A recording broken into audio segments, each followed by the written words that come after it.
for this.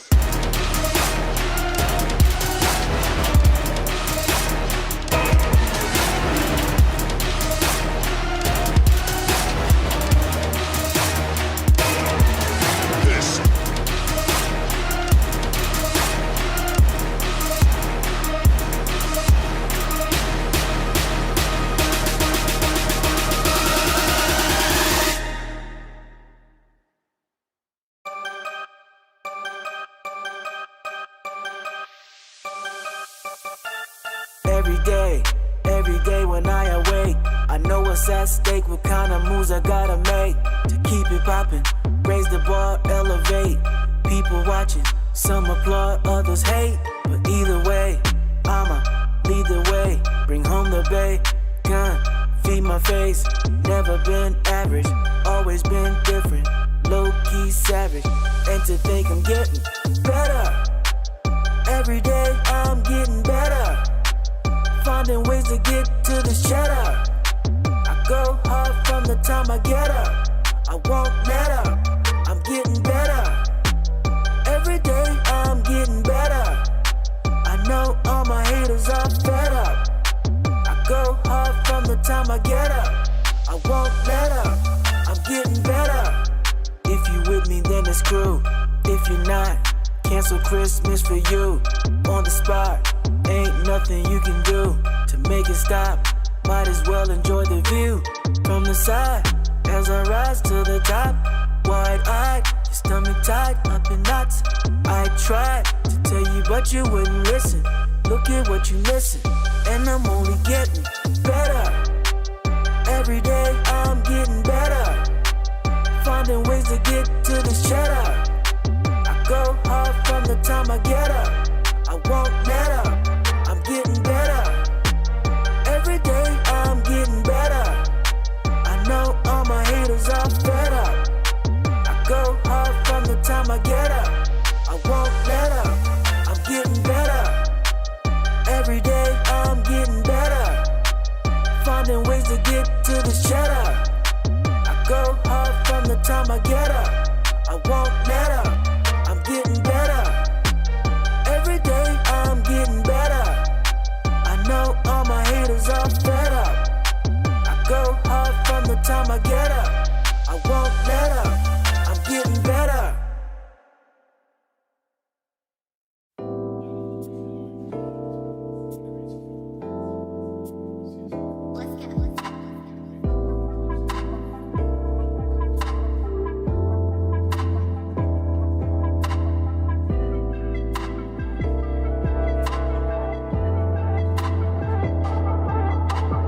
Saying you don't love me, put no one above me. When you sip that bubbly, you lose yourself, it's ugly. Tryna run me down and tell your friends that I ain't. Then 3 a.m. you text and have you all up on my. Ain't it funny though? Always spending money, buy you this, buy you that. And swear I'm down for us, but it's you holding back. And still you give me bad vibes. Change your attitude, cause it's you. Why you act like I know you don't love me like you say you do. I know you don't love me like you say you do. I know you don't love me like you say you do. I know you don't love me like you say you do.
I got the heart of a champion, most definite, better beware. Down for the count, but I bounce back with a vengeance. I'm bad, no filler, break records like Thriller. Top biller, they call me the Thriller from Manila. I'm boss, ain't something you wanna cross. I'm getting lost in my fate now, a superhero cause. You can set me on fire, you can't hurt me, I'm on. I'll be back in my stride, that's how we design. One thing I know, when the back is against that wall, the man will be coming back, that's how we roll. We go against time, they really don't stop. Time to break through, come on free. Look inside and you will find the heart of a champion like me. Go renegade style, but we don't stop. Time to break through and come on free. Inside and you will find the heart of a champion like me. Cold-hearted warrior, I never rest on my laurels. No matter the battle, I come back like I'm immortal. Undefeated, yeah, been this way since I was born. Exhibiting the true mark of a champion. One thing I know, when the back is against that wall, the man will be coming back, that's how we roll. Go renegade style, but we don't stop. Time to break through, come on free. Inside and you will find the heart of a champion like me. I'm a champion, I'm a champion, I'm a champion, heart of a champion, I'm a champion, heart of a champion, heart of a champion. Yeah, stop, don't stop. Come on, keep it going. Champion lane, no renegade style, go away, don't stop. Time to break through and come on free. Inside, I know we'll find the part of a champion.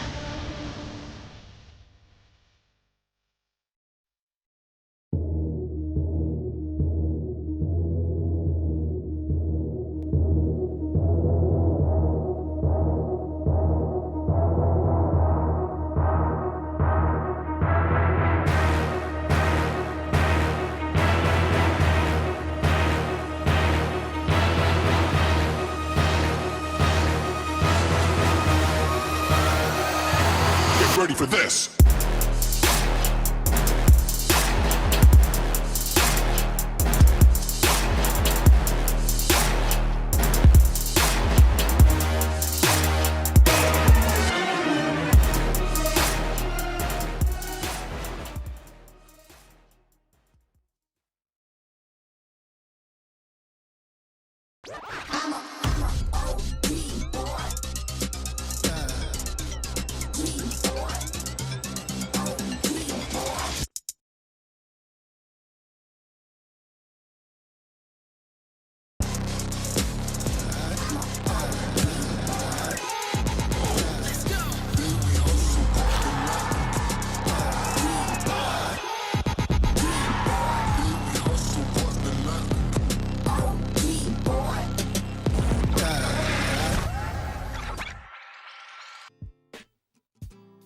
Serie A team. My name is Questo, joined by Aggie, and very excited to get into the final 8. It has taken some time to get our way here after weeks of competition. Of course, 3 weeks ago, and we had the general qualification to get to this point. We're going to find out who is the best FIFA player in Italy.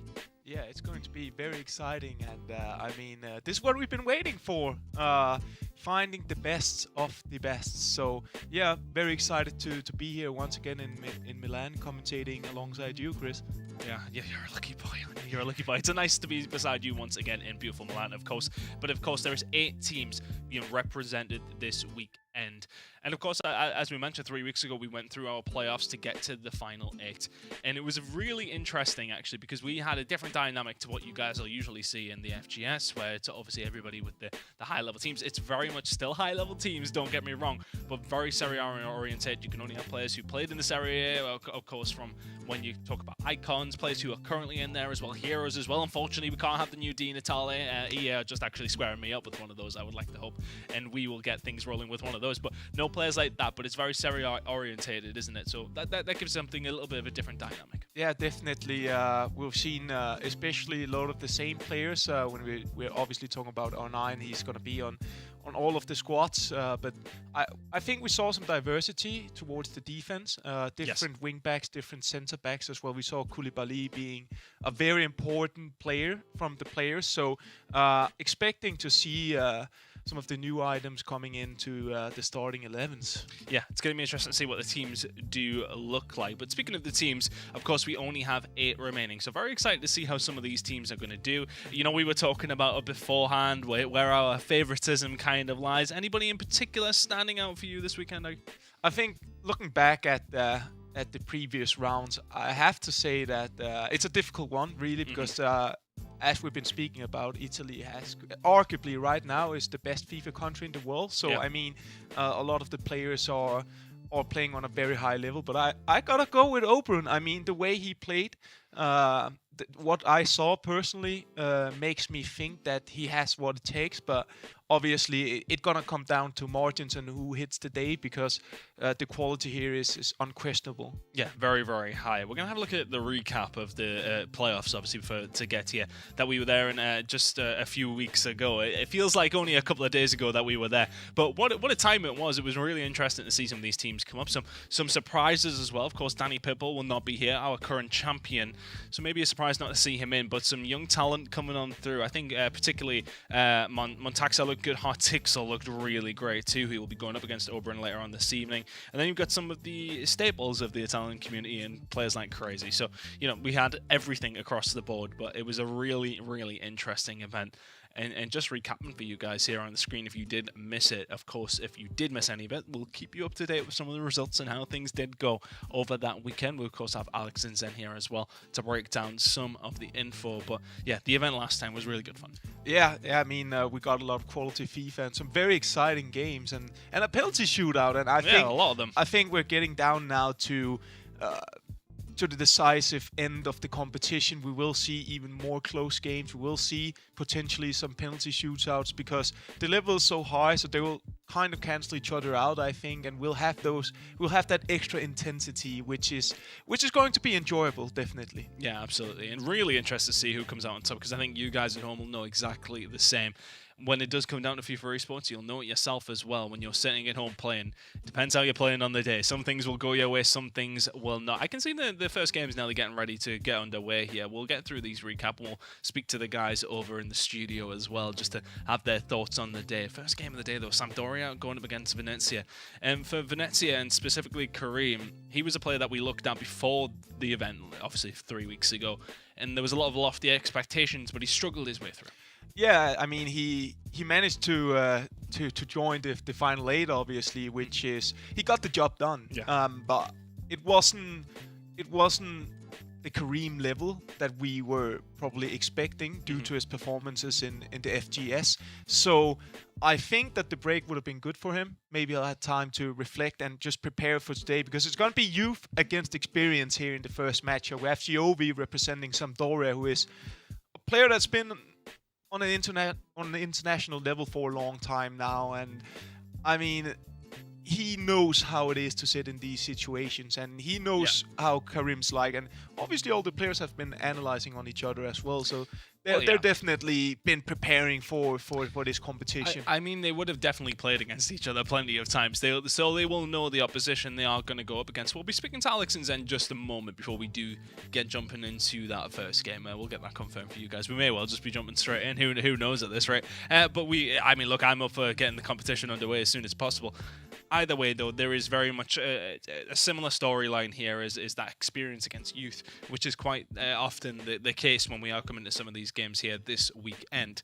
We are going to be getting some of these games underway very, very shortly. I think we'll be speaking over to Alex and Zen in a moment. Maybe not. I think we'll be ready to go. Honestly, they just do nothing here. They sit here. They're like, oh, Chris, do you want a water? I'm like, yes, okay, thank you very much, Alex. You can get me a water. Thank you, mate. That's all they really do. They just sort of sit there and chilling, saying they're doing work. I don't know. Some people carry the shows, and I'm not going to say it's us, but I'll leave you to make that decision, not us, Harry. Well, I just want to watch some FIFA, pretty much. He's not here just to me for the jibe along against Alex and Co. No, not quite there. Well, it looks like we are ready to get very, very shortly, at least anyway.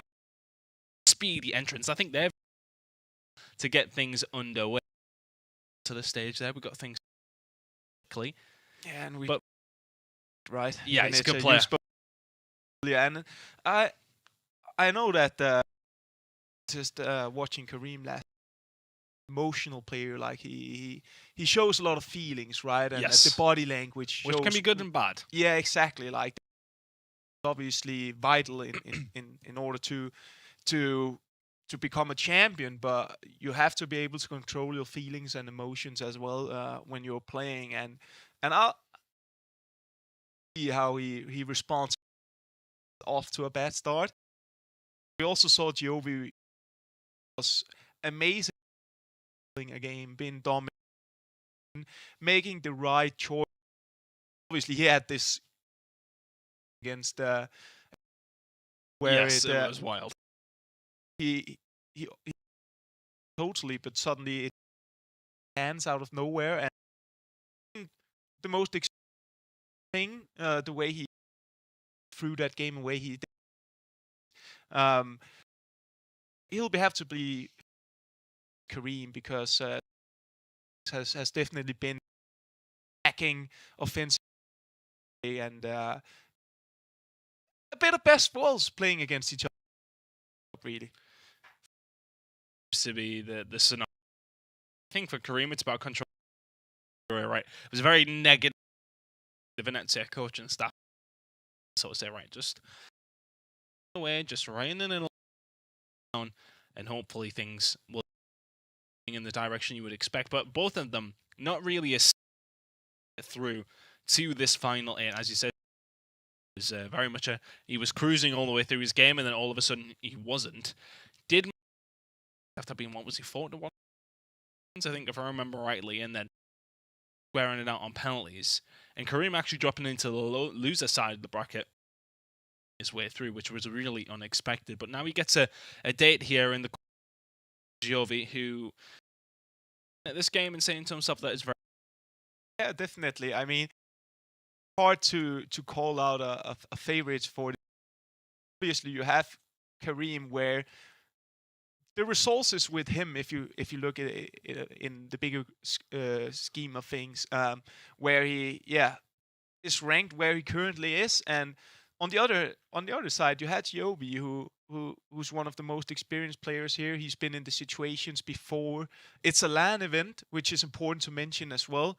A lot of the performances Kareem has been doing at home, which is, I think we don't speak enough about how big the difference is. Like sitting here playing in front of a crowd, it's just different. And players to feel like they are. For Kareem is relatively more compared to Giovi, who's around. So he'll have the methods to kind of getting used to the circumstances faster. Isn't it? It's the experience. You know, we spoke about it kind of a little bit when we were up on the stage. We were getting a photograph with all the crew, and I think it was Alex and Zen both asking you, you know, is this the kind of area where you would get a little bit nervous? And you said no, but that's because your experience was there. I'd imagine the very first or the early days where you were there, you probably were a little bit more nervous than when things actually, you know, advanced on and things. You get a little bit more experience underneath your belt. Realize that, you know, you just need to keep a cool head. Whereas for guys like Kareem, not as much experience as somebody like Giovi. So is that main stage going to make the difference? The beautiful main stage that has been erected here in Milan, of course.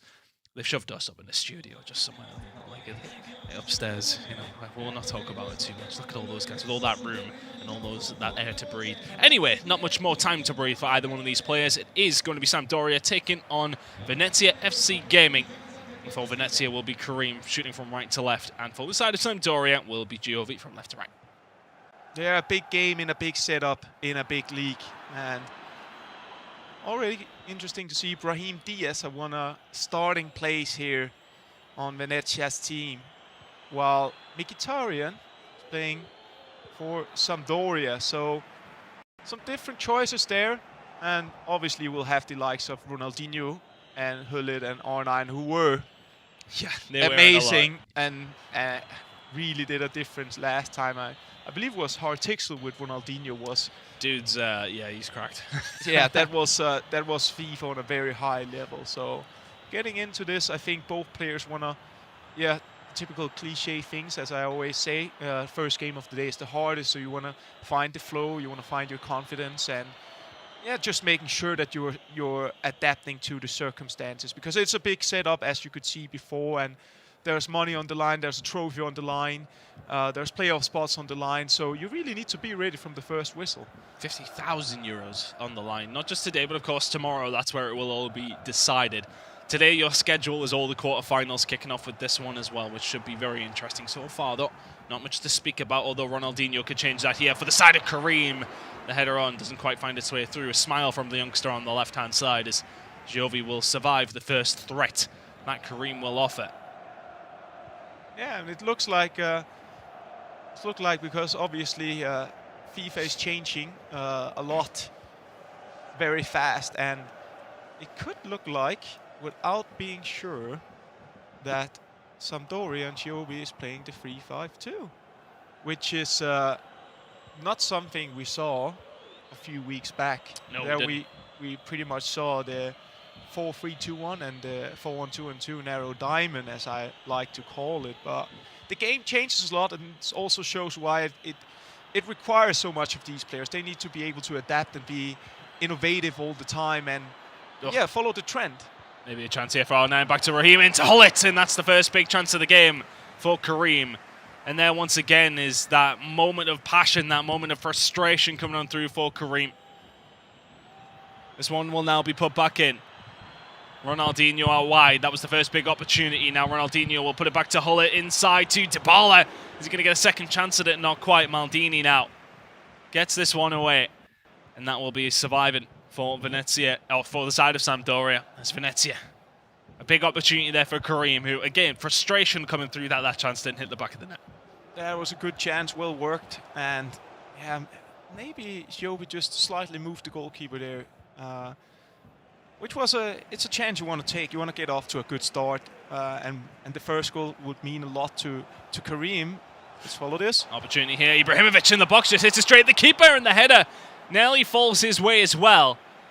Venezia survive, and Kareem just a momentary scare, but it's going to be Ronaldinho, the Brazilian, down this left-hand side now for Venezia, getting this one away, and Koulibaly strengthens him somewhat there. Yeah, interesting one there. I thought he could have gone for that extra pass there with Ibra. Maybe a lofted pass, but obviously Kareem did well to kind of block the angle and make sure that he had to go for the shot, and then there were a rebound, and he even won the header, but Kareem was fast with one of his players to make sure that that didn't go in either. So a big chance for both players here in the beginning, and it could show some small nerves, I'll say, that you don't like have the composure to take those chances yet, just because you're still finding your confidence and flow. Maldini inside to Kessie, and that was an option somewhere in midfield. We've seen that change up quite a little bit. Seen Barella in there, Kessie amongst others. Hullet now, wide to Mkhitaryan. Was a finesse there, but it's going to be blocked by the defender, and Venezia will survive. This one will be played away. Of course, this game, Sampdoria up against Venezia. Next, we'll have Salernitana going up against Fiorentina. And that, of course, will be the side of Montaxa going up against Virgil. But this time around, it is going to be Kareem. Looking for an attack here, just being blocked out. That second man press coming in effectively there for the side of Sampdoria. Di Lorenzo now forward to Brahim. Now back out wide to della. If a birthday card can go each and either way, this one will be back to Di Lorenzo. The pressure still mounting here for Kareem. Brahim now. Ball inside to Ronaldinho. Turns and not just able to find that pass. Maybe the shot was on. The pass was not. Going to be blocked up by Sampdoria, and Giovi surviving so far for 36 minutes. Yeah, but a good chance here for Kareem. I like the way he works his way into the box here. Being patient, just waiting for the right opportunity. And decides to try to go for that extra pass, as we've seen been working so well. And hold on here. You have Theo Hernandez there, and Yeah, just doing Theo Hernandez things. yeah, exactly. So yeah, I like the way that he's been patient when he have the ball on the last edge of the pitch, and usually we've seen the extra pass work so well here during the competition, and so I understand why he went forward, but maybe in that situation he could have gone forward a shot. So, and now it's Giovi's time to try to get a bit back into the game. I feel like Karim had slightly better start in terms of what he's been doing on the ball. Oh, Karim is going to win the ball back here off Giovi. Now it's R9 into Ronaldinho. You got players on the edge of the box here for Venezia as well, but it's going to be played into R9, and the keeper just about close enough. An opportunity there for Karim. Once again, you can see the frustration for Karim, and it's frustrating for me to see him so frustrated, because it's just like, you're good. You're creating the opportunities. They will eventually fall your way. I mean, as a former world champion yourself, any advice for him? You know, maybe some players can just play like that, but for me, I would look at that and see that as maybe a weakness in a player. Yeah, it's very hard to tell looking at the body language. Like he always just looks so angry. Yeah, but I also think, without being sure, and I hope Sen will correct me here, but I know that the Italian culture is also a bit more expressive, you know. So maybe we misunderstand something. He looks so frustrated. Yeah, but he's been playing well, and as you can see, I also think, summing up the first half here of the first leg, that he created the better opportunities. I don't think he necessarily created more than one opportunity where you would argue that he had to score. But overall, I think he should be pretty satisfied. And if it works for you to, you know, kind of complain or be frustrated and showing the emotions, if it doesn't knock you out, then I'll reckon it's all right. But obviously, the way I approached the game, I tried not to, you know, show too many feelings, because I just wanted to zoom in as much as possible and be in my own bubble. Be locked in, tunnel vision. Exactly, and it can be a weakness, definitely. So it's really about staying calm, and especially when your performance weren't too bad. No, it wasn't too bad. Definitely the stronger side in the first half of that first leg. Can he continue it here into the second half, which we'll be jumping into momentarily? Of course, a lot of the moments players being used right now by a lot of these players of these icons. Currently, the moments pack is out if you want to try your luck, I should say, on the SB side of things. Unfortunately, I am fully committed to Player of the Month Mbappe, and will be continuing to try and get them completed before Saturday. Be embarrassing if I don't, as I've completed both the 89s. Aggie, we were talking about this before. I need to figure out a way to get a hold of every single one of them. But something that will help you guys maybe get some of that fodder that you need.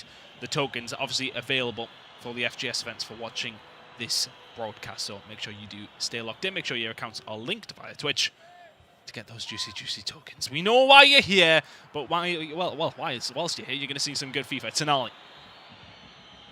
Now to Ronaldinho to haul it inside the box. Which way is he going to go? The Dutchman goes to the top right corner. And eventually Karim will break the duck for Venezia. And there's the first goal of the final leg here at the eSerie team. Yeah, and it was coming for Karim, and I like the way that he's showing the composure inside the box. One thing is that he's threatening to going into a certain angle here, and instead he just almost stops up, and it can be one of the hardest things to defend when your opponent is starting to look towards the goal inside the box, and especially with a player like Hullet, who can go both ways. And what I like about the finish is that it looked very tempting to go towards the near post there, but it just shows that extra composure and goes for the forward post, because he realizes that Giovi is probably starting to move his goalkeeper towards the near post. So again, the guessing game is on, and he guessed right. He did that time, and I think it's just a huge part of the game, isn't it? Do you wait it out for that moment to move your keeper at the right time? Do you wait it out as the attacker to maybe wait for your shot? This time around, R9's not going to wait, but Milan very much well positioned this time around.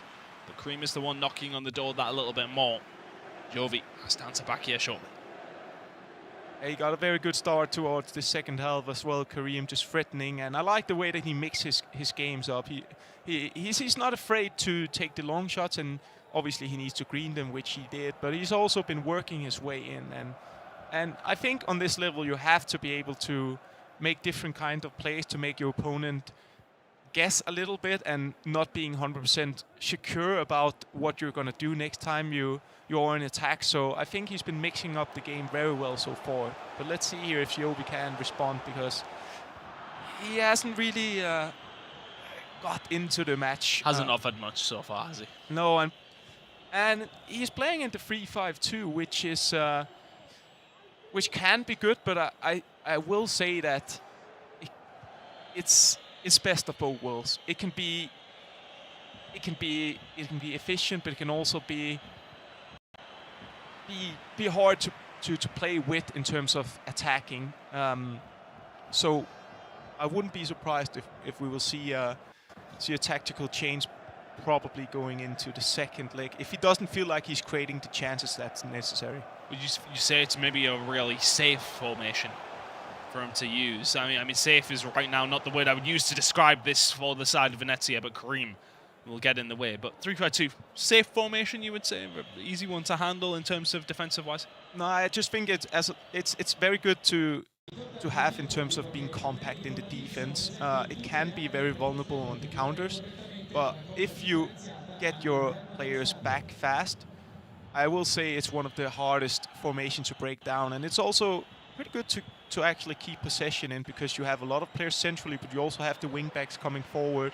So it really depends on your player instructions as well. But I think Karim has been good at, not being trapped centrally. He's been using the player locks very, very well as well, and just making sure to find the good angles to work the ball towards the box. Right now, though, it is going to be Giovi with control of the ball. Kessie now to Hullet. May see more Quadrado if we are going to see this 3-5-2 a little bit more an attacking-minded right back, as a corner will fall Giovi's way. Ronaldinho now. Can he find a breakthrough? The little ball roll, the little scoop up towards the top, and it's going to be Maldini that sends one over the bar. But it is nonetheless an opportunity there for Giovi that goes begging. I think he started to come a little bit back into this match, creating some decent opportunities here, and a good set piece here. I mean, taking it short and just run inside the box with Ronaldinho and try to make that cross, because we are seeing the crosses being kind of coming back now and being a meta thing in FIFA, especially if you have a good header you can find at the far post. So we're definitely gonna see more crosses, I think, towards this final 8 of the competition. Around 12 minutes to go here in the first leg. Venezia still with that lead. Good way to kick things off here for Karim and for his squad. Hullet now will surely send this one wide, well covered by the side of Venezia, and for Karim that pass was on. Couldn't find his way through. Kessie now finds his way to Hullet now. Dybala out wide to Quadrado. That ball in towards the back post is a good one. Ronaldinho was lurking, but well defended there by Venezia. Still the attack continues. Hullet back inside and will be intercepted by Venezia. Counter-attacking opportunity. We talked about it with this 3-5-2. Where are your fullbacks? They're up the pitch, and Ronaldinho's at the other side. The Brazilian now twisting and turning, and he's got a man towards the back post. Hullet will then recycle this one back, and Karim cannot escape his clutches. Giovi survives that momentary scare. And there we see how vulnerable the 3-5-2 can be if you loses the ball centrally, pushing your players forward. But you also see how you need to attack the 3-5-2 for the most of the time. You have to finish your counter-attacks pretty fast. If you start to recycle the game, it will be hard to break down, and especially against a player like Giovi. So I think after Karim's great start, he's starting to look for some new opportunities now, because Giovi is slowly climbing a bit back into this game, and I think a 1-goal lead to Karim would be fair enough. I would say so. Is that going to be the score, though, heading into this second leg? Well, right now it is still going to be Venezia in charge of the ball here. Karim maybe wanting this final attack of this first leg. Tonali back inside to Brahim. Di Lorenzo is there too.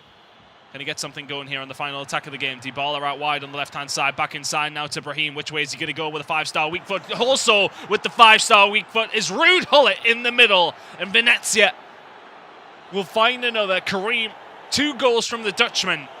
And Venezia will head into the second leg to the good. That was a very, very important goal for Karim, and I think it was a well-worked goal. we've been talking a lot about it to make that extra pass and kind of get the breakthrough on the wings, and especially against the 3-5-2, where you can have some of the 1-versus-1 situations on the sides, and that's exactly what he does here. And he finds R9 inside the box, makes a shot cancel and twists and turns and find that extra pass to Hullet, who's been scoring 2 goals this match. So a very, very important goal for Karim, especially mentally, but also very mentally draining for Giovi, because I think he was ready to kind of accept that, all right, I'm gonna take a one goal loss currently, and then head into the second leg and try to find some momentum. But that second goal could be hard to come back for. It could be very hard to come back from, but we are going to go over towards Alex and Zen, who are going to break down what they've seen in that first leg. But a 2-goal lead for Venezia might be a tall order for Giovi and Sampdoria to come back here, guys. Yeah, thank you, Chris. Absolute pleasure for me and Zen to be back again, bringing you all of the recap and the analysis after every game today. And first of all, the game started off a little bit cagey, as Chris and Aggie mentioned. Both players obviously a bit nervous coming on for the first time, but that second goal in the last minute is absolutely huge. Yeah, that could be a dagger, I think, Alex, because, when you concede a goal in the last minute, right before the final whistle of the game, even if this is only a first leg, that's critical. That's critical, but I think this is a very well-deserved result for Karim. He played better in this first leg. He scored the first goal only on the 50th minute. And we saw him getting kind of nervous on the break. We know he looks like he's very hard on himself, but to me, that's winner mentality, Alex. It is, and it's something that we spoke about actually prior to the event today, where I said about Karim is such a good player, and we talk about his emotions, and he lets them out when he's on the stage, which can be good to see. And I said that if he can keep those emotions intact, he will be one of the favourites, in my opinion, to go ahead and possibly win the tournament altogether. Yeah. But it was a big statement from Giovi coming out with a 3-5-2, and I think when we're talking about Karim, to be able to say, you know what, the 3-5-2 right now, it's strong. A lot of players are using it to their advantage, but I'm going to stick with my 4-3-2-1. I trust in that, and he made it work to absolute excellence, didn't he? Yeah, exactly. We saw basically the two different games, two different setups in this game, and of course the older one won in this first leg. Maybe something that Karim is more used to than rather than Giovi is with his 3-5-2 formation, of course, and I think Karim showed it very well. We are seeing the highlights of this first leg, and we never really saw Giovi creating many chances. Well, I think that the big one for Giovi is that we saw obviously Karim come in with that massive chance with Hullet in the 17th minute, keeper making that save at that near post. Giovi had that chance with Ibrahimovic, where, like Aggie rightly said, could he possibly look for that extra pass off across? And these are the sort of games that you have to make those sort of chances count, because they come few and far between. But we saw the Hullet, and it was the shift of going, I'm going to make it look like I'm going to go on the near post, which is what he went to on that previous chance, but then actually shot that across goal, just catching Giovi out ever so slightly. Giovi started to make his way back into the game more so in the second half. He had 20 minutes or so where he was creating some chances, looking towards the byline. But in all honesty, that 3-5-2, it just didn't do that much. I don't think it worked.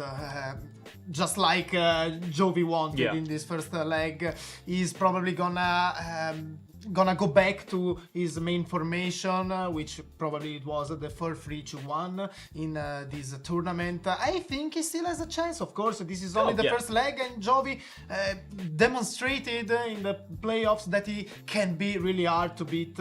He won, of course, in the penalties against Inter, and it was such a hell of a game, that one, I think. And Karim needs to stay focused in order to get the Final Four. Yeah, for sure. And if we are going to see the 3-5-2 from Giovi again, one thing that I'd like to see him use a little bit better throughout this second leg is the left mid and right mid actually coming forward, making attacking runs. Now, they got in towards the byline, but he never really used them as runners to come through, to actually find that centre attacking mid and the two strikers kind of interlapping with each other. So that'll be interesting to see if that does come through. But if you are Karim right now, I think the next goal, the first goal in this second leg, is so crucial, because if Giovi gets it, we know what Karim can be like at times. Maybe the pressure might get to him. Yeah, exactly. I think this is crucial for Karim, not only this game, in this matchup against Jovi, but maybe also in the next ones, if of course he's gonna get them. I think it will be crucial for him to control his emotions, to keep his calm. Of course, he's angry usually at himself if he's not playing like he wanted to, but at the same time he's one of the best players we have in Italy, and he's showing it why in this first leg. The second goal, though, it was so hard to concede for Jovi. It was work from excellence, to be honest with you, from Karim, to still look for those pass off across and have that composure, have that little shot cancel with the R9 and finding the Hullet again, coming up with 2 big goals there. There was one actually that kind of stood out to me as a potential chance that if you are Jovi and you're watching that game back, Maldini had a header inside the 18-yard box on the 70th minute, which it went miles over, but that to me was just that half chance where those are the only kind of 2 chances that Jovi created, which might come back to bite him. Yeah, I agree with you, Alex. Probably the Maldini one was the more difficult chance, because we know in FIFA headers are not that OP, just like in real life they could be, probably. But they're actually, sorry to interrupt you, headers are the only thing that are manual. So wherever you aim that left analog stick, if it goes miles wide, a lot of the times it can be down to yourself. So they are actually a very, very big skill gap, which obviously does play a part. You've got your normal shooting on the ground, which obviously is assist. It does obviously help you on there. But if Giovi's putting that stick miles away from the goal, it's not going to hit the target. No, you're right, FIFA analyst, of course. And Jovi had a really good chance with Maldini. Of course, he couldn't score, and we know the margin of error in those kind of games is very, very narrow. And if you don't score, the chances you get to create, you're gonna have a really hard time. I thought you were gonna say if you don't score the chances that you get, you don't score. I thought it was gonna be a very, very bad comment right there. But no, going back into it, obviously it is a 2-goal advantage to Karim, which I think he's just got to come back out the same way that he did. He can feel very confident with that a little bit emotional at the start off with, but can be very relaxed with that 2-goal advantage right now. And I would expect to see, if it's Karim, having that kickoff maybe, and just looking to take 15-20 minutes probably off the clock to start off with and say, you know what, Giovi, are you going to make a tactical change? Are you going to come out and be more aggressive? Because for Giovi, he's got everything to play for right now. Yeah, exactly. And at the same time, of course, Karim has everything to lose, you know. And of course, Karim needs to be focused, needs to be calm, but at the same time, it doesn't need, it doesn't need to give up much time, because of course, if the opponent can score 1 goal, everything is basically reopened once again, and of course anything can happen. This is FIFA Esports, and we all know the impossible is nothing basically in this kind of game. At the same time, I think Karim has a very big edge coming on in this second leg. So it sounds like you're saying that Karim will advance too? Well, I think it can be, the player that after the first leg we are watching like he's going into the semi-finals. Of course, he won 2-0, and that's a very big result for him, especially with the second goal right into the last minute. Of course, Jovi will give everything. Of course, in the second leg, we know what kind of player he really is, and I'm sure he will show us. Yeah. Well, you let us know at home. Who do you think is going to advance through to the next round? Is it going to be Giovi or is it going to be Karim? And also a reminder that for watching the stream from 5 p.m, you are eligible to earn some viewership rewards. You have a crest, you have a TIFO, and also your FGS tokens coming up for you. So hope you guys look forward to that. And just a reminder as well that we are obviously on board with the campaign from the Serie A team of Keep Racism Out, which obviously is something that we want to do in the real life game and on the virtual pitch, which I know you were rocking your kit when you got home after the event a few weeks ago, weren't you? Of course, I got it and I played a lot of games. It's really beautiful, honestly, and the main thing, of course, about this kit is the message. Of course, it has on. This is a very important message that we want to say again. Just kick the racism out of our football pitches. Definitely. So if you have got the kit, make sure that you are rocking it at home. And we'll be getting into the second leg very, very shortly. Myself, I'm gonna go with the safe sort of one here, and I'm gonna say that Kareem would advance through. Well, probably we can expect it after this first game. At the same time, let's keep an eye on Jovi in this second leg, because it might be the last match of his tournament, but I don't think he's gonna be bad. No, and he definitely doesn't want to be going home too early just yet. So we'll pass it back over to Chris and Aggie as we jump into that second leg. Thank you very much, guys. And yes, this second leg, I think I'm kind of leaning towards that safe option of Kareem as well, if I'm brutally honest. Definitely felt like he was the stronger opponent, and that side of things, Jovi really didn't offer too much in that game, but he has to in this one, doesn't he? We have to see a lot more out of the man from Sampdoria. Yeah, I think he has to change something up tactically, and I do agree with you. I mean, in terms of looking at the two players' way of playing, I don't think that Giovi's game style is suited for playing very attacking, because it's a bit more patient and a bit more session. It's not one you want to have when you're 2-0 down. Yeah, exactly. And I felt like that Kareem would have a better chance to make the comeback if he were down with 2 than Giovi had. And on the other hand, I also believe that Giovi would be harder to come back against if he had the lead. So it's kind of hard to say. Well, there's maybe an opportunity here for a final nail in the coffin for the side of Venezia, as now Kareem inside the box, offside from Ronaldinho that time around. But still, straight away there you can see, it seems that Venezia running forward, the ball has now been given away. It's a big slide challenge from Koulibaly. A slight harder touch than R9 would have wanted that time around. Will allow that slide tackle to come on through, but now an opportunity for Sampdoria and Giovi to try and get on the board here. 10 minutes into the first half. Can they find something here with Cuadrado? Now back to Hullet, Kessie and Mkhitaryan. I definitely agree with the guys in the studio, though, that this first goal is so crucial. Whoever finds it may well be in the ascendancy here. Kessie now to Hullet. Can't find his way through, well defended by Venezia.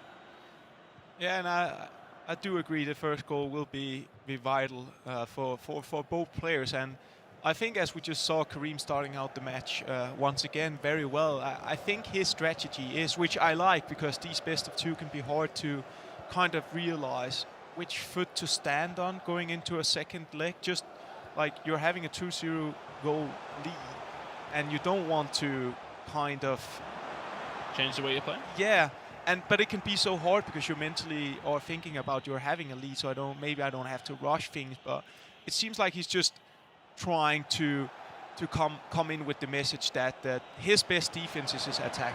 Absolutely. Oh, and it's actually going to be just broken through. It's going to be Ronaldinho in the box. Which way is this one going to go? And there's so many things that go Giovi's way, but the important thing is that the goal stands. Sampdoria back into this one, and the frustration and the glee. You can see which way either one of that is going, though, as Venezia now only 2-1 up as Sampdoria steal one back. Giovi, a little bit of luck there to find the goal. They'll take it all day long. Yeah, sometimes it's a game of margins, and you have to take those margins. And yeah, a bit clumsy goal where a lot of rebounds, and yeah, the ball falls to Mkhitaryan, who are in the right spot at the right place, and just tap it in. And very important for Giovi to score early as well. So it just lowers down the stress factor, really. You don't have to rush his play style, and his play style is patient. I do think he started to play in a faster tempo, actually, which looks like it's a good idea. Well, it's working. I tell you what, Cuadrado towards the back. Can he find the shot in here to Ibrahimovic? Eventually finds its way in. Cuadrado now to Kessie. Mkhitaryan definitely feels as if Giovi is coming up with a little bit more intensity here. Doesn't work that time. But already we've seen more than we did in that whole first leg from the Sampdoria man. Hullet now forward here for Venezia. It's a poor pass. It's a rushed pass from Kareem. Look at frustration once more in the bottom left corner. And Sampdoria will get this one away. Ronaldinho shouldn't get there. He will not. And what I also missed a bit from Giovi in the first leg were, as Alex said, that using the wings more. And when you have 2 wing backs who's staying wide, we saw it a bit with the switch of play. that you actually take advantage of using the width, and you can always find one of your wing backs, as we can also see. The long through balls and the long switches. Oh, it's the back heel into Ronaldinho, and eventually the defense will come off. Can the pass find its way through?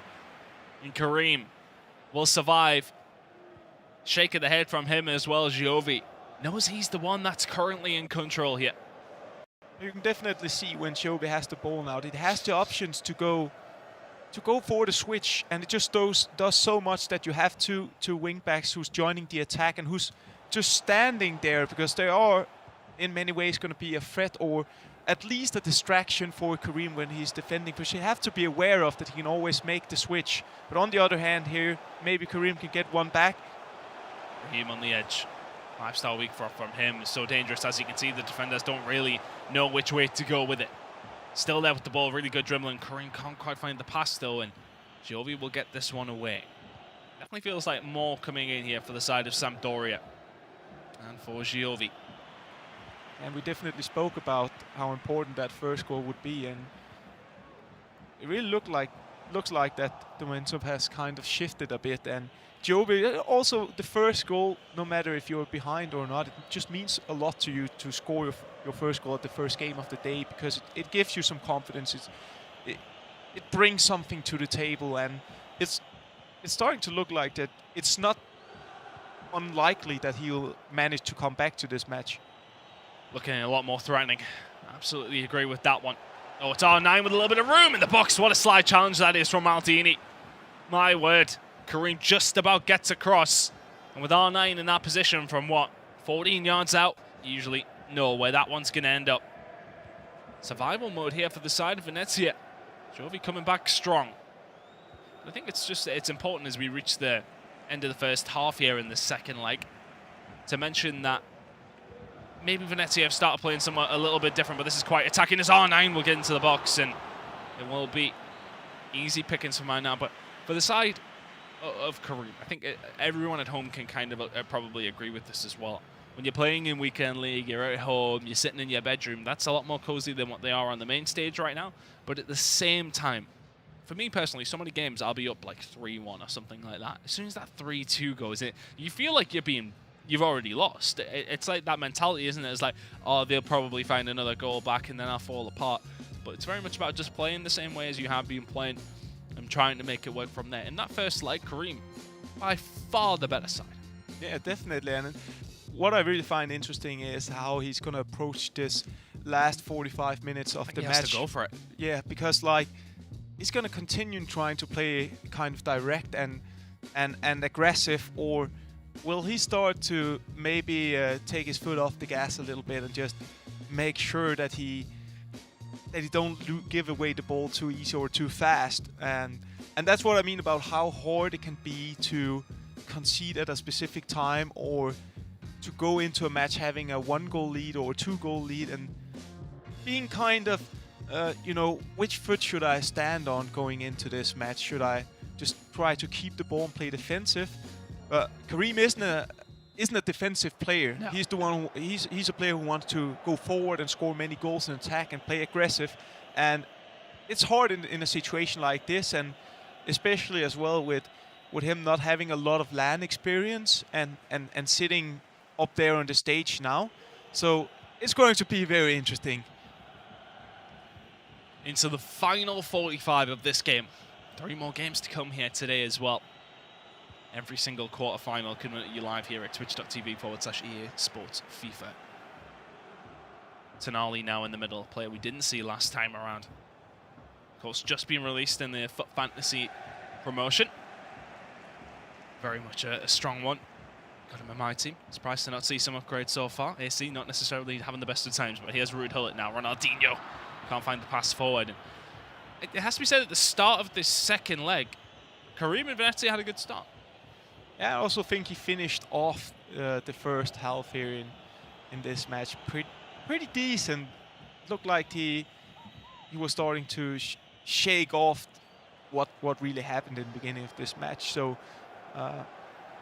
he's looking all right, but again, I gotta say it's also pretty obvious I think, for me to see how much this competition means and which stage at the competition we are, because we have seen both players being very expressive. Ooh, opportunity here for Dybala. Don't want that left foot to have an option, and it's going to be a good save coming in from Milan.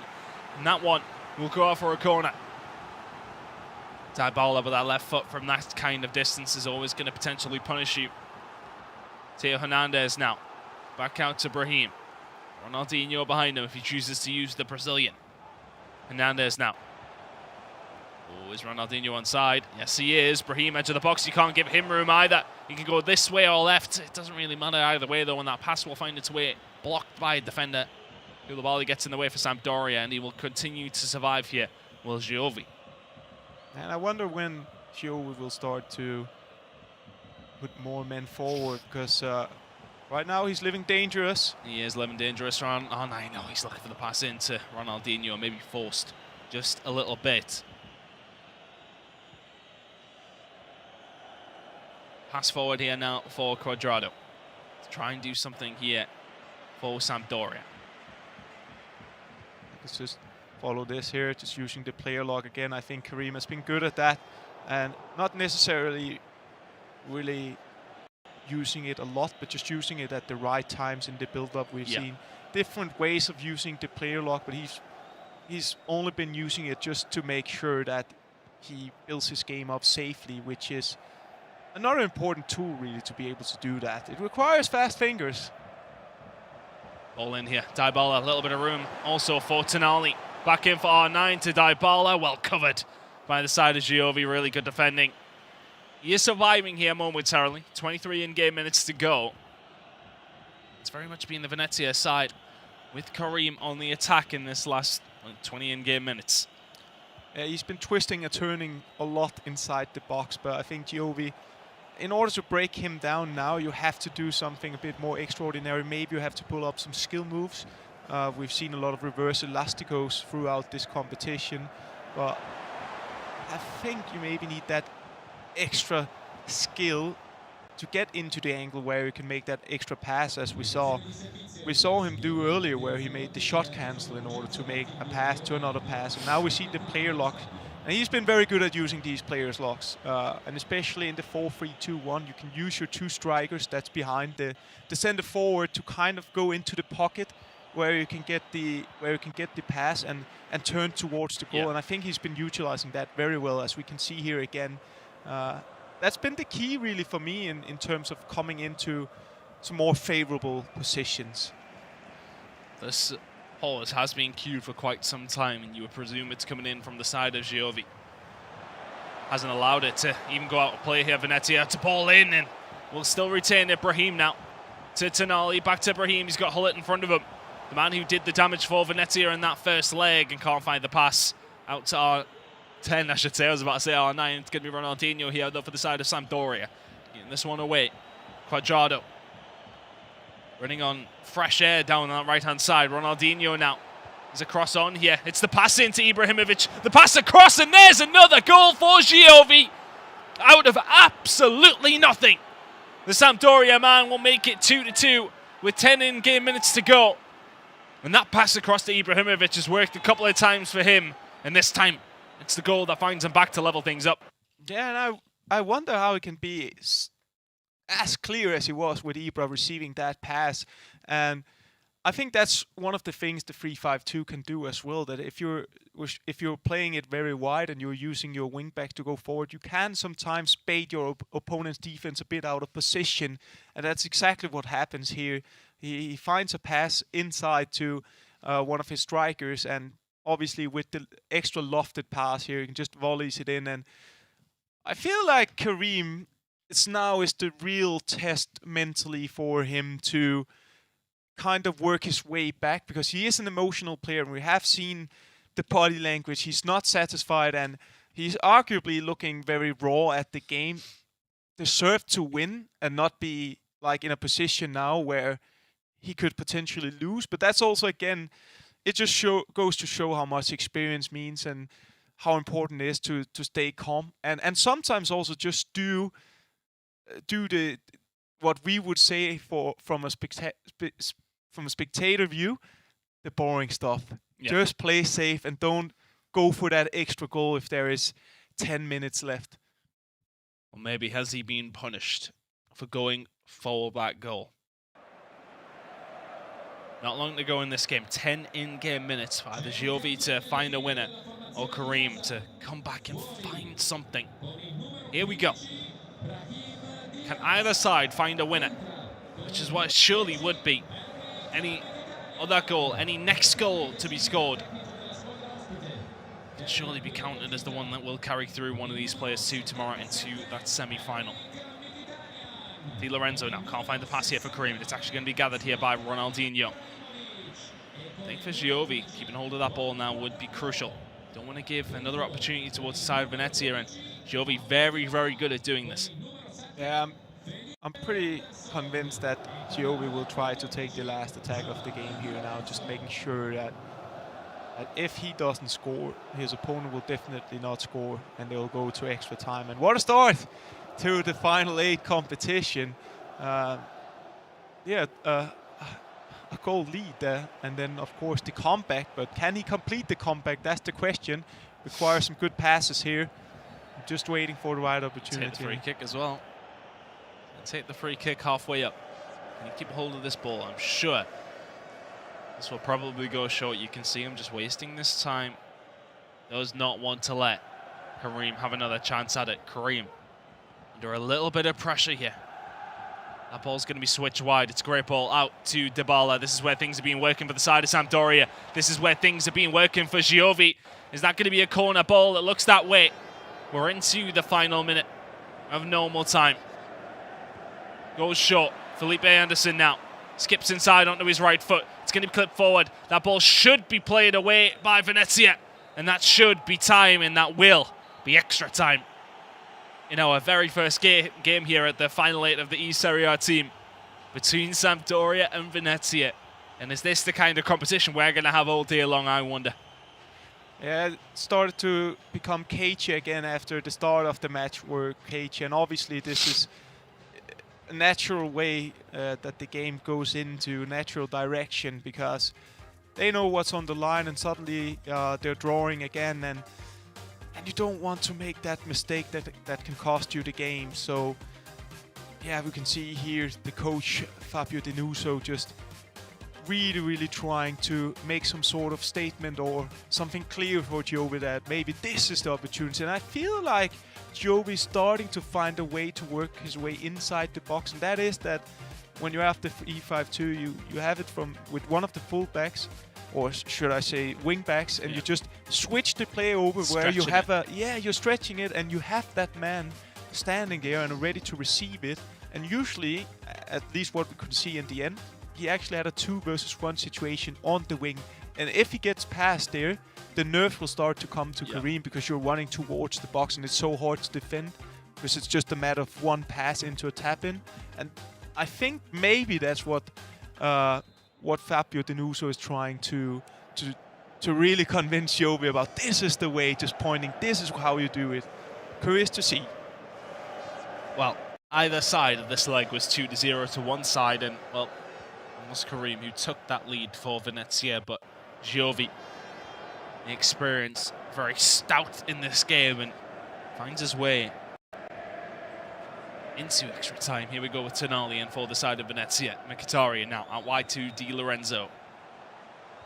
Maybe that wide formation going to work for the side of Karim here, as well as Tonali into R9. Did have the option to hold it, but also has the option of Ronaldinho out wide on the left. Looked for the pass, but a little chip in there would have probably been better. Yeah, and he just had the opportunity at the first time to go for the pass. The Hullet were making a great run. So, yeah, a bit frustrating for him. Oh, ball into R9, maybe Maldini does cover. You always see that run from one of the players. If he's on the shoulder of the defender, the double tap over the top through ball always seems to work. It's one I like to use myself. Call me a scumbag if you want, but it's very much one of those that does work out time and time again. That time around, they're well defended by the side of Venezia. Maybe some more defending that actually needs to be done by Sampdoria here now as Dybala inside the box for Venezia. Look how many men are back in that box for the side of Giovi. Tonali, a little bit of room. He's not necessarily going to shoot from there, or is he? He doesn't need to, as he's found the pass into Ruud Hullet. He's been the man for the side of Venezia. Can Ronaldinho be for his side? No, he cannot. There was a pondering of offside as that pass went through, and the referee throws his flag up. 101 minutes gone. A very good defending here from Giovi, as we can see the cursor over him, the blue cursor. He was always just switching to the right player and just making sure that he's standing a little bit behind the man that he's second pressing with. So he's closing down the angles there for Karim in order to get closer to the goal and not being able to take a shot. So yeah, very experienced defending from Giovi. Di Lorenzo, he's found a way in again on 9. It's going to be just about palmed away by the keeper. And it's been that route every time for the side of Giovi. Not going to work this time. Final attack is going to go for Venezia, but the referee will call time to it before that ball can be passed forward in a more advanced area. That's 1 half of extra time out the way. I think Giovi will look at that final chance there and say it was a big one. Yeah, there were definitely some opportunities, and I think that he's starting to maybe become a bit shaky, Karim. It seems like he's not seeing the same opportunities when he's attacking as he did in the start of the match, and it feels like Giovi can kind of feel it a bit, and then his confidence starts to growing. But I will say it's a very close match right now, and I have really no idea which way we are going. I'm not sure either, if I'm honest with you. The way that this one has went, it's very, very hard to call. Now for the side of Karim. Can he find a goal after finding that 2-goal lead? Can Giovi complete that comeback? That is very much in part 3. At this moment in time, parts 1 and 2 did go his way. And he's going to be the one with the attack here. Very beginning of the second half of extra time. This ball is played wide to these fullbacks who have been so instrumental for the side of Sampdoria, but well won back here from Venezia and from Karim. Player making the run down this left-hand side, but Hullet will just use that as bait into R9 and back to Hullet. A little bit of possession here for Venezia. They're starting to become really cagey now, so you've got to make sure that when you attack, you have enough players going forward. Seems like this could be a established attack. Oh, good ball in. It's going to be Balde in the box. My goodness me. Of everyone, it's Keita Balde that gets the job done for Venezia. And is that maybe the dagger? Is that maybe the nail in the coffin that he needed to find the win? Giovi must come back now. Sampdoria need a goal, and they need a goal quickly. And that was a typical Karim goal, I would always say. A little bit out of nothing. And here you can also see how you can, at times, if your player switching isn't fast or direct enough, then there will be open gaps between the 3 centre-backs, and Karim finds the pass to Balde Keita, and yeah, what a super sub to just put in there, and you can see how much it means to him. Now he just have to remain very, very focused for the last 6 minutes of the match. Can he remain focused? If anyone's going to be able to find this comeback, is it maybe the experience of Giovi? Felipe Anderson now to Cassie. Good ball inside to Hullet. Has some options there as well. The Croqueta pass doesn't pull up, but he gets a hold of the ball once more. It's R9. That's the pass that's going to find him back to R9 inside to the ball there. It's so well worked from Giovi. So many passes, so many times to shoot. And if you're the side of Karim, you don't know when it's coming, and back and forth we go. Sampdoria and Giovi will not lie down. What a game.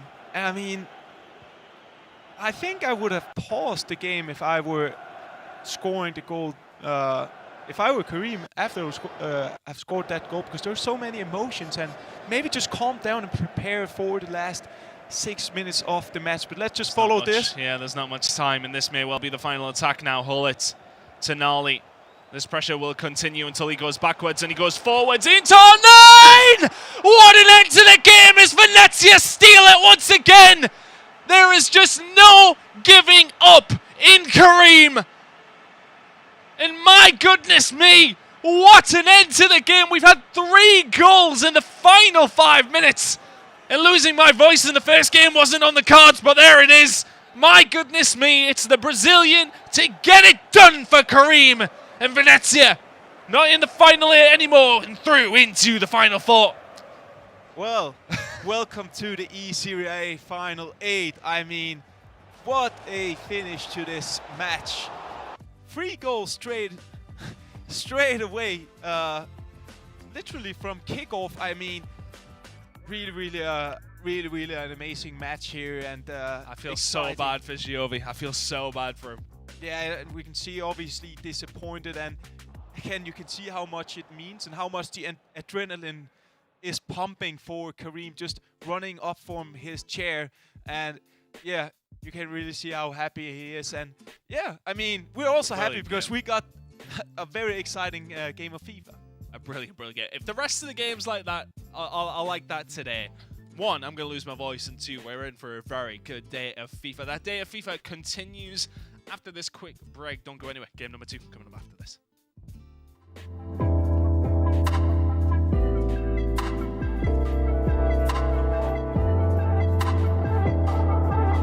Now you're saying you don't love me, put no one above me. When you sip that bubbly, you lose yourself, it's ugly. Tryna run me down and tell your friends that I ain't. Then 3 a.m. you're texting, have you all up on my. Ain't it funny though? Always spending money, buy you this, buy you that. Check I one, swear two, I'm check down one, for two. us, but No. it's you holding back. And still you give me bad vibes. Yeah. Change your attitude, cause it's you. Why you act like I know you don't love me like you say you do. I know you don't love me like you say you do. I know you don't love me like you say you do. I know you don't love me like you say you do.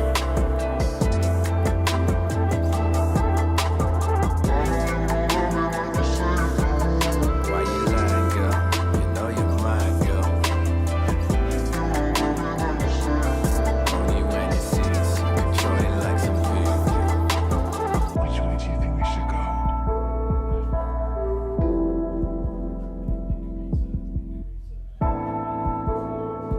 I don't care. Tired of the drama, silence, peace. Give me more than tears. This hit is yours. Too broken to be fixed, but not too proud to ask for help. Used to be yourself. I know you don't love me like you say you do. So why you think that? I know you don't love me like you say you do. Why you think that? So why you think that?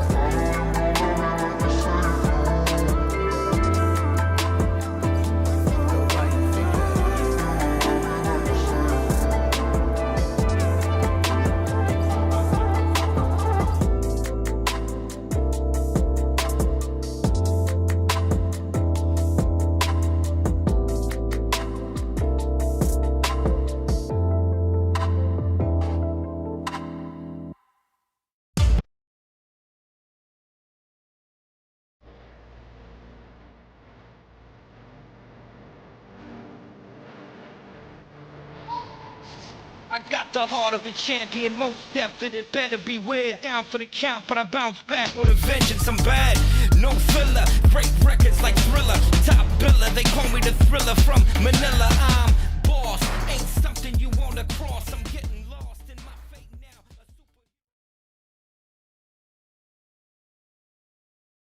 Welcome back to the eSerie A. Tim, joined by myself, Alex, also known as a FIFA analyst, and Zen. And we've just had our first game for you. And I personally don't think we're going to top off a better game than that. Surely not. Surely not. I mean, Alex, it was a hell of a game. A hell of a game. We didn't expect Jovi to score 2 goals to get the equalizer, to bring it to the overtime, did we? I don't think so. Especially us two, we were kind of sure Karim would have controlled it better. He didn't, and they gave us a very, very good show. And nonetheless, it was a very exciting game, and of course, 3 goals in the overtime. That's incredible. That's incredible for our first match of the game, of the day, of course. Definitely, as I said, I personally don't think we're going to top that game, but you let us know what you thought of it. We were talking and saying about how for Karim to be able to, yes, you know, a little bit shaky at times, letting Jovi get back into that match, But to have that and come out on top as a winner can really, really help you go far in that tournament. You know, you can almost think that might be your toughest game going into extra time. It takes a lot out of you mentally, but in those future games going into the next round, into the semi-final, he can look at that and go, you know what, I can use that as a bit of confidence and take it all the way. Yeah, about that, maybe I think it's a shame that he, of course, is playing at the semi-final tomorrow, and he can lose in those 24 hours, maybe a little bit of momentum, but at the same time, this win is very crucial for him because, of course, he gets into the top 4, and of course, for Venezia Esports, this is already a big result, and he can look for more, probably. Of course, it wasn't the cleanest game from both sides. I think Jovi gave really everything, and I wanted it to, and of course it happened.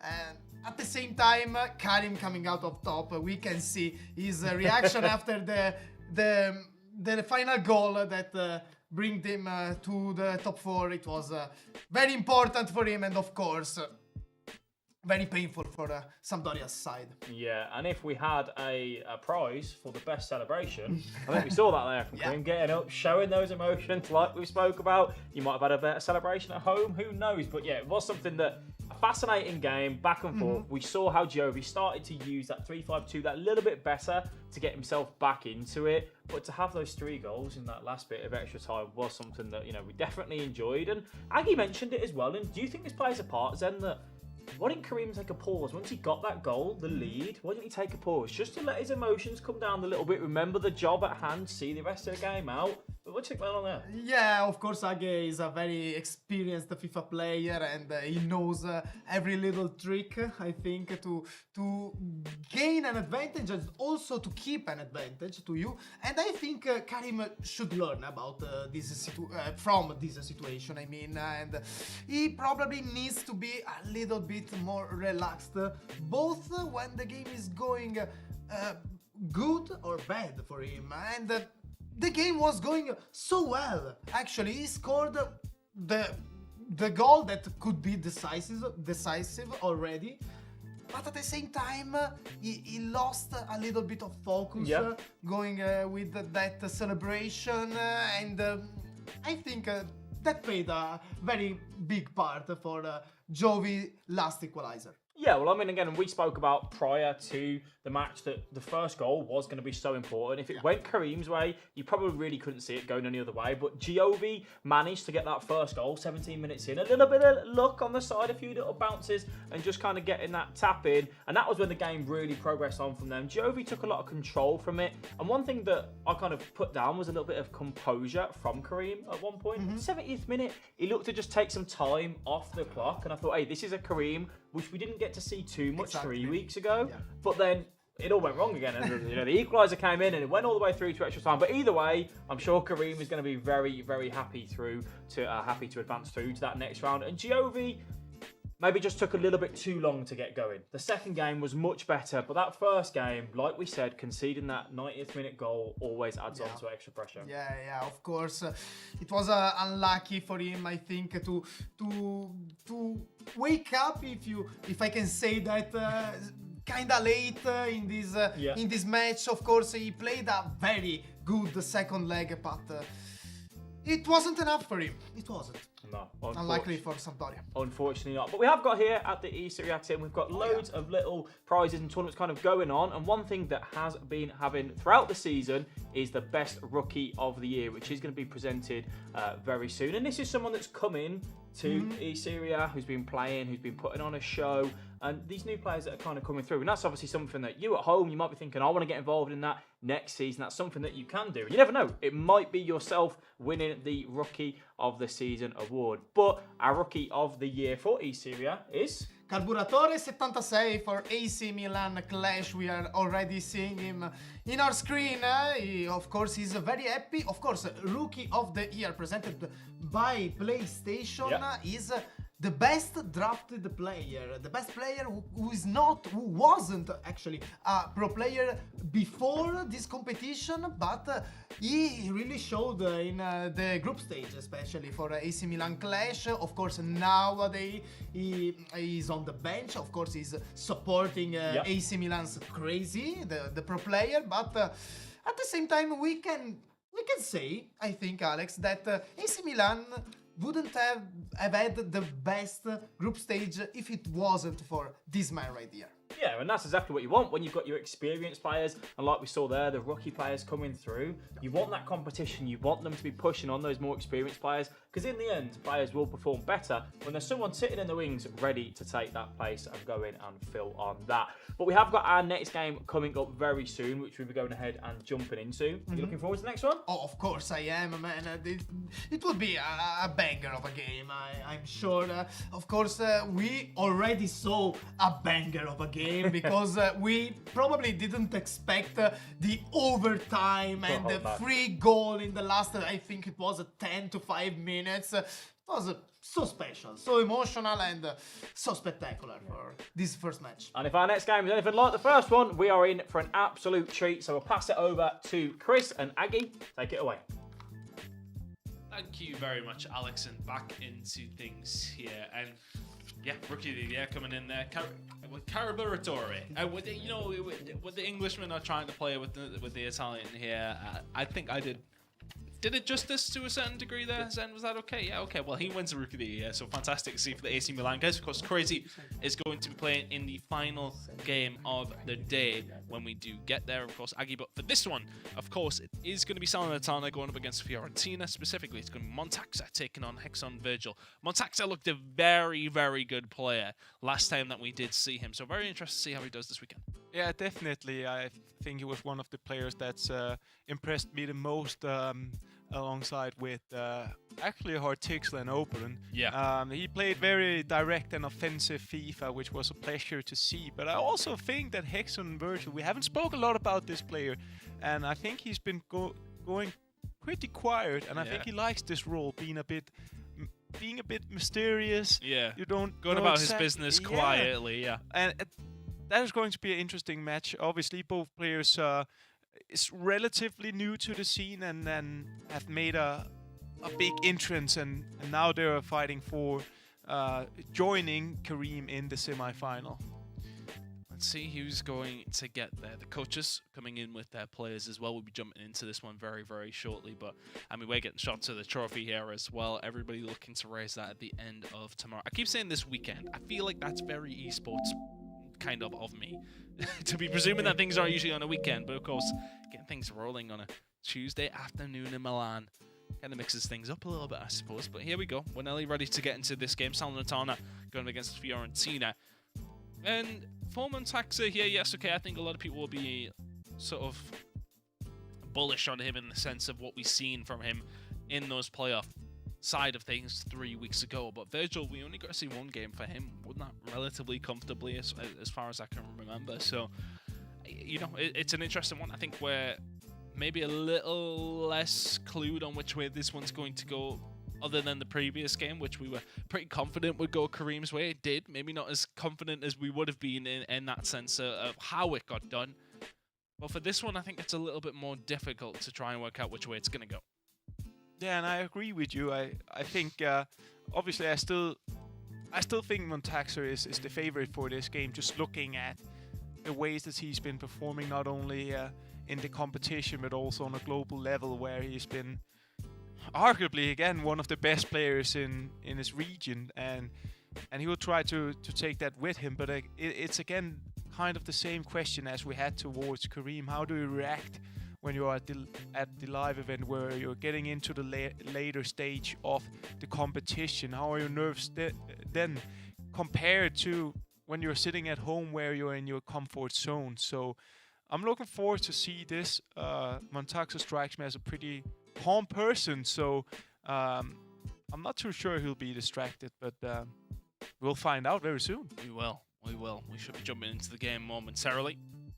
The referees are just making sure everything is, as we say in England, tickety-boo. Alex will like that saying. Zenny will be looking at me like, what on earth has that man just said? I wonder if that's a seahorse that is on Salernitana's logo. Is it a seahorse? I don't know. Zen, is that a seahorse on Salernitana's logo? You have no idea. You're supposed to be the resident expert here. What's going on? You can't get the stuff, honestly. Right, okay, well, hopefully we'll be loading into this game very, very shortly. What, is it a seahorse? It looks like maybe just a horse. Yeah, maybe you're right. Maybe I am, maybe I'm not. Well, maybe. But that's what we just said, Zen. No, honestly. You were right. There you go. You were right. Zen just, yeah. Second language, we'll forgive him. Anyway, should we jump into the game really shortly? Well, the Seahorses, Salernitana, of course, Montaxa may well be the favourite here. As we're going to be heading in shortly. And just thinking of some of the teams, did we see anything different in that previous game as to what we expected? I don't think so. I think the 3-5-2 was only the thing of note. It may be Jovi not playing it to its strengths in the first leg specifically. So I'm curious what we get to see here in formation-wise in the second game. Yeah, and I think we're gonna see the 4-3-2-1 being the common formation. That's my favorite personally. Yeah, and I think that even though like I feel like this 3-5-2 started as a trend a few weeks back, and when you are a pro player, you tend to get tempted to, you know, jump on the bandwagon pretty much and see what's working for other people may well not work for you. Exactly, and I think they need to just remember what it was that got them to this latter stage of the competition. That was sticking to the game style. Here we go! And that's something that's meta that a lot of people will look at and use themselves. You know, at the beginning of the game, things can change. It doesn't matter which way you want to play. Sometimes some things work. Those finesses from outside the box have worked for quite some time. Not quite as well as they did in the first few weeks of the game. They were quite ridiculous then. I think we all remember that with not so fond memories. But nonetheless, here we are into the game. It is going to be Fiorentina from right to left, Salernitana from left to right. Of course, Montaxa for Salernitana and Virgil for the side of Fiorentina. It does look like Hexen Virgil is playing the 4-back, so he's sticking with what worked his way here. Montaxa is also in a 4-back as far as I'm concerned. Looks that way. And I think with the 4-3-2-1 as well, it's quite often you've got one of your fullbacks moving forward. At least you're more attacking-minded one, or whichever way you want to go. And you got one of your wingers maybe dropping back in to help defensively where it's needed. But Hull it in the box, not going to work out here for Salernitana. I think that's typically how it's set up, though, isn't it? One of the fullbacks pushing up. Well, isn't needed here down this right-hand side for Fiorentina. R9 trying to get away, not going to get away from Teo Hernandez. Not many people do. I've seen them given, and that's just such a silly foul to pull off. That's a red to R9. That is... It's one of those situations you see them given in FIFA, but why is he slid? I mean, look, for me in that situation, he just lost the opportunity to get anything away from this game. Oh, and there you go. Immediately, Montaxa will punish the mistake. And you have to be set. Sometimes, you know, in FIFA, you get some red cards that you'll say, right, okay, well, why is that being given? You can't argue that one. You know that those fouls give them away. You know, time and time again, you guys at home would have played it, and we'll talk about the goal in a second. You know those tackles result in red cards. If you're the side of Virgil, that is a astronomical mistake. Yeah, you can't afford to make these errors here on this. It's just silly. This level. Yeah, and I think even when he got the red card, he should definitely have just paused the game instantly just to get a break off and change his formation. But I think maybe Montaxa realized I have to take this free kick very fast so he doesn't get the chance to pause the game, and took advantage of it. But what I was about to say before Montaxa scored was that even on 0-0, when you get a red card with your arguably best player, most important player in many ways, you just have to like play the first leg here trying to get a draw or not to lose with too much, and that just goes to show again you can't make these mistakes. You'll get punished, and especially against a player like Montaxa. And one thing I start to remember now when we were watching him a few weeks back is the way that he uses the through ball. Look at Hullet right now. And there you go, look at Hullet, you call it, and there it is, it's the Dutchman to make it 2. It's almost like you called it, it's almost like you know what you're talking about, Aggie. You see the run from Ruud Hullet, he finds him, that's 2, 21 minutes gone, still down to 10 men. And I think if you're Virgil, if you're Fiorentina here, shut up shop, do not let any more goals leak. If I was him, heading in the second leg, you would take a 2-goal deficit right now. Yeah, right now he needs to... I mean, I wonder... I would even have taken a pause more. Just really, really need to be cautious with how he plays this match now. If he can perhaps get 1 goal back, it would be a very, very good scenario for him, considering what happened. But yeah, as I said, he likes to do the through balls. And one extra dimension that he puts on these through balls, which I like, he often aim for Hullet, obviously, who is a player we've seen score a lot of goals already. And I think he's the top scorer right now. He is today. R9 might be trying to join him here for the side of Salernitana. Back in, Hullet. Can he continue that run of form? Not quite. Eyeball will pull this one away here for Fiorentina. Yeah, so just to finish the point about Hullet, I'll do that after. We'll come back in a second. Ronaldinho here, one-on-one. You know which way these ones usually go, but the slide challenge from Maldini at the back, something we've seen in the Serie A so many times over the years, gets away with that one. Yeah, so unless the players keeps creating chances, I'll try to finish the point about the through ball to Hullet. As you can see, he's always manually sending him towards the 4-back line. And what I like about the extra dimension that he uses on it is that he's aiming for Hullet, who is a very strong player, wins the most of his 1v1 battles. But what he also do on the through balls at time is that he's making it, and instead of just going for, let's just follow this. Really well played. Ronaldinho is in, and it's a great goal from the side of Virgil. And disappointment still on his face, though, but it's that automatic move that comes in there from the side of Ronaldinho, and the manual move, I should say, with the player selection. And we know that those chip passes, or those chip shots from there, always do the business, and finds one back, and may well be 10 man down, or 1 man down, I should say, down to 10 men, whichever way you want to put it, but only 1 goal down. Yeah, and that's a lifeline for him, and I think he really needs to consider now his approach to the last period of the game here, just making sure I'm not going to concede more goals. I'm all right if I doesn't score more, but just don't be behind with more than 2, I'll say. Let's just go for the elastic one. Now we'll try to finish my thing, so please don't create a big chance, but... Yeah, I hate to tell you, the ball's been put through for Ronaldinho. Every time you want to talk about it, it's this man in the box. It's straight at the keeper. But Fiorentina is still finding chances here. And I think if you're Salernitana, if you're the side of Montaxa, yes, you want to take advantage of having that extra man. You also have to be careful on those counter-attacks, because for the side of Fiorentina, for the side of Virgil, not much to lose here. R9 now. Oh, he's got Hullet overlapping down this left-hand side. It's got to surely be the pass back inside to the Brazilian, but no, it will go back to Theo Hernandez. Tonali. Out to Dybala, back to Tonali as well, just looking for the pass forward, looking for the little gap to find a way through.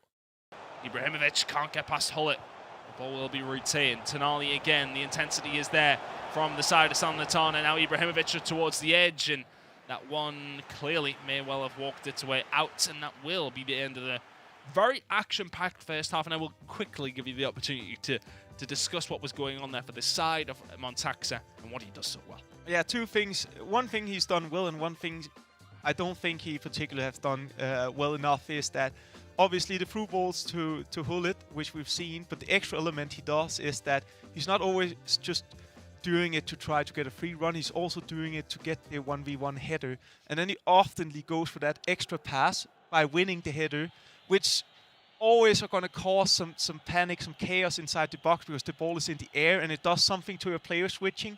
So it's going to be hard to defend, especially when Hullet is having a big chance of winning it. And what I don't think he's done well enough is simply too easy to have the chances Virgil has been created with a man less as well on the pitch. It's too easy to just make a through ball and then you're on a free run.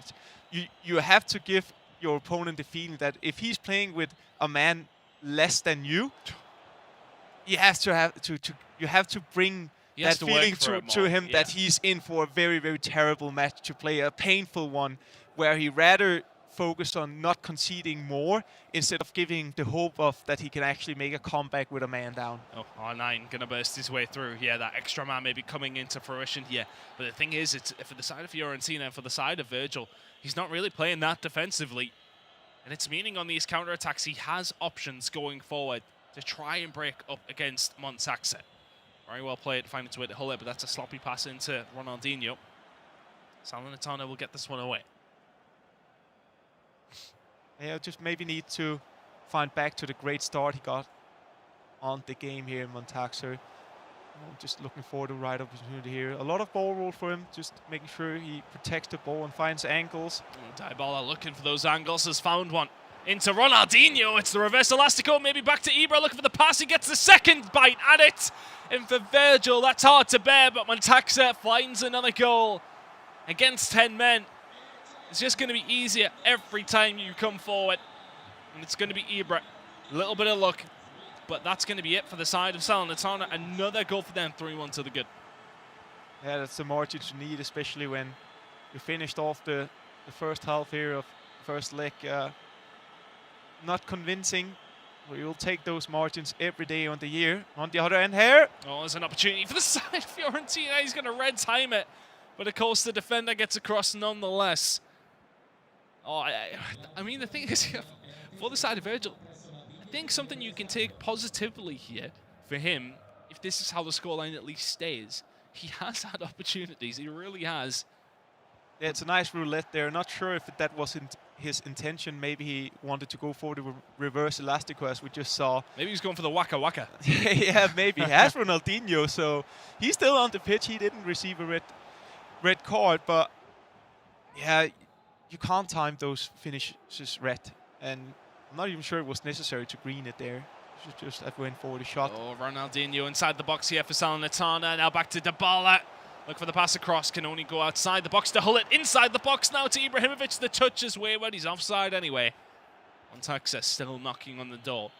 And I think for both sides, there's very different stories here, isn't there? I think for Fiorentina, for the side of Virgil, you keep this as close as you possibly can heading into that second leg. Even if you don't score again, I think a 3-1 scoreline is not a bad one to take into a second leg, considering you've had 10 men for about 80 minutes of the game. But for the side of Montaxa, it's about building that gap as quickly and as best as you possibly can. He's looking to build that gap once more. Dybala down this right-hand side. Eventually finds his way back to Tonali. Just inside to Hull it. R9, a little bit of room. Well defended by Koulibaly. Fiorentina will get this one away. Yeah, I think it will be he'll having some sort of weird feeling probably if the results stays like this, Virgil, just because that, as you say, he created chances to more. Here we see the football again, but something to get there that time. But it's pretty smart what he's doing, Montaxa, with the footballs, and sometimes when you time it right, it is a free run. But he will have a mixed feelings, I think, if the result stays, just because that he was able to create some chances and potentially just being down with one. But on the other hand, he'll be happy with maybe not being down with more than 2 goals. So yeah, I think both players will probably have mixed feelings. I think for the side of Montaxa, I think if this stays at 3-1 and you only have a 2-goal lead, thanks to that red card, you kind of say, right, okay, well, we could have probably walked away with a little bit more there. But for the side of Virgil, you'll probably rue that mistake that did actually lead to the red card. And you'll also look at it as sort of say, as you rightly said, it's only 2 goals. It's not that much considering we were down to 10 men for such a long period in the game. Still 10 minutes of in-game time remaining. You can see Fiorentina and Virgil just about keeping a hold of this ball as best as they possibly can. And this is smart from him, just making a patient attack here. Could be something. Oh, maybe an opportunity. Could have just went for the shot. The croqueta doesn't find its way through. An opportunity there for Dybala, but I think this is telling me that in the second leg we should have a really good game. Things have been very tight between these two. Virgil, I'd argue he's maybe had more chances. Yeah, I think the biggest question is always when you make a mistake, or not just a mistake, a huge mistake, how do you respond to this? And I think his response has been well. And it's really how you react to that. And he'll take that with him. Let's see the player lock here. Ronaldinho just recycling it. Hullet. And if he's smart now, I think I would go for the last attack just to make sure that my opponent is not getting a chance more, simply because he caused this situation for himself. So now we have to play a bit more smart and perhaps a bit more conservative. But that isn't conservative. No, it isn't. Tries to force the pass, and now you've got Ibrahimovic making the run. Ronaldinho isn't going to get a chance to move forward. That pause has been queued for quite some time. Changes will come through with 89 minutes on the clock. Very interested to hear what Alex and Zen have got to say about that red card from the man on the Fiorentina side. Now, as you can see, he decided to stay in the 4-3-2-1 and just decided not to have a center forward, but you just have the two strikers there still. So it's pretty much the same. You don't have the target man up there or the guy to find in, and that also results in him being good at actually playing that formation. He's been playing pretty direct in the chances that he created, just finding some good through balls to Ronaldinho. Is that offside? Yeah, it is. And I think both players, as we said, will have mixed feeling about it, but yeah, there's no doubt that Montaxa will feel the best. Yeah, I don't think either side will be going through into this second leg as happy as they could be. But that was a very good game, and I think for the side of Fiorentina, for the side of Virgil, you take that one considering what happened. But for the side of Montaxa, you absolutely take it as well. But let's head over towards the studio. Let's speak to Alex and Zen and find out what they thought of that game. Bit of a silly red card to kick things off there, Alex. Yeah, it was a very, very silly red card, wasn't it, Zen? It was something that, I don't know, we spoke about earlier on about players getting on the stage for that first time again since the 3 weeks ago when we were last here. Just a rash decision that came out of nothing.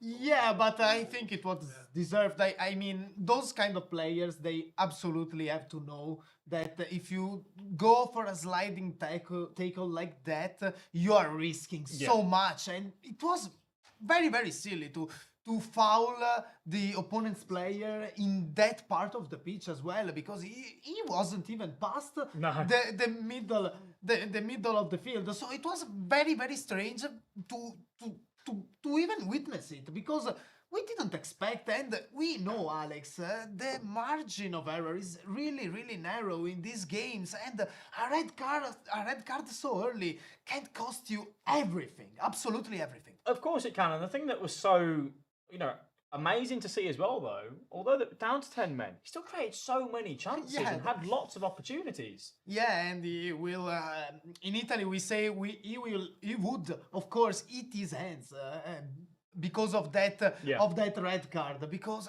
I mean, if he wasn't 11 versus 11 in this game, he would have had so many chances to score with that R9 in the middle of the box. And he even scored once. So this is not over yet for Virgil. Well, definitely. And for Virgil as well, the way we got to look at that is that it was 3-1 in that first leg. When it got to 2-0, I thought Montaxa is just going to wipe the floor here. It's going to be 4-5-0 in that first leg. And that, would have been impossible to come back from.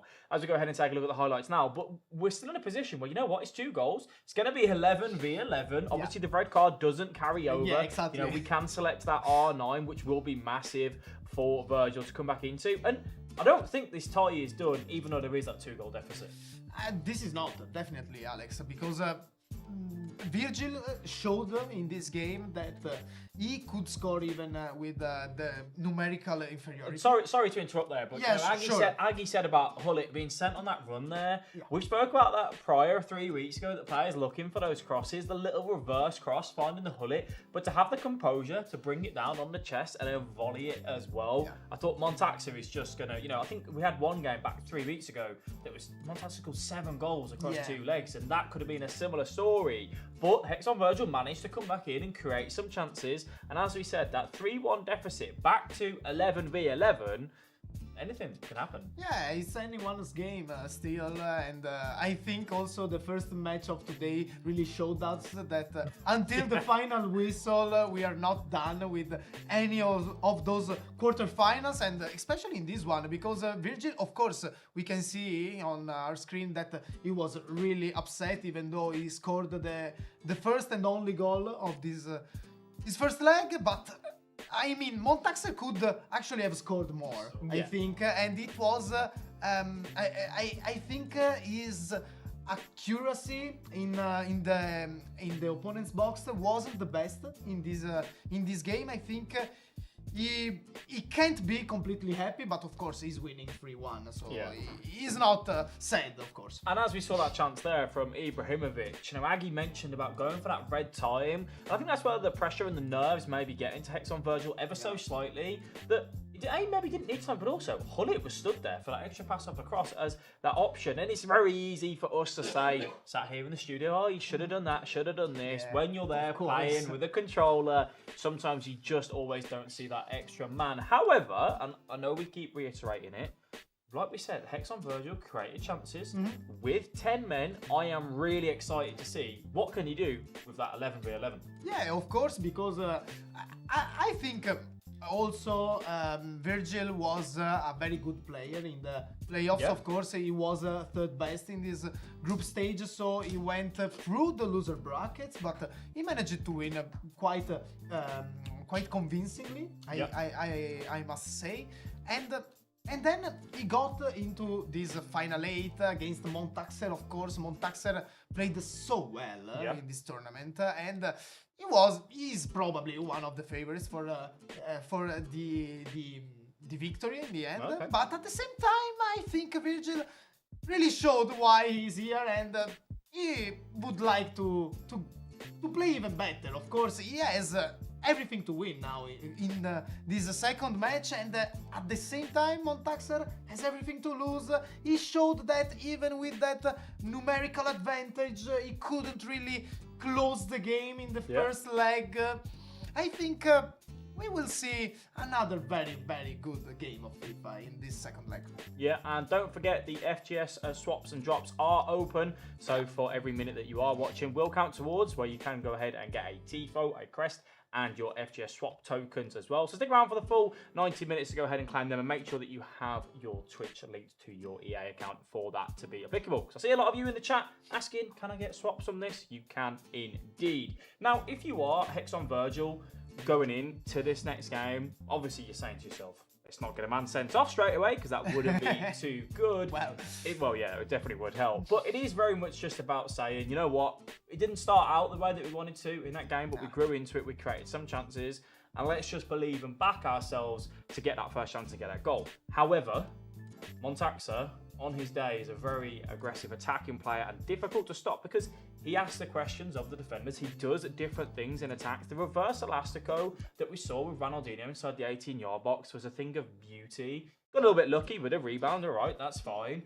But even, you know, the Hullet cross like we spoke about, when you have multiple things in your locker, just to ask those questions of the defender, it makes it very difficult to defend against. Yeah, and I think that especially because of that, it would be a real shame not to have Montaxer in the tomorrow's games as well, because he's one of the best in attacking part of the pitch. At the same time, he conceded one goal, playing with his opponent playing without the center forward and main man, R9, of course. We saw him along the whole tournament. And yeah, Ronaldinho could actually score. Even when it was no one probably would still play hard in that game, because of course you are getting R9 sent off in the 12th minute and you are so upset, of course, about that. But he actually was able to keep his mind in the game, and he still has a chance. He still has a chance in this second leg, and I hope for him that with an opening early goal, maybe we are going, of course, to see another very good game of FIFA. Yeah, and we saw that in game one as well. That, you know, we kind of said, and we looked there and we said, Jovi, you know, if he gets that first goal, he's got that chance, but you don't expect him to do that. Yeah. And it's a similar story here, that if we do see Virgil come out and grab that first goal, there is so much to play for. Will the nerves kick in from Montaxer? Last time Montaxer was here, he had it not pretty easy, but he was comfortable. Will he get put up against that, and will he be under that little bit of pressure, under the lights? Who knows? But that's what we're going to go ahead and find out as we pass things back over to Chris and Aggie for leg number 2. Yeah, speaking of pressure under the lights here, I'm not feeling good today. Don't worry, it's not what you know what. But you know what? I'm grinding through because there's been some good FIFA and it's making me feel imminently better. It has to be said. We've had some good games so far, and are we going to see some more here, Aggie? We're kind of just about halfway through the day. We're about to see our 4th game in our 2nd game of the day, I should say. I'm curious because honestly, it really did feel like the side of Fiorentina were. And for Virgil there, really not a bad game out of him, apart from that silly mistake. Yeah, I mean, he's definitely... He want to stick to the things that he did well. And that was creating chances, even with being a man down. And he would like to try replicate that just with 11 players on the pitch, obviously. And for Montaxa, I think he'll be satisfied as well with his attacking gameplay and maybe just want to adjust a little bit in the defense. But we saw it before in the first match that the comebacks can definitely happen on this level if you're not ready, and especially if you concede first in the beginning of the match. So let's just follow this. Well, it was maybe an opportunity there. I thought that Maldini would get on the end of it here. Eventually he will do so. Dribbling on the moment, Maldini card, good enough to get away from Tonali there. Oh, the pass inside was maybe on. The pass inside here to R10 is there, and back inside to della very, very quickly. And it's going to be Virgil to answer back immediately, and now it's 3-2. And exactly same way as we saw in the first match of the day, that maybe the comeback is on, and it's going to be interesting to see how Montaxa is going to respond to this, because he's already out of possession again, and you want to start finding your flow as fast as possible, and especially with the way he's been starting out here in the 2nd leg. Oh, ball all the way over, and it's actually going to have to be a save coming out from Aynan. And now Fiorentina continue to put this pressure on della. Pass inside, R9 can go either way. It's going to be the roulette to try and find his way in. The drag back, fakes it forward. Finds his way through if he possibly can. Dybala back across the Hullet, and it's Fiorentina well and truly on top yet. That was a great play. It's unfortunate not to get him. He's on fire right now. Look at the play lock. He is absolutely frying. That is a ridiculous skills coming in here from Virgil. Still one down, but 12 minutes in, I don't even think I've said Montaxa's name. Yeah, I mean, the way that he just... the pace that he just...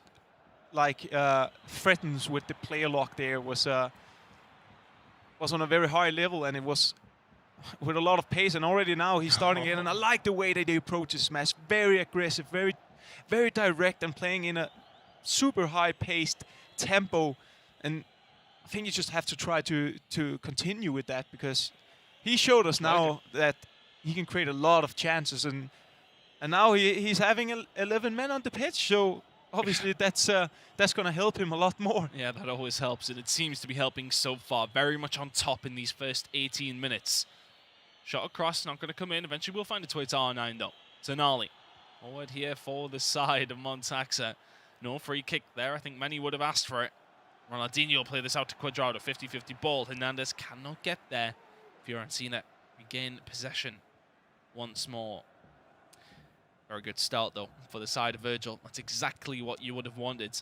And he's threatened time and time again since that goal hit the back of the net also. Koulibaly here. Finds his way to Fantasy Tonali card. Ball forward. Ronaldinho now going to have to play this one backwards for the side of Salernitana. Montaxa. Goal here could be massive. We're just waiting for the right opportunity now. Probably going to try to take a patient attack, even though it may not lays in the way they want to approach the game. It's two players who likes to attack a lot and like to attack fast. And that's a really rare attribute as well, to be able to always look and find options that are moving you closer to the goal. It can be very, very hard, especially on this level and at a land, to not being afraid to move forward all the time and think offensive. Oh, it's a good ball into Ibra. Very, very fast player from Fiorentina here. You feel as if Virgil just wants to even the odds as quickly as he possibly can. Ronaldinho now to Hernandez. Trying to play this one forward. And I think if you're Salernitana, if you are Montaxa, getting a hold of this ball and slowing this game down is crucial right now, because it just feels as if Fiorentina and Virgil on the cusp of finding another goal and leveling this one up. Dybala now plays this one across. Ronaldinho finding some space out wide on the right-hand side. Is the defense going to be solid enough to stop the Brazilian? It doesn't need to be, as that ball will go out of play. Yeah, it's just not taking 100% for him right now, Montaxa. Maybe got a bit shocked about the way the game started for him and how well that Hex and Virgil has been playing here, and how much confidence he's playing with, actually. We can see him moving forward all the time, just looking for those passes here, and it's a sign of confidence. It's a sign of belief in that he can make this comeback. But let's see if he can do something here, Montaxa. We see him trying to involve Hullet as much as possible and just using him as that extra man, that box-to-box centre mid who comes in. Oh, there's a little bit of room here for Ibra. And that really good movement from Ronaldinho is what created that room. Doesn't result in anything now, and it definitely has felt like the game is slowed down a little bit. Salernitana and Montaxa trying to find another goal just to give himself that 2-goal cushion once more. Tonali forward to Dybala. Fiorentina on the opposite end of that scale, trying to reduce that gap as quickly as he can. Back now to Theo Hernandez. This ball going to be whipped in here by the fullback. Frenchman will play this one back. Maldini now. Cross to Tonali, building up here for Fiorentina. I like the way he plays right now, Hex and Virgil. He's playing fast. He's not warming the ball for too long. He's just moving it, making Montaxa work for it defensively right now, and just waiting for the right opportunity now. And it's important to sometimes be able to just take the temperature, because sometimes you can be like, you can start to become into a thing where you just focus on attacking very fast and just direct. So it's good to sometimes just take the foot off the gas and just play it around for a bit. But obviously, still 1 goal down, but he will be satisfied with the first half here. 100%. Definitely feels like he was the better player in that one, the more aggressive, found that early goal. Hasn't been able to find anything else for the side of Fiorentina, has Virgil, so far. Still Montaxa with the lead as we head into the second half of the second leg. It's do or die for both of these two players here in the quarterfinals of the final 8 of the eSerie A team. Oh, the FGS here in FIFA 22. And he haven't looked as comfortable as he did in the beginning of the first leg, Montaxa, and haven't really created chances here in the second leg. So he would want to start doing that right now in this moment. Let's see if he can. Kessie forwards to Ibra. Can maybe try and find the room just to find the pass to R9. Very well defended by Quadrado, but it will find its way back to Hullet. Now Kessie back to Hullet again. 2 central midfielders working well. Hullet has a shot on him, goes for it as well. It's not even green timed, and it may well have went in, you know. Had he timed that correctly. Mainang was scrambling back for that one, and Salernitana cannot take the opportunity there. Montaxa, that was a big one. Important for him to start get the feeling that he's also creating chances, that his offensive game plan is working as well, because he is a flow-based player. He is a player that likes to attack and relies a lot on it, and therefore you obviously need to prove to yourself when you're playing that your strategy is actually working. It seems like he's off to a good start here in the second half. He's finding the passes right now and the angles. Oh, has he found the angle into R9? He's got Hullet on the overlap here as well. Could he possibly cross this one in? It will be a corner. Fiorentina defend it well. Ronaldinho. Magician down that left-hand side. He's found R9, a little bit of space. The shot cancelled, the green time. The block in from Quadrado. Fiorentina surviving that one. It looked very, very dangerous, but look at this run that was potentially on there. Ronaldinho choosing not to go for it there from Virgil. And may well actually get counter-attacked here as Quadrado's actually found himself wandering up the pitch just a little bit too much, but Salernitana calmly. Montaxa will keep a hold of that ball, not forcing anything that wasn't necessarily the best percentage play. Will keep a hold of the ball with 60 minutes gone. They're starting to retake the control over the game, I'll say. He's been under pressure in the in the first half, but he's been coming out here to the second half and has been playing convincingly and been shutting down for Hex and Virgil. I will try to just stay compact. Good ball. Is Ronaldinho going to get there ahead of the defender? Not quite. Koulibaly just about in the way. And this will be played away by Paulo Dybala. Salernitana looking for that 2-goal cushion once more. R9 stretching his legs through the middle of the park here. A little bit of room to run into. Chooses to go back to Ibra. Eventually recycles this one back all the way to Maldini. Koulibaly just keeping a hold of this ball as long as you possibly can. And looking for that chance that just cannot miss. Kessie moving forward. Has options in front of him. Cullet is one of them. Plays this one back now to Hernandez. Feels like an attack is very slowly building here for the side of Salernitana. And I think that maybe was just the roll through. Maybe you wanted it to go through if you're R9, if you're for the side of Montaxa, but just a little bit too much weight on that pass. Yeah, sometimes you will get into these situations where you just have to go for it and hope that you can get that lofted pass or just a regular pass into your strikers and past the defender. But I like the way he's been approaching the second half here. It's been much more game management from Montaxa, being patient when he's attacking and trying to stress Hex and Virgil to commit with his players. Oh, which way is this ball going to bounce? R9 maybe had the moment to just turn there. This ball hasn't went out of play for quite some time. There's a run from the Brazilian through the middle of the park. Dybala chooses not to go for it. Montaxa, that game management you talk about. These risky passes are not being even attempted from the Salernitana man, but Dybala will find a little bit of room down this right-hand side. The defenders come across, and as has Ibrahimovic. It's going to be the save there from Mainan, and just about survives if you are Fiorentina. For Virgil, he came out screaming into this second leg, but we've seen very little since around the 20th minute from him. Ibra will win that header, and with only 12 minutes to go, he still needs to find a goal. Yeah, he's been playing it very wise and very smart, because all of his attack almost he took around, 5 to 8 in-game minutes out, and that stresses it. Oh, there's an opportunity here for Hull inside the box, and it's the front post finish from the Dutchman. And out of absolutely nothing, Fiorentina have found another goal. 2 goals for him in this second leg, and all of a sudden it's 3-3. And that comes, as said, from absolutely nowhere. Yeah, he's been doing a lot of things right in this match, Montaxa, but we have to applaud Hex and Virgil as well, because he's not been stressed off the fact that Montaxa has kept the ball a lot more and not trying to force any plays. He's just been patient and waited for the right moment, and honestly, with the minutes the goals are scored, and it's a total replicate of the first match we had there, as we can see here.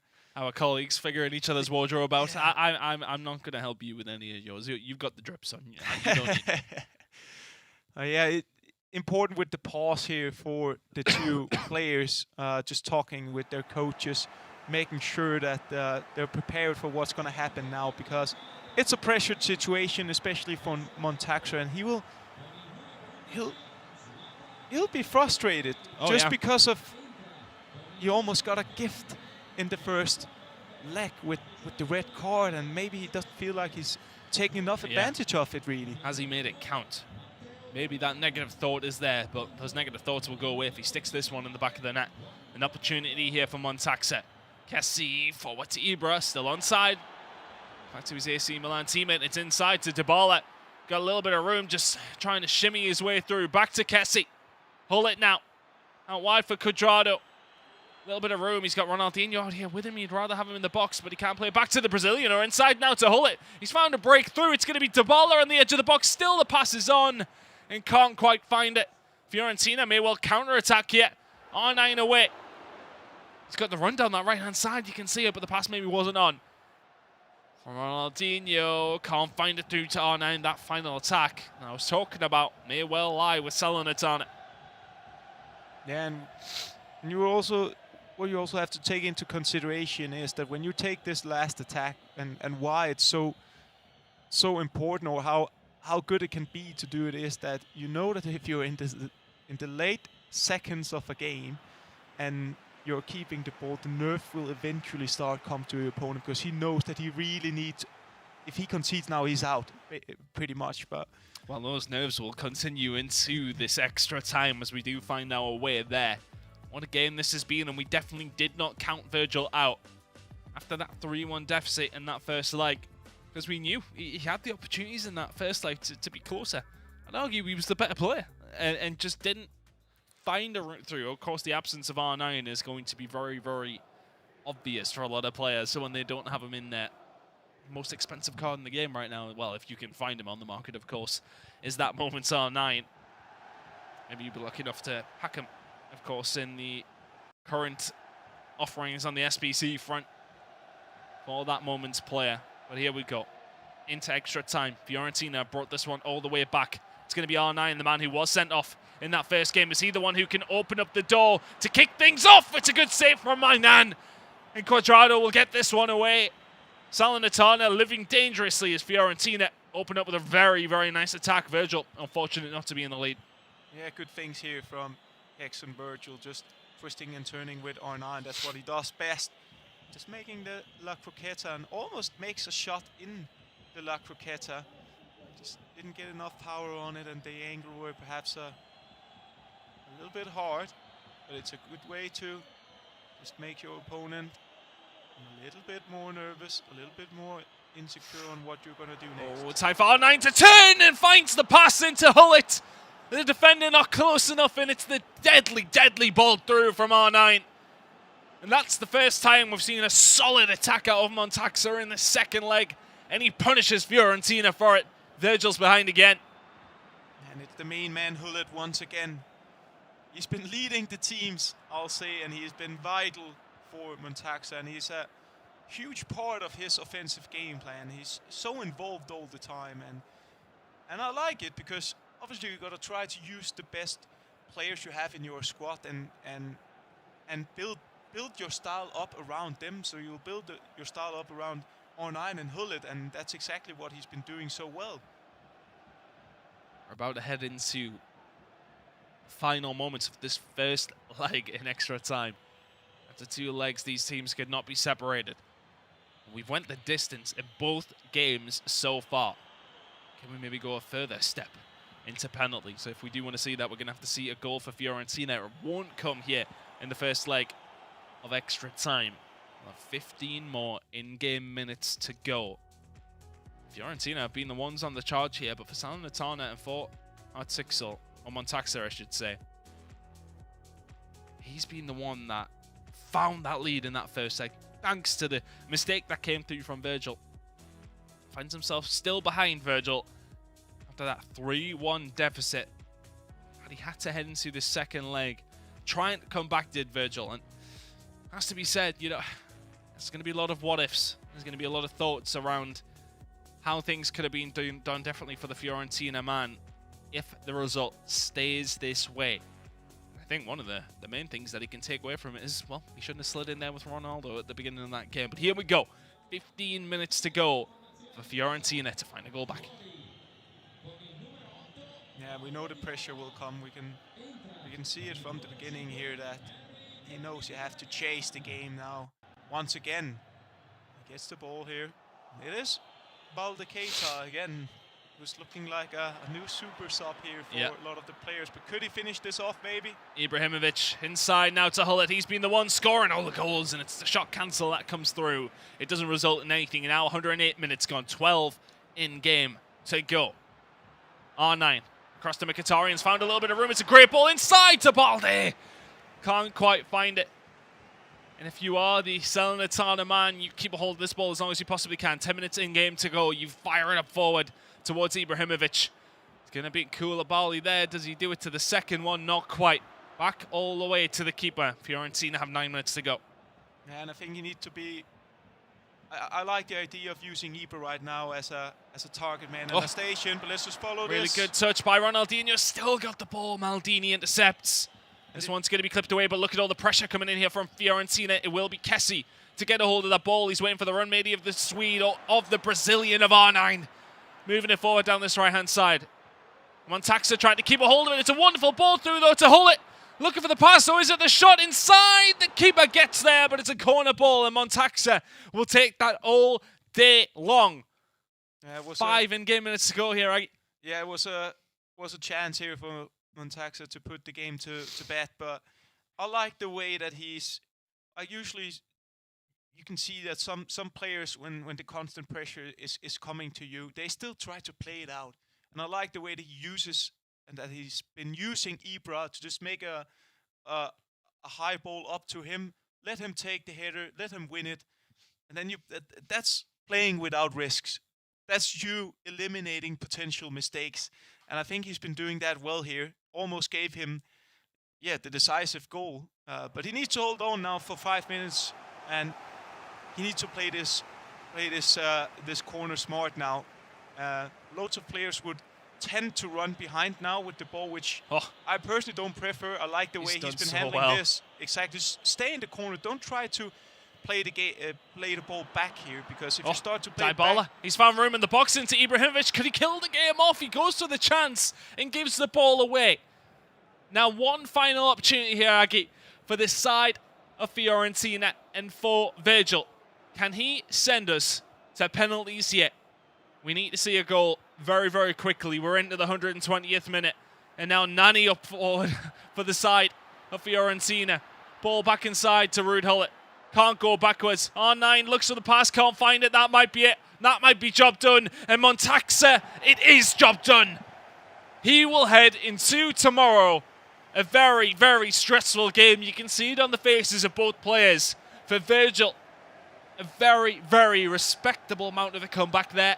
But the damage was done in that first game. That red card is always going to make things very, very difficult. Montaxa took that advantage and ran away with it. Finding that late goal in that second leg makes things so, so difficult for the Fiorentina man. A really, really good game. And, well, we're going to have a break because all of these games are really going the distance. We've got 2 more to go here before we find our final 4 heading into tomorrow. Don't go anywhere. The next 2 games coming up after this break. Champion, most definite, better beware. Down for the count, but I bounce back with a vengeance. I'm bad, no filler. Break records like Thriller, top biller. They call me the Thriller from Manila. I'm boss, ain't something you wanna cross. I'm getting lost in my fate now. A superhero cause. You can set me on fire, you can't hurt me. I'm on. I'll be back in my stride. That's how we design. One thing I know, when the back is against that wall. And bear will be coming back, that's how we go renegade style, they really don't stop. Time to break through, come on free. Inside and you will find the heart of a champion like me. Go renegade style, but we don't stop. Time to break through and come on free. Inside and you will find the heart of a champion like me. Cold-hearted warrior, I never rest on my laurels. No matter the battle, I come back like I'm immortal. Undefeated air, been this way since I was born. Exhibiting the true marks of the champion. One thing I know, when the back is against that wall, and man will be coming back, that's how we roll. Go renegade style, but we don't stop. Time to break through, come on free. Inside and you will find the heart of a champion like me. I'm a champion, I'm a champion, I'm a champion, heart of a champion, you're a champion, heart of a champ, you're a champion, heart of a champion, yeah. Stop, don't stop.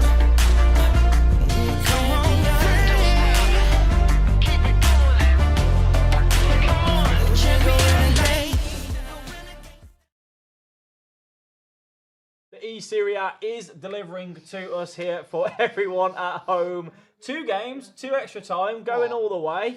But just can't say much more, can we? What a day, huh? And it's only half of the day for now, and we had the 2 banger of matches.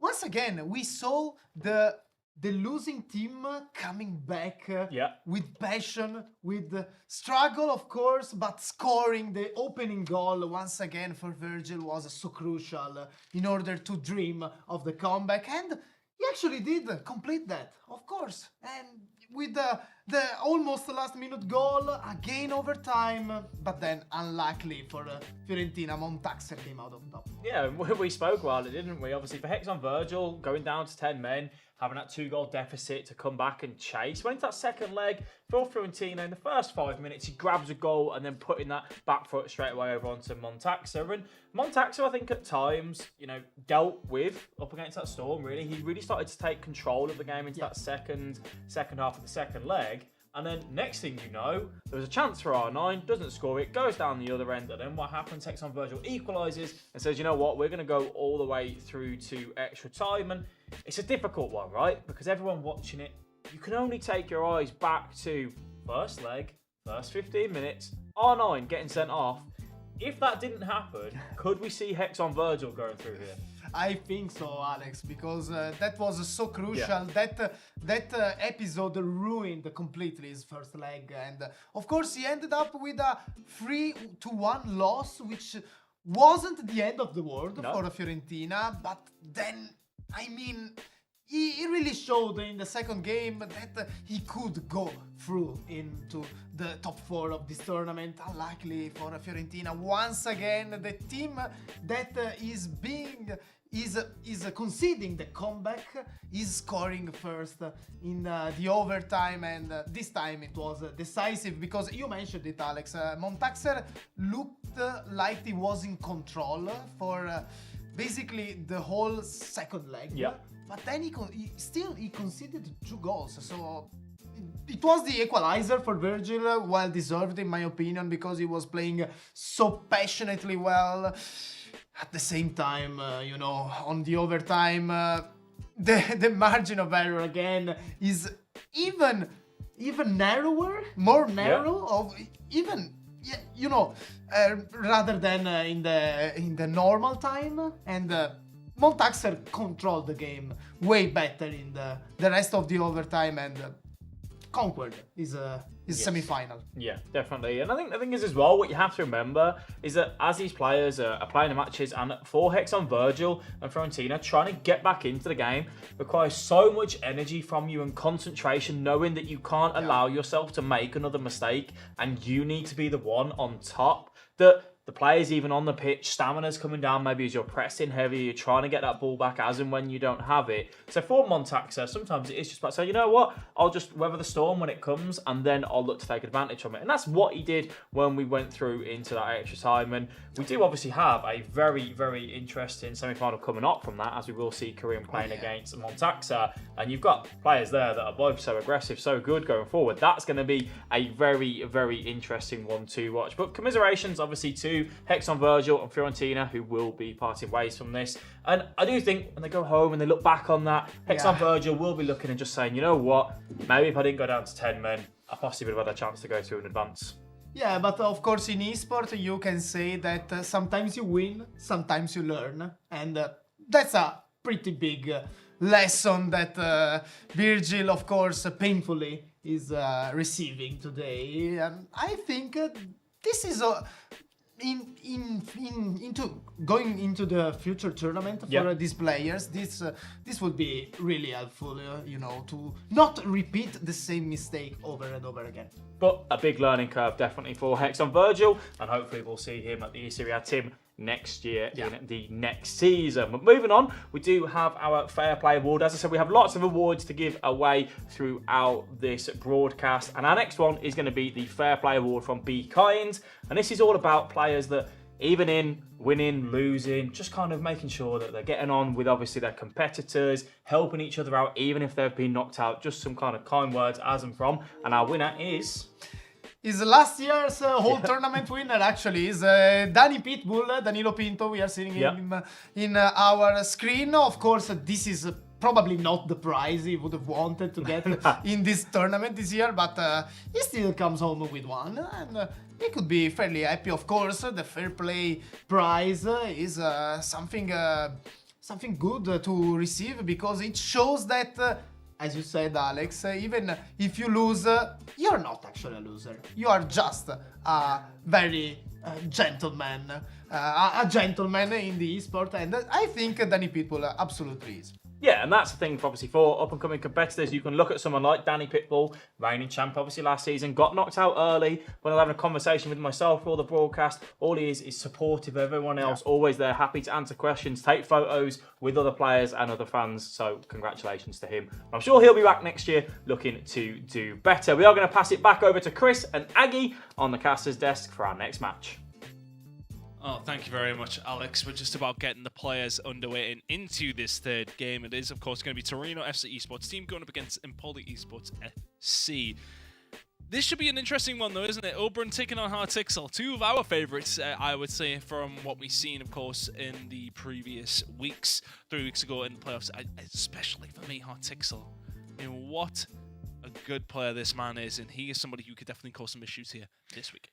Yeah, I mean, I looked at the program, and this match came into my attention. It really got it. I mean, all matches are great, and as we can see, the two first matches has been incredible and exciting. But just looking at these two players, and after we have seen what they've done in this competition, we're in for an offensive match, right? With a lot of skill moves, a lot of flow, fast plays, and I think two of these guys, the winner of this match, will be in a very good position to go far in this competition. Yeah, he'll be playing against the winners of AC Milan and Sassuolo, so either Crazy or Figurino, so that is not an easy game by any stretch of the imagination, but we need to still figure out who's actually going to be there at the end of these two legs between these two players, who are just getting themselves set up now.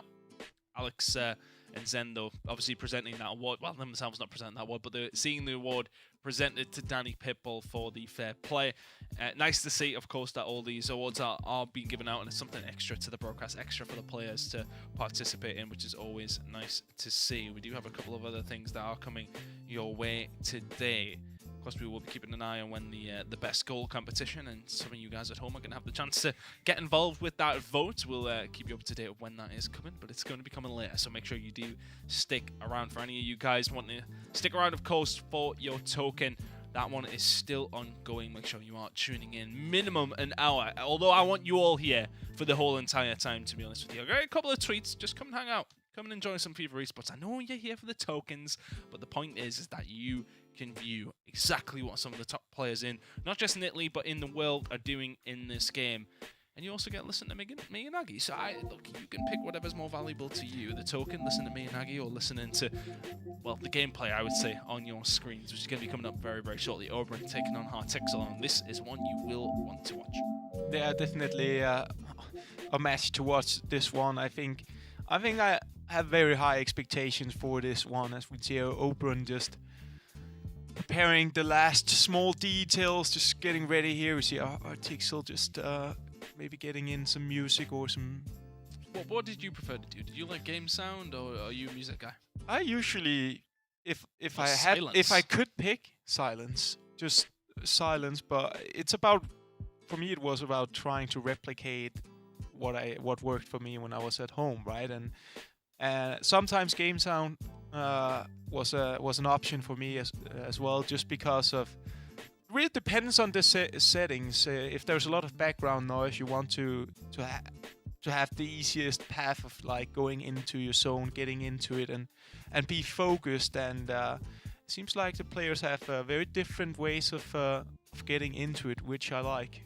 The diversity is great. I'm very much a game sound man. I know a lot of people who really like to have that music blasting, but I'm a game sound guy. I like to be there. I'm in the pitch. Music did for me, at least. It distracts me. Yeah, and it maybe kind of stresses me a little bit. Or it did in terms of not like, yeah, as you say. And maybe it's also something to do with it. I'm terrible at multitasking, but that's another thing. Regardless of that, I just think we should be ready very soon. And I'm really in for this match, because I also I'm not sitting on the fence at this competition. I did say that Oberon were my favorite to win this competition, and I'm gonna stick with that, because I think he was very convincing last time we saw him play.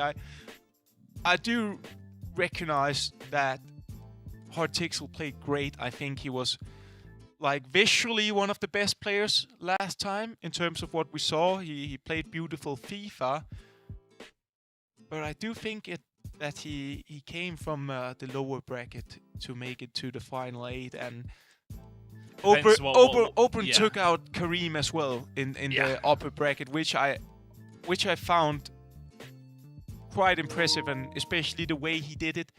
I think that he pretty much dominated those 2 legs against Kareem, which obviously is not easy to do, especially with the momentum Kareem was coming into the competition with, obviously ranked top in the Eastern Europe region. So that was a statement to me, and that's why I jumped off defense and say Open, that's my favorite to win the title. Very convicted in your choice, I should say, and that's a good way to be. There's far too many people who are analysts in the esports scene who don't like to make decisions on which way they want things to go. Very much just everyone's great. No, Open looked really good, and I agree. But it is a very, very hard task to compete up against Hartixel. It has to be said. I mean, this guy is one of these young players who kind of come out the woodwork a little bit, and you can see the skills are such a huge part of his game. But was he tested enough at the playoffs? Was he tested enough to go up against a guy like Oberon to maybe find himself a spot in that semi-final? I think that's what we're going to ask, and that's the question we're going to get answered after this game. Yeah, I totally agree. I think that's the interesting point, because he weren't really under a lot of pressure in his games as far as I'm concerned. And again, Open played against Kareem, and he was dominating from start to end, and that's pretty hard to do against a player like Kareem. So it's going to be a very interesting matchup, and especially with the flow-based play of FIFA, they both tend to commit themselves to. And I think what I also missed a little bit in the 2 first matches has been some more skill moves. I think obviously it's going to be hard to perform skill moves and time them at the right moment here at this level, but I do think they're necessary, and especially when you're working your way into the box. So I want to see some more reverse elasticos. I want to see some more McGeady cancels, to be honest. We haven't seen enough of that, and I think that's going to come to us. It's going to come to the players when they feel warm and they feel like they have the flow. Then I think they'll start to show their entire repertoire. Just need to watch some of my games, mate. Reverse Elastico is pretty much the only thing I use. Abuse it, if anything. You know what? I even know how to cancel skills, Aggie. Well, that's amazing. It's pretty crazy for a 30-year-old man, I would say. You know, the fact that I can press those buttons so quickly. It's crazy. I can't quite do the cricketer pass, though. Not quite there with that. But reaction gets slower with the age, is that what you say? Because then I'm also, just turned 26, so I mean, it's only gonna go downhill from now. Is that what you're saying? Still a young gun. Yeah, try to say that to the players. Do you think there's definitely an age where it gets a little bit more difficult as a FIFA Pro? Or do you think it's one of those games where you can get away with? I think it's a gray zone right now, to be honest. I don't think there is like a kind of proof on it. I think it's something that we'll discover maybe within a years. But I don't think that you have a certain age where you said like, okay, now the quality is starting to go downhill, because there are still a lot of good players. Like we also saw the likes of Lone Wolf, who were competing here and also went pretty far in the competition. I think he's the same age as me. Old. So it's just to say, let's just say it as it is right now. Age is just a number. It is indeed. Anyway, here we go. The numbers that are going to matter are in the top left corner of your screen. There's going to be Empoli taking on the side of Torino. I'm very intrigued to see which way this one is going to go. It's going to be Hartixel from right to left in the Empoli kit, and then the Torino kit is Auburn, who is Aggie's favourite for this game, for the tournament, but he has to get through it. Young gun and Hartixel, who we quite often see him concentrate on using Ronaldinho down the left-hand side. Feels like the Brazilian on the ball as much as he possibly can do. And he won't get his chance for them first time here. Tonali in the middle. Out wide to Darmian. Can this build up to something immediately here for Hartix? It was very, very, very good at using Ronaldinho at the right time and at the right moment last time we saw him play, and I think he will try to do that again, because if he can get past Cuadrado, who's playing for Open, then there'll be some opportunities, and it's very often that we see that the goals on this level are coming from breakthroughs on the sides, and he'll definitely try to use Ronaldinho in that case to make life a little bit easier for him. Maldini will switch its sides now to Hernandez. The right on the pitch actually instead of Koulibaly, that for birthday item of course. Potrai moving forward. Somebody we've seen a lot more in the middle is Tonali. We didn't see him last time. Of course he'd just been released, so wasn't in the roster lock. We are seeing that Tonali item. And that's somebody I've used myself as well. Very, very solid card. I haven't got his upgrade yet, which as I said, AC Milan need to pull the finger out in that respect. Hopefully we start getting some, as I've wasted all of my fodder, so to speak. Because you guys at home will be looking to try and get as much of that as possible with your tokens, whichever way you want to use them. Saving them all up for better pack towards the end of the year, or just cycling through what you can get your hands on. Darmian now. Play this one back now to Maldini. Slow start to this game. Both teams just maybe feeling their way into this one. Yeah, just being patient here, Hartixel. And there we had it, the McGeady cancel. Had to wait 5 matches until the game. It doesn't lead to anything, but it's maybe also me being a bit biased. I just love the visual part of it. You can see. Because you can cancel it in a couple of different places, can't you? Yeah. You can't do it too early and then it becomes completely useless. Exactly. Do it too late and it doesn't really do much for you either. But you can also use that to your advantage. Like, the opponent doesn't know where you're going to cancel it or if you're going to cancel it at all. Yeah, and Hartix was also very good at using it in order to recycle the game fast. So what he would like to do is he was running down the wing with Ronaldinho, and if the opportunity wasn't there, he was just going for that McGeady cancel, just recycling the game and move the ball over to a different place. And it's a fast way of switching the game, obviously. So he will try to do that, but so far we haven't seen a lot from Ronaldinho, but we have seen Hartixel in a lot of possession, which I find interesting. We can also see here that Tonali is dropping down pretty deep here to help the defense, and we have Ibrahimovic here. Again, going for that McGeady cancel, and maybe just not the right moment to do it. No chances to really speak about so far. Maybe there's one here, they're coming for R9. It's just very good defending, to be honest, from Hartixel. 30 minutes gone here, and that's not really much to speak about. Both players cancelling each other out very, very well here. But I think they're, especially Hartixel here, is trying different combinations here to try to open that to that box that Open has got with also with a lot of players behind the ball. Open just sitting comfortably deep and going for the counters, which I think he had great success with against Karim in the previous rounds. Right now, I think Hartixel has got a decent start to this game. Yeah, he's keeping hold of the ball, but he isn't producing much with it. But maybe is this the moment? The McGeady cancel here from R9. Tonali. Wide to Darmian. This feels like it could be a threat of a chance. So it's going to be Ronaldinho. Chooses to go out wide. Keeps it in as well. Has he managed to find his way across here? Not quite. To Hernandez. Just about steals the ball away from the Brazilian. And there we see Ronaldinho for the first time being a little bit dangerous. Works his way into the box with him, but again, both players has been defending well, and Open would like to come up with something soon as well, just to make sure that he's in the game. Oh, Hullet wins the chance, and it's offside from R9. Looked like an opportunity was on the cards. Open will find that pass into R9 with Hullet, but ultimately the Brazilian offside.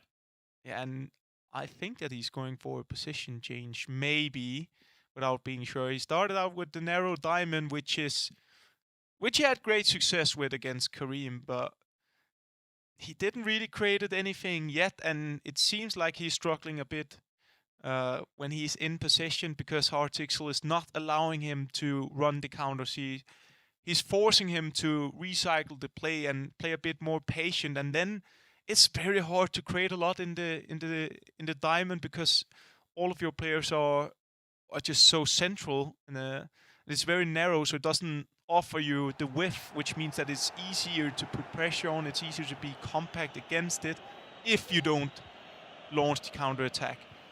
And maybe we're gonna see a change at the time for Open, but he's probably gonna stick to it for now and stay loyal to what has worked so well for him so far.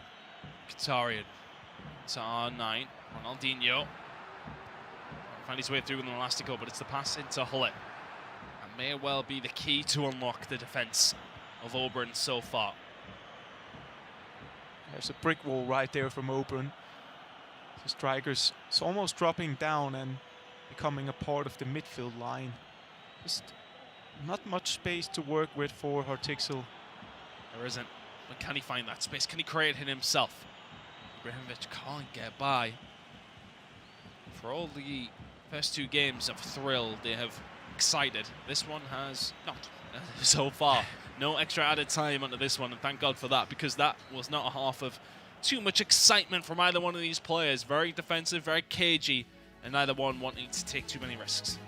Yeah, I think it was pretty obvious that, as you say, that none of the players really wanted to take too many risks, and were very well organized in defense and not taking any chances. And even though we don't see a lot of chances so far in this match, I will say that I enjoy these tactical matches as well, where it's a bit cagey.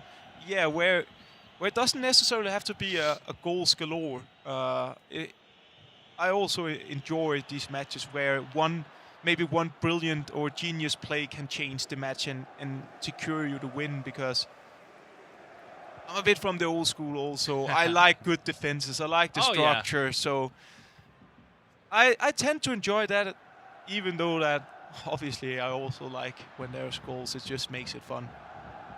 Let's see if we can get some of them goals you talk about in this second half between these two teams. Torino now from right to left, Empoli from left to right. Hartixel, of course, in the blue of Empoli, and Torino is open. He's the one on the attack here. Kessie into Hulle. Oh, that pass into Ronaldinho was on the cards. Can't quite find its way through. I think you're right. It's less maybe about passive play from both these players. There hasn't been too many unsafe passes, I want to say. But at the same time, the defensive work from both squads, it's been really solid so far. Mkhitaryan into Hulle, into Arnang. Found a little bit of room here. For Hartixel. Ronaldinho, the McGeady spin cancel. The really, really big tackle coming in from Kessie. He's given away though. Hulle into Ronaldinho and into Ibrahimovic, and this one will be cleared away. There was an opportunity, but once again, good defending from Auburn, but not great possessional play when he gives it away there in the middle. I think Auburn isn't going to be that satisfied if he doesn't start to at least just work his way a bit more up upon the pitch, because I haven't really seen anything offensively from him yet. His defense been on point, yes, and that's the most important thing. If you don't concede, you're not going to lose. But he has to ask some questions to the defense as well, because at a time, if you just sit back, your opponent will eventually just get a chance or create a chance. So you have to take a bit more control over the match as well, I'll say. Take the control here through his midfield. Kessie eventually find its way towards our right-hand side to della. Recycles this one back to Hulle. Oh, 9. Oh, the pass was on to della. Maybe forcing it just that little bit much if you're on the side of Torino and if you are Auburn. And pass was on, but maybe just a touch and then a little dink over the top would have worked a little bit better. Yeah, and I will also say that, speaking about controlling a match and trying to build something up, obviously there's different ways of controlling a match, but if you want to control the match in terms of maybe having the ball a bit more, because Hartixel, I will say, he had the majority of the possession, then the narrow diamond isn't it. It's not the formation where you tend to keep the ball. It's a rock and roll formation Oh, here we go with Ronaldinho, and it takes one half chance for Hartixel, and it's his talisman in Ronaldinho down that left-hand side. Skips inside, and if you're Oberon, you can't give him that rune. Green time, bottom corner. First blood to Hartixel. Yeah, I think it's good to see Hartixel is going forward because it's been hard for him to work his way into the box. Oberon has simply been too compact. So there are other ways of scoring the goals, and that is by greening finesse shot here, and that's exactly what he does. And that's at the same time means that Oberon have to start come a bit more forward and not sit too deep, to be honest. And we'll say I'm a bit disappointed. I also spoke highly of Oberon, and it's not because he doesn't have time to repair it, but it was just the way that he was attacking against. Oh, ball in for Dybala. Hernandez has to be there. He's going to find its way back to R9. Sorry to interrupt, Daki. That one looked destined for the Argentinian man said. Yeah, the way he was attacking against Karim and creating chances was very impressive for me, and it seems like it shaked him off a little bit, this goal from Hartixel, because he's starting to move closer to the goal. But yeah. Not looking great so far from the Torino man. R9 here for Empoli, for the side of Hartixel here. I said we haven't seen too much from him either. He has looked the more likely. He may well find another here with the croqueta, the cancel, left and right from Hullet, but it's eventually into R9 and across. It's a wonderful, wonderful goal from Empoli and Hartixel. We talked about the talent that this man possesses. It's cancels, it's croquetas, it's which way am I going? The pass into Dybala. It's a wonderful goal. Yeah, it's in many ways a very, very nice goal, and you know it's a nice goal when your opponent, when Oberon can sit and think, I actually didn't feel like I did anything wrong there in terms of defense. I think he didn't got fooled by any of the skill moves or skill cancels that Hartixel made. He just timed it so well and found that lofted pass over the extra passes we've been speaking a lot about. Very nice goal, and very important goal for Hartixel as well, because now Oberon is forced to come out, I'll almost say guns blazing for the second leg, because he haven't asked any questions to the defense in this match, and that's also credit to Hartixel, who's been pressing and defending very well. There hasn't been a shot to speak about from the side of Oberon. That's not the kind of pass you want if you're Hartixel, to give the ball away and maybe, just maybe, offer an opportunity up to Oberon. But yeah, there hasn't been anything to speak about. The ball has been in the net for him. On the one shot that he had, was offside. The ball here trying to move it forward, and just for Oberon, this has been a very below average performance, I would say. Really, some solid defensive work at times, but for me, this is not being his best at all. I think he has to change formation coming over to the second. Why is it not working?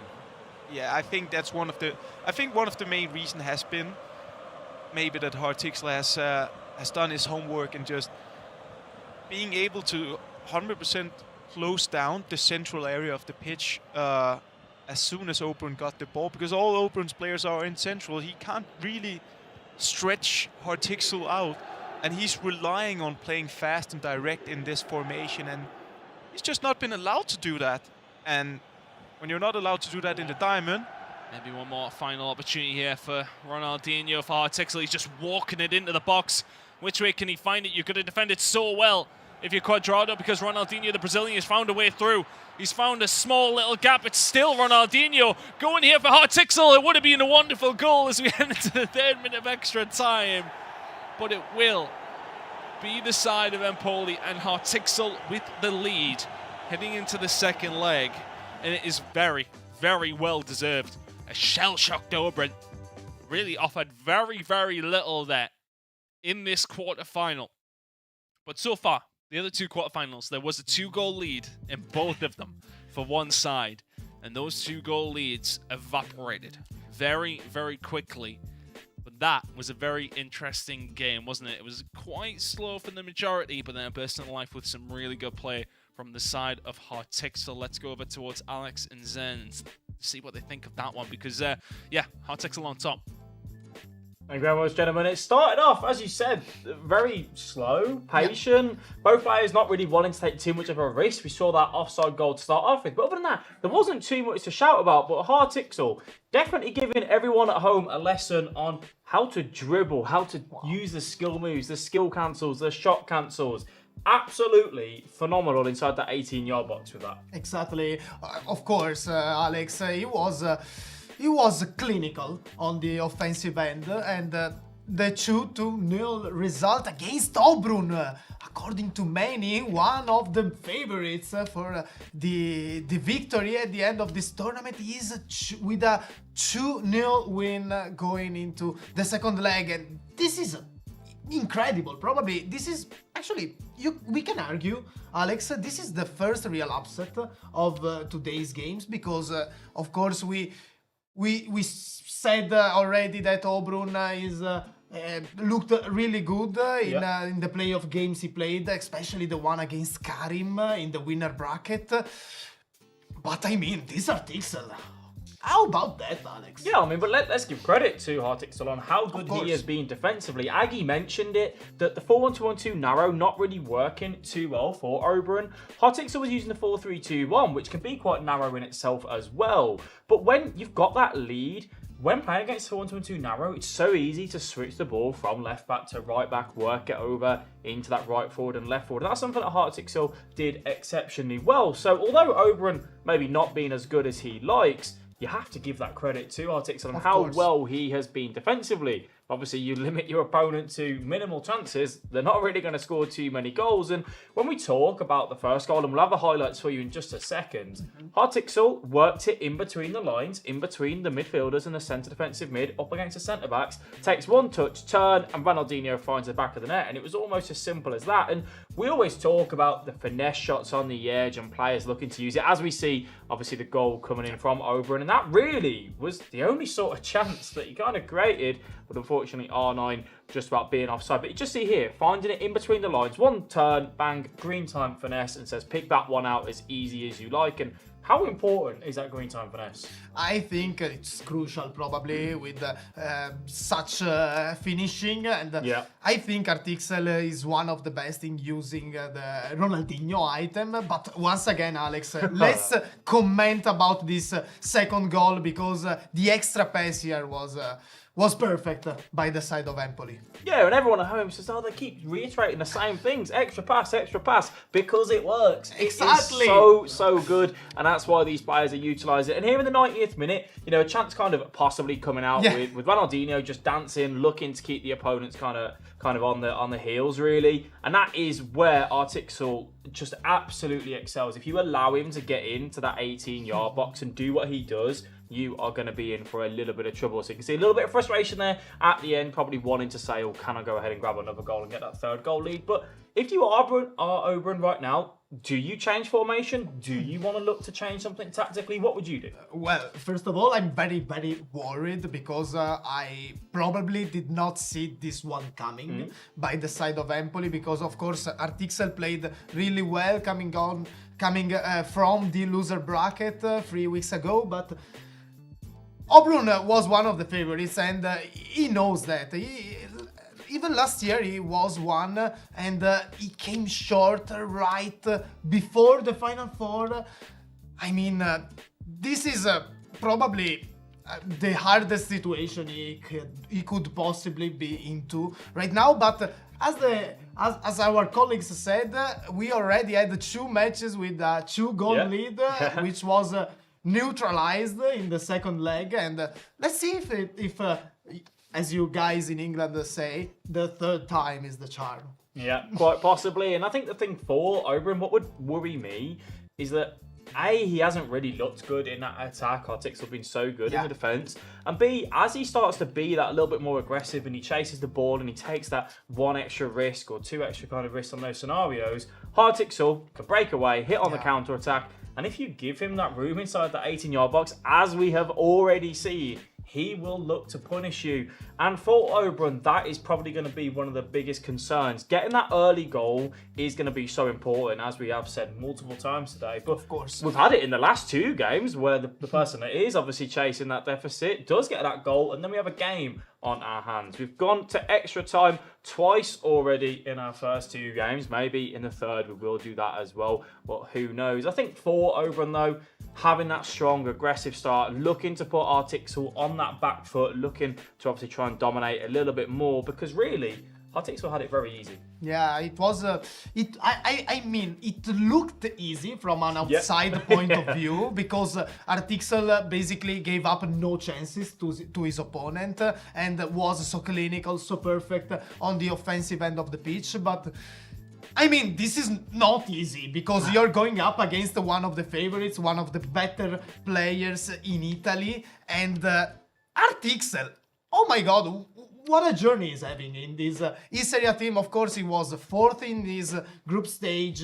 He had to play a double round, coming from, I mean, the loser bracket.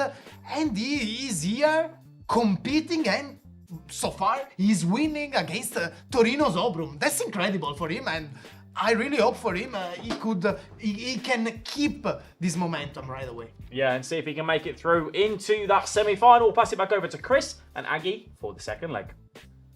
Excited for this one. Thank you very much, guys, as we are going to be heading into the second leg very, very shortly between Oberon and Artixel. Now, Artixel really has looked simply sublime in that first game. We were talking about it. We heard the guys saying the dribbling from Ronaldinho is a hallmark of his play in the way that his game is working so far. There he is on your screens, this man with a 2-goal lead. But can he be the first one to hold that 2-goal lead today? Because every time we've seen it, when we went to the second leg, one team has been up 2-0, or at least by 2 goals, I should say, and they haven't been able to hold on to that lead. Now, if I recall, each time that has happened, the player who did go up 2-0 did go on to win.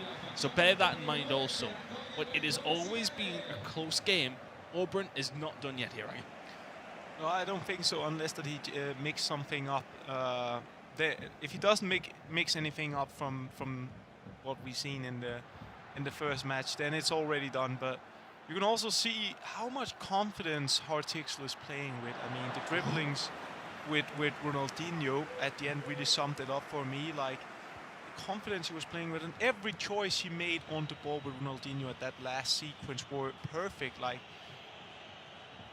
it's when you're really in the mood, when you're making the perfect choices every time on the ball. But as well as we saw on the player cam, him and his coach are sitting and enjoying themselves. Like, we're in a quarterfinals, you're playing against one of the favorites, and you're just sitting enjoying yourself. Because you're feeling yourself, you're confident. And he has to change something up, Oberon, because otherwise he'll go out. Right now, we're definitely seeing more offensive pressure coming in at the beginning of this game.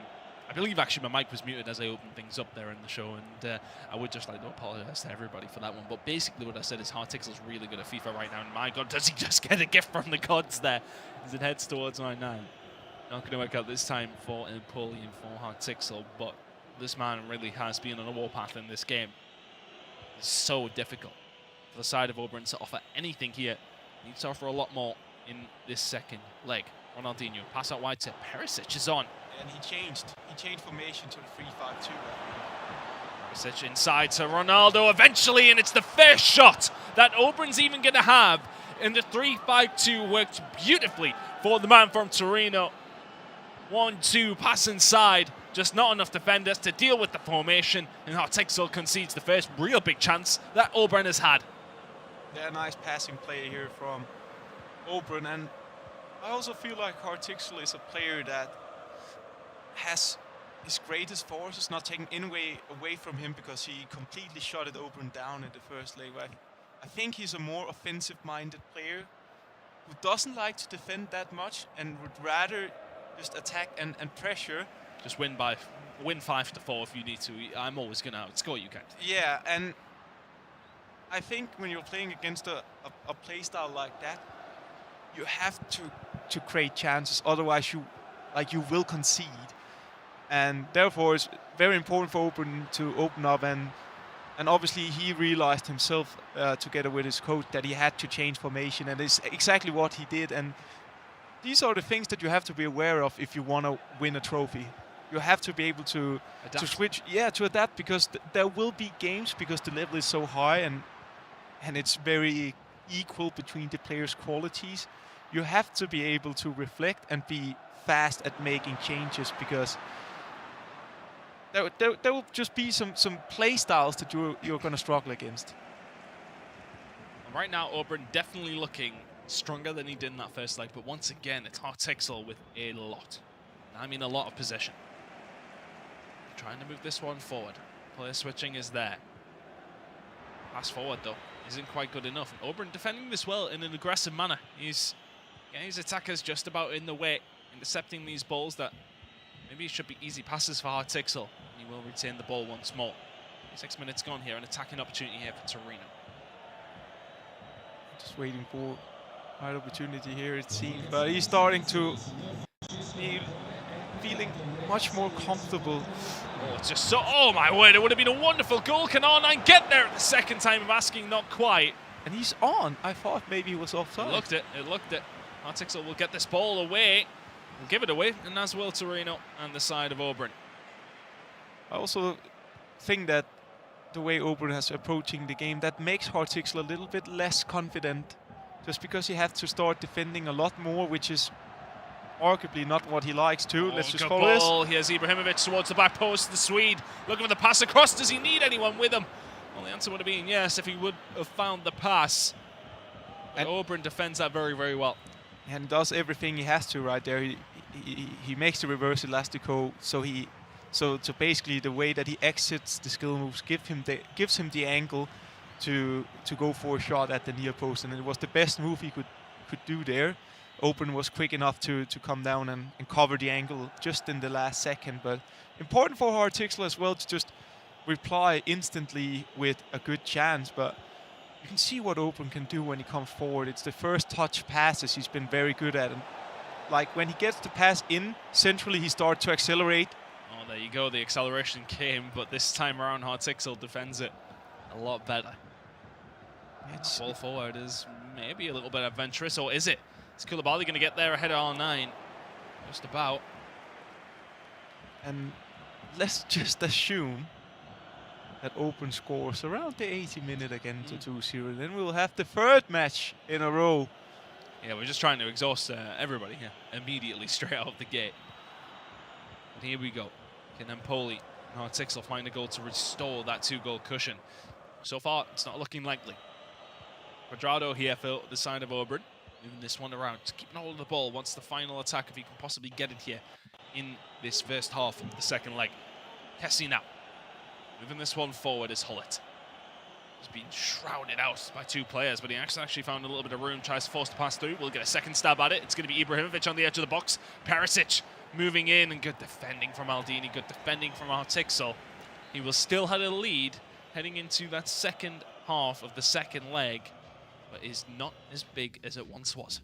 No, and it definitely helped Auburn a lot to start to have some width with his wing backs. It's gave him the extra element, and it gave him more opportunities when he's been in possession, and you can definitely see that he's getting closer and closer. Hartixel haven't particularly played a bad second leg. I think he's still been dangerous going forward, but yeah, overall two players who's been very, very solid in their defense. They're not committing with their defenders. They're not getting outskilled in any sort of aspect on the pitch right now. Yeah, we'll just hope to continue with that right now, Hartixel, because it's going in his favor. It's still in his favor, and it's been one good opportunity for Auburn that he found. You just can't offer him any more. Auburn trying to move this one forward. R9 into Ronaldinho. It's a big save. That was a huge chance again. And it feels like Auburn is starting to knock on that door just a little bit more. Ronaldinho now will play this one wide for Hartixel. Ronaldo does have Ibra in front of him. Back to Hullet. And then out to Theo Hernandez. A little bit of possession here for the side of Hartixel wouldn't go amiss. Keep a hold of this ball, restrict Auburn, but sloppy passes like that are going to get you in trouble. And R9 will play this one away via Quadrado down this right-hand side. Auburn with possession. Yeah, well, smart here to just recycle it, I think. Still have loads of time. He's not stressing open.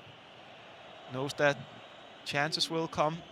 Just using the sprint boost here. Finding Cuadrado. Let's see what Cuadrado can do here. The Colombian down this right-hand side. Not going to be able to find anything. Yeah, just waiting patiently here. Partixel sitting pretty deep. I think it's an offside, yeah. We can see it again what Open wants to do. Changed his strategy a little bit, so he obviously uses the width now since he have width now. And then he's waiting for the right pass to play it in centrally, and when he makes that pass, you'll see the so-called tiki-taka, the first touch passes, where he just accelerates the game, and the natural runs comes. So Ronaldinho with the big chance before. He will look to try to do that again here. Oh, R9, a little bit of room. He's got Cuadrado on his outside as well. The fullback goes for the shot. And maybe not the high chance opportunity, but maybe something that he would have thought would have caught Hartixler maybe off guard. But Cuadrado does not take the chance. Yeah, and that's sometime where you maybe want a Perisic there rather than Cuadrado. Yeah, and I like the idea here from Open. It's not a guaranteed goal at any means. It's a small chance, but what he potentially is doing there is that he's taking a shot at the far post and looking for a potential rebound that the goalkeeper can give, which can be, you know, thinking one step forward than your opponent. And I think he maybe would try to do that. And on the other hand, it's also an example of that Hartixel has been defending well. So you have to try to look for some more kind of desperate ways of getting into the chances, trying to seek for those margins. And just had the break here where they're discussing a little bit. Open and his coach Dagnolf is also a established Italian player, so won a FIFA major, so it's not the worst man to have behind you. He knows what it's about. Representing Torino. On the other hand, I think Hartixel changed formation here to potentially a 5 at the back or a 3-5-2 as well. We can see here. Oh, it's a good ball. Ronaldinho still in that space out on the left-hand side. Well, now back to Tonali. And we'll just spread the play here. I think Tonali was maybe just sitting a bit deep.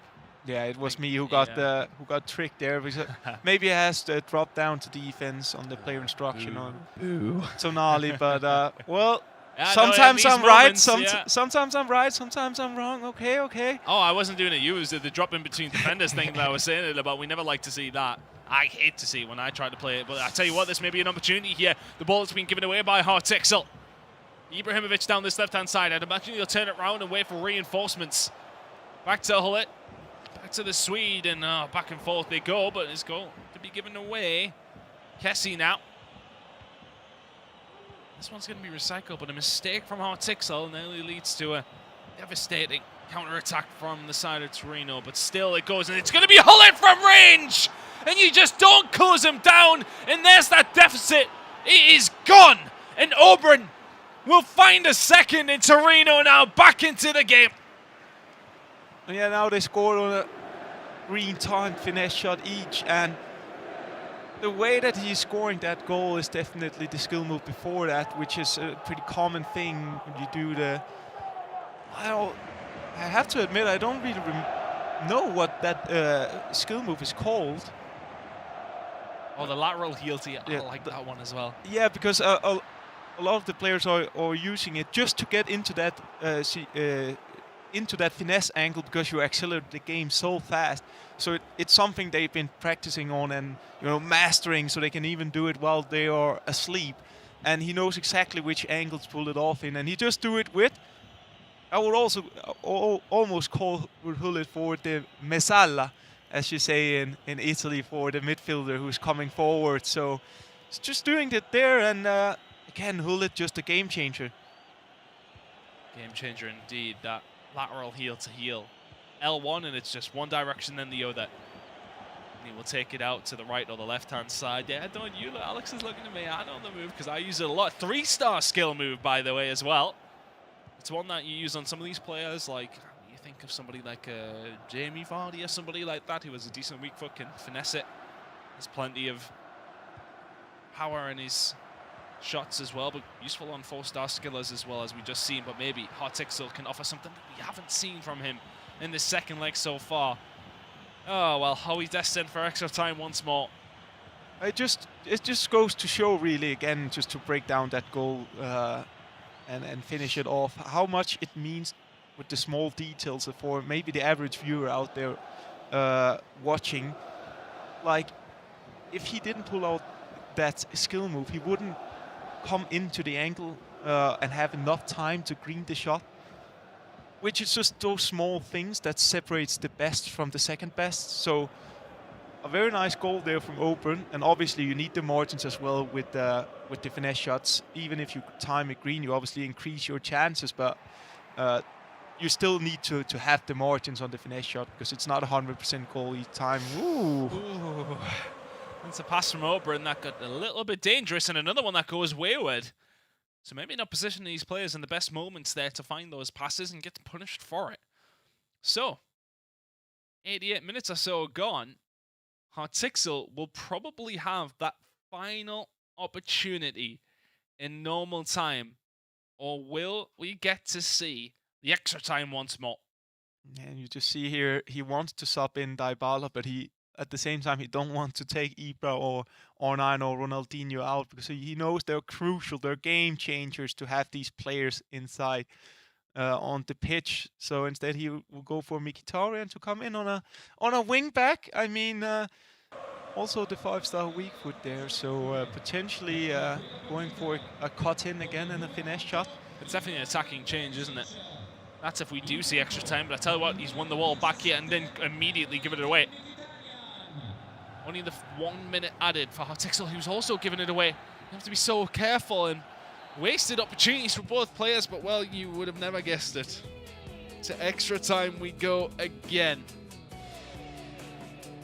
Yeah, interesting to see how this one will turn out. I mean, looking at the game right now, it seems like Open started to dominate now, but the history tells us that it's, as you say. Yeah, every time the player has gone 2-0 up, or at least a 2-goal deficit in their favour, into that second leg, and the other players brought it back to force the extra time. But it's always been the player who initially had that lead that has come out so far. There's only 2 instances, has to be said, but could it be third time the charm for Auburn? Can he be the one to bring it back, or can Hartixel once again lock this one in? Can he find a goal to put himself into that semi-final? Of course, he will be going against either Fiorentina Esports or AC MILAN QLASH. It will be Crazy or Figurino on both of those sides, respectively. And what I will say about this match for now, it's been a match with 2 players who's been defending very well. Like, we haven't seen a lot of chances, and the goals we've seen, majority of them has, or at least 50% of them has been on taking some long shots and just taking your chance and get the margins. And it just shows how well both players have been at defending their own box, which is really the key in FIFA, to be able to be calm and composed defending and not making any wrong commitments, so to say. Well, here we go. It's going to be Empoli from left to right in their blue kit. Torino in their burgundy and white from right to left. Let's see who's going to come out on top in this one, because honestly, it's really hard to call. Hartixel somewhat dominant in that first leg, and thanks to this man, Ronaldinho. And a lot of his success through the Brazilian. On this top side of the pitch, can't find the pass backwards though, and it will be regained once more on the side of Auburn. I tell you what, R9 can get away here. His strength, his speed works out, but he will recycle this one back. Just wants to keep holding possession as best as he can. Hernandez now, inside to Hulle. Has the pass on potentially for R9, but also has the pass on for Ibrahimovic. Plays it out wide to Mkhitaryan in that full-back role.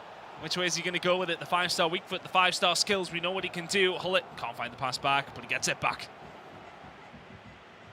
Just recycles it here, and it's really starting to get intense here for both players. Throwing the ball away fairly quickly after they retain possession, and it just goes to show what's on the line here for both players and how close this game has been. They had a game each. Now they're into the extra time, and still trying to work out how to break down each other's defenses. Nani on for the side of Empoli and for Artixel. You feel like that's a player he's definitely going to want to use. 5-star on the Portuguese man. As for Venezia as well. Getting a few run-outs here and there, I hear. Let's see. Dybala now. Inside to R9. Let's have Ronaldinho moving in front of him, but it's going to be Nani out wide on this left-hand side now. Ronaldinho more so in the middle. Nani will barge his way through. This ball will be played back to Hernandez. You got to go forward. You got to go forward. If you're Artixel to continue this chance on Nani.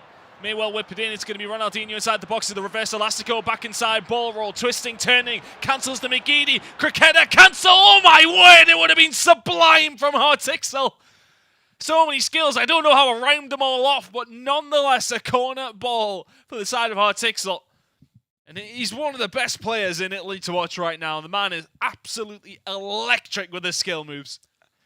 The combo with the La Croqueta over to shot cancel is it's tasty. I like it. I want more of that. I mean, oh, corner's whipped in. It's going to be Theo Hernandez. Where's it going to land? It's going to go out, and it just about will be survival mode for the side of Torino and for Oberyn. I mean, the visual plays he does with Ronaldinho has been one of the most entertaining things I've seen for a long time in competitive FIFA. If I had moments, Ronaldinho, I could. You can. No, we couldn't. Let's just stress that it is very, very high level from the side of Artixel. Yeah, it really requires that you're fast on the controller, and visually it just looks so nice, and it's so complicated and advanced to do. Let's see here, just trying to ball away here, just trying to make one of those through balls, which is maybe not what you want to do when the game is coming to an end and it's a close one. You want to make sure that you're very, very, very. You don't want to take too many risks at this stage, do you? You want to build it up properly. Yeah. If you don't have the ball, you'd rather see penalties at this stage. Oberyn does not have the ball. Artixel probably doesn't want to see those penalties against such a well-experienced man in Oberyn. But still with the ball is the Empoli man. Theo Hernandez out wide to Nani. A little bit of room for him to play with here. Looks to try and force the pass into Ronaldinho. We know how much he loves that particular player. Can't get it there, and it is going to be possession for the side of Torino and for Oberyn. There's 5 in-game minutes remaining, and I don't expect Artixel to get a hold of the ball in that last 5 minutes. It really depends what he chooses to go with here, Oberyn. You see how he tries to bait Oberyn to go forward with his centre back and potentially coming into a pressure trap. Oh, the ball through for R9. He's in. What a one! And it's there for Oberyn. It's those one chances that he needs. He hasn't had many of them, but every single one has been taken. The Torino man gets the job done. There isn't a lot of time for the side of Empoli. And Artixel has 3 minutes to save his tournament. What a comeback. What a comeback. And it looks simple here, but it requires a lot of timing and just also require guts, really, to take the risk to make this through ball with 3 minutes left. Because you know there is a chance that you'll lose the ball there. And many players would just play a bit more conservative and make sure that the clock was around 120 minutes. Instead, he goes forward, just being composed as well when he gets the free run. And it's just the one through ball to R9, you can take those risks. And for the first time today as well, we see instantly after he scores, he pauses the game now. Now he needs to just take his time, prepare for this last action of the match where he needs to defend perfectly. However, I won't call off Artixel yet, just because we've seen what people have done today when they kick off that match again. There has been goals after that. We saw that. Oh, it's not done. Crazy match in the first game of the day. Now he has an opportunity, and I will say, if Artixel will go out here, he's been one of the most enjoyable players to watch. Such a nice flow. Let's just not do that yet. Obviously, let's not call him off yet. He still have one more chance. Yep, one chance is all he is going to get, though. Hasn't been able to take too many of them. I also see Oberyn just making sure that I think he's gonna switch formation here just for the last sequence of the game. It looks like he's gonna go with the 4-4-2 with 2 CDMs, and also just making some subs just in case he concede. Be good to have Dybala in from the penalty spot. His main focus is obviously get the ball back as fast as possible. Close out the game. Close out the game. Be sure you make the right decision if you get the ball. Here we go then. Final few moments for the side of Hartsexel. You've got to do it from this kickoff. 117 minutes gone. It has to be everything. The kitchen sink, the fridge, throw it all. 118. Hartsexel has to move this one forward.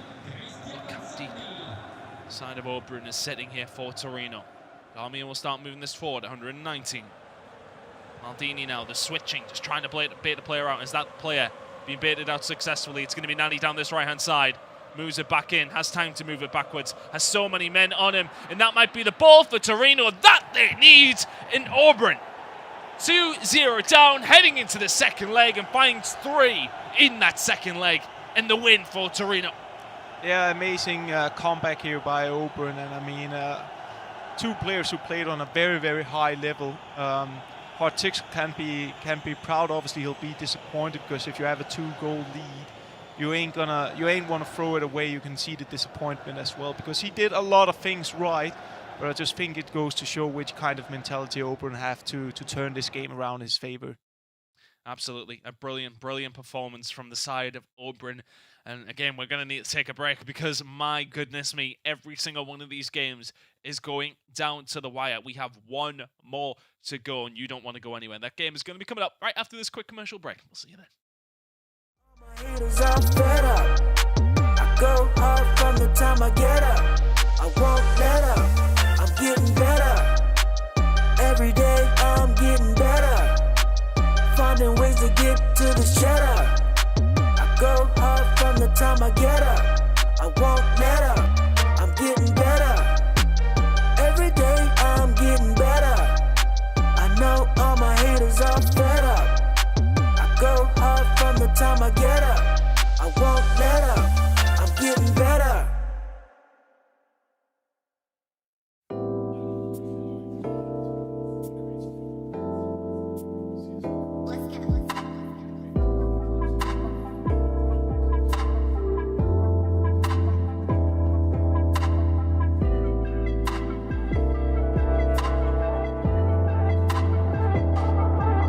Now you're saying you don't love me, put no one above me. When you sip that bubbly, you lose yourself, it's ugly. Tryna run me down and tell your friends that I ain't. Then 3 a.m. you're texting, have you all up on my. Ain't it funny though? Always spending money, buy you this, buy you that. And swear I'm down for us, but it's you holding back. And still you give me bad vibes. Change your attitude, cause it's you. Why you act like I know you don't love me like you say you do.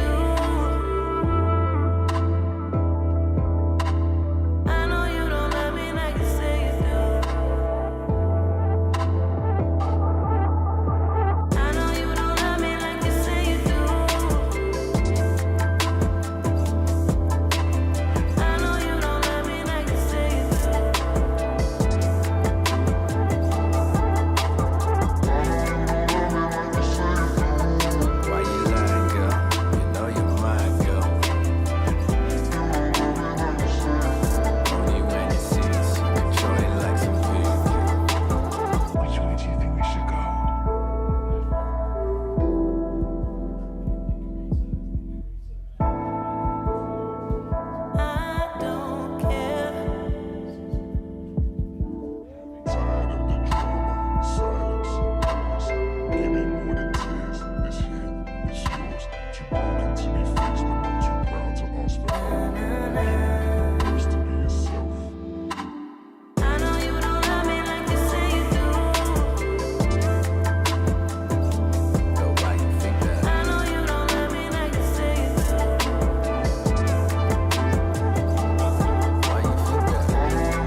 Welcome back, ladies and gentlemen, to the eSerie A team with myself, Alex, also known as FIFA Analyst, here with Zen.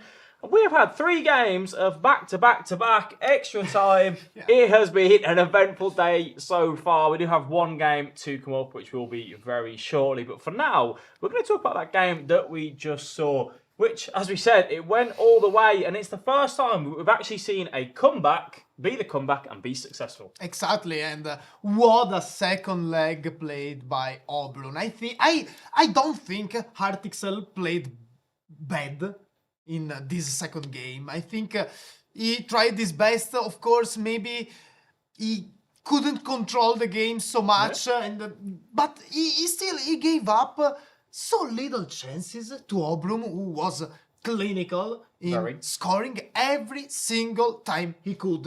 What a game by the Torino man, and well-deserved qualification for him into the top 4. Yeah, definitely. And the big thing about that was that, we said after the first game for Obrun, it just didn't really click in that 4-1-2-1-2 narrow. It was 2-0 down and needed to chase the game and come back into that second leg. He did exactly that by changing into the 3-5-2, and we've seen it, throughout this tournament so far. Having that left mid, right mid that push up against that defensive line, you create an overload. Whether the opponent likes it or not, you are going to have that extra man available to find. And Artixel maybe just didn't react to that in time. We didn't see a formation change to go, you know what, the 3-5-2 has this counter, I'm going to change to that. Or maybe didn't even want to go ahead and match him. He just said, I'm going to stick to my 4-3-2-1 and hope that I can beat you via that. Now that's confidence, but also at the same time, Obrun was creating that overload, as I said. So do you think Artixel should have changed and come match him maybe? I think it's very, very hard to tell, especially because we are sitting here in our armchairs and we can say basically everything. But, maybe Artixel should have changed a little bit his game plan. But at the same time, he wanted probably to stick to his comfort and to a formation that brought him in a 2-goal lead after the first leg. It's very hard to change something when everything is working for you. Seems that is working for you because, of course, in the second leg, Obrun was the better player, I think. Yeah, I think it's the safer way to go for players, isn't it? And that's maybe where experience comes into it in the tournaments, to say, you know what, the opponent's changed to a 3-5-2, maybe didn't prepare too much to play against that formation, which may have caught him out. It's very safe and easy to just say, you know what, I'm going to stick with what I know currently works and hope that it does it. And if I go out, I go out. It makes a big call and a big statement to say, this formation is really, really punishing me right now. I'm going to change to this particular one, and then hope that, you can carry on seeing out that lead. And maybe that's where experience comes into it for these players on that show. But either way, Obrun and his coach, you have to give them credit to say, you know what, they realised that it wasn't working. They changed, they got that overload, and they created the chances and got the goals, obviously, as we are taking a look at here. And the big thing was that the change of tempo from Obrun, he'd get the ball out to the wing and then just take that first time pass straight away into the middle and work chances from that. And also as well, the fact that the offside trap came in from Artixel in that extra time, which is where we saw the winning goal come through, laid it into Dybala, offside trap came through. Obrun says, you know what, I'm going to take a gamble on that. Aggie said about it that it was a risky play in the 116th minute, but sometimes you have to take that risk. Went for that over the top through ball. Dybala, 5-star weak foot, who was on the end of it, R9. And if there's any player that you want at home inside the 18-yard box to score, it's going to be R9, right? Yeah, probably Artixel would still prefer his Ronaldinho, but basically Obrun had his best player, his best striker, right, with the best chance he could possibly have, because it was basically a 1-versus-1 with the goalkeeper. So hard of a lesson again for the Empoli player. Artixel, I think he was one of the most entertaining players we have witnessed so far in this tournament. It's a shame, I think, seeing him go out this way, but esports sometimes is really harsh.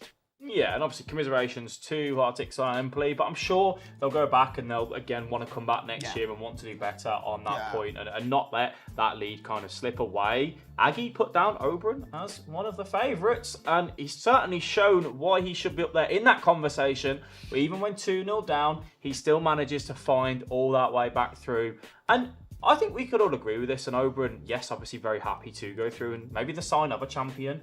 Even when you're not playing your best, to still get the win and advance through to the next round, that is what matters, right? Yeah, of course, Alex. I think Oberon scoring every opportunity he got showed that he is a very strong contender for the final victory in this tournament. I think he very well deserved his top 4 and yeah, of course, Artixel wasn't an easy opponent, and he showed why, really. I think there were still chances for Artixel to go through in this second leg, scoring just a single goal. Of course, sometimes you win, sometimes you improve. We're gonna repeat it again, and in eSport, this is what Artixel is bringing home today.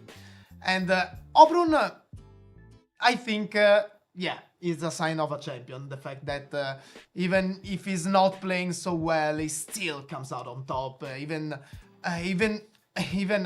when he's playing against such a strong opponent, because Artixel in these 2 games looked really in form, so to say, and I think it was maybe the best match we saw today. Of course, someone has to win, someone has to lose, and sometimes it's not easy to receive such a result for Empoli, but for Torino, this is so sweet.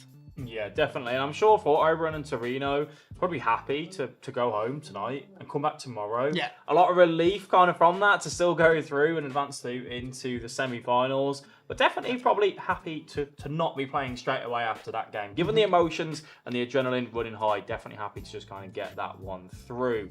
But there obviously has been lots of fantastic goals throughout the competition. So over on the Italian side of the broadcast, the Vivo best goal is being voted for right now. And the contestants on that are Fabio Denuso for Sampdoria. And these are our number 2 goals. And we're trying to decide which one is going to be the best, as we see Ronaldinho with the sombrero flick and just saying, you know what, I'm going to put that one into the back of the net. And you can see how happy he was for that. And the laughs are there. Oberon, that was against as well. Yeah. And to be able to do that on the competitive stage, I do them quite a lot at home myself when I'm playing Foot Champs and Rivals, but on the competitive stage is very different. And we also do have Hexon Virgil as well for Fiorentina just coming through. And some of these goals, the composure, the little roulette, the shot off across. Which one are you a fan of? Well, I'm sorry for Virgil, but I think the Denuzzo one was something special, something maybe unique in this tournament, and also the celebration playing a little part on it. Oberon, knowing that it was only, of course, a group stage, taking it, with a good mindset and laughing, of course. Giving props to your opponent is also a sign of a champion. When he scores a wonderful goal, you just you can get angry maybe at yourself, can get angry at your opponent, but if you're a champion, you just applaud. But I know that Chris sat over on the caster desk. If someone scores that against him in Weekend League, he's pressing pause and forfeit match and just going straight out of there, because it was an absolute worldie. So if it was me, I'd probably be voting for the sombrero, obviously, with Ronaldinho coming through with an absolutely beautiful goal. We will get the winner of that very, very shortly for us. But obviously, we have got one game coming up in a very short while, which is going to be our final game of the day. And then tomorrow, we move into our semi-final, our final, and then our 3rd place playoff. Because remember, for all these players that are at this event right now, they are competing, obviously, to go through and win the share of that prize pool, but also a guaranteed spot at the FGS playoff, which is a massive thing and can be a big weight off your shoulders, knowing that obviously you've secured that playoff spot. And for you at home, when it comes around into next season on FIFA, make sure you get involved if you are looking to compete. And you never know, it might be yourself on that big stage. Yeah, of course, because we remember all the teams in this tournament have had to draft some rookie players. We saw, of course, Carburatore 76 winning the best rookie, but he wasn't the only rookie who really showed himself. So, of course, if you are willing to compete, just give it a try. Yeah, you never know. You could be probably one of the best if you are sat at home and watching. We are just waiting for the votes to come through and to see who is going to win that best goal of the eSerie A team season. And as I said, for me, I have a feeling people like skills, right? And that was why Hartixel was so enjoyable to watch in that last game, because of the McGeady spin cancels and the skill cancels, shot cancels, and the dribbling on that left side. I might have to have a conversation with us this podcast and just say, what is it that you do? I don't know how you do that. Is it agile dribbling? Is it strafe dribbling? Is it a little bit of everything? As we do see coming up right now, it is going to be Danuso who is going to claim that goal of the season, from sponsored by Vivo as well. Congratulations to Fabio Danuso, who will be speaking obviously to the Italian side of the broadcast and telling us probably what was going through his mind to just try that against Oreburn. And I don't really know, sometimes you just have to have confidence in those sort of areas to try something outside the box. And and also sometimes you need to do something that is unique, something that your opponent is not used to see, and this goal was a perfect example, I think, Alex, because Denuzzo went with that sombrero Ronaldinho and won the best goal of this tournament. Of course, we still need to see a match today, and of course the Final Four tomorrow.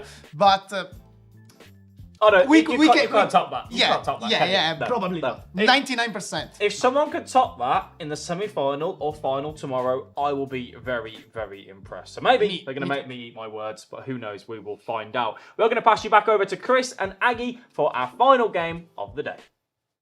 I mean, I'll be honest, it looks like we're absolutely nowhere near getting this one ready, but we should be getting into it very, very short. You guys have talked for a long time. I'll let you off on this one. Some good goals there in the top 10 goals, though. Aggie, anyone in particular stand out for yourself, or just the winner?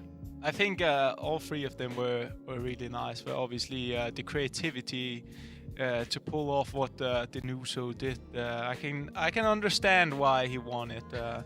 We've seen a lot of good goals during the competition, and hopefully we'll get a few more of them. Now we're in for the last game of today between AC Milan QLASH against Sassuolo, as I learned to pronounce here while being in Italy. Is there anything else you learned while you were in Italy? The food is just as good as I expected. Yeah, that was expected, in fairness, wasn't it? You said you would love to move here for the food and the coffee. Yes, that was... and the shopping, so I've heard. And the shopping, yeah. There's a... Gotta say, I like Milan. Yeah, he's enjoying Milan, has to be said. But here we go. For Sassuolo, of course, Figurino coming in. It looked like even Zen's nodding away. Yeah, he's got the pronunciation correct. There we go. But for Sassuolo, of course, Figurino is such a veteran, storied player on the side of Italy, FIFA's side of things, of course. And for Crazy as well, he's another one of those guys who has really been at the very top of the game. It's not like some of the other games we had this evening, which has been the youngster, the young bull going up against the experienced player who has been very much two very, very experienced players. Yeah, it's the battle between the veterans now. I'd hazard you probably played both of these in tournaments. Yeah, I did. I played both of them. I played against Crazy many, many years ago. We were speaking almost 10 years ago, where he were maybe starting playing, and Figurino had some very good results as well. Qualified for the E-Champions League in the past and made a good run there. And it's two players who knows what this is about, and they're also the two most experienced players left in the competition. The three others are from the kind of newer generation who's really bursted their way into the scene. So these are the last two. I will say veterans. I was close to saying old ones. Yeah, yeah. So I mean, at least more experienced, and that's also why I expect a match that's going to be a bit more tactical. It's going to be a bit more an acceptance of that. All right, I'll have the ball now. I'm in possession. I'm gonna take my time, build it up slowly, establish something, and then the other just accept that and is kind of, all right, I'm gonna defend this sequence, and then I'm gonna do the exact same. Yeah, it's a bit more. It's not as how do you say it? Like, it's not as visually smooth. You can say it's a bit more classic FIFA. Yeah, exactly. I think that's what we should expect, even though obviously both players do know how to skill, otherwise they wouldn't be here. Absolutely not. Well, I think for the side of Sassuolo, for Figurino, he's the one that probably wasn't as expected to be here. Of course, for Crazy, he's the one that came through that winners bracket side of things, got his game done. And he would probably be the favourite here. I think it would be hard to argue against this. Crazy playing for AC Milan QLASH and Sassuolo, the side of Figurino. Yeah, and I think for Crazy, this is his game to lose. I think it's a very, very equal game, but obviously Crazy being on home soil as well, probably a lot of expectations, representing a huge club as well. You have to remember that there's a lot of expectations to this guy, and especially with the CV the player has as well. He's had some very, very, very big performances internationally. So I think I'll agree with you on that one. Figurino has throughout the years been doing some, I will say, some surprises in international FIFA. He made it forward Champions League, and he was relatively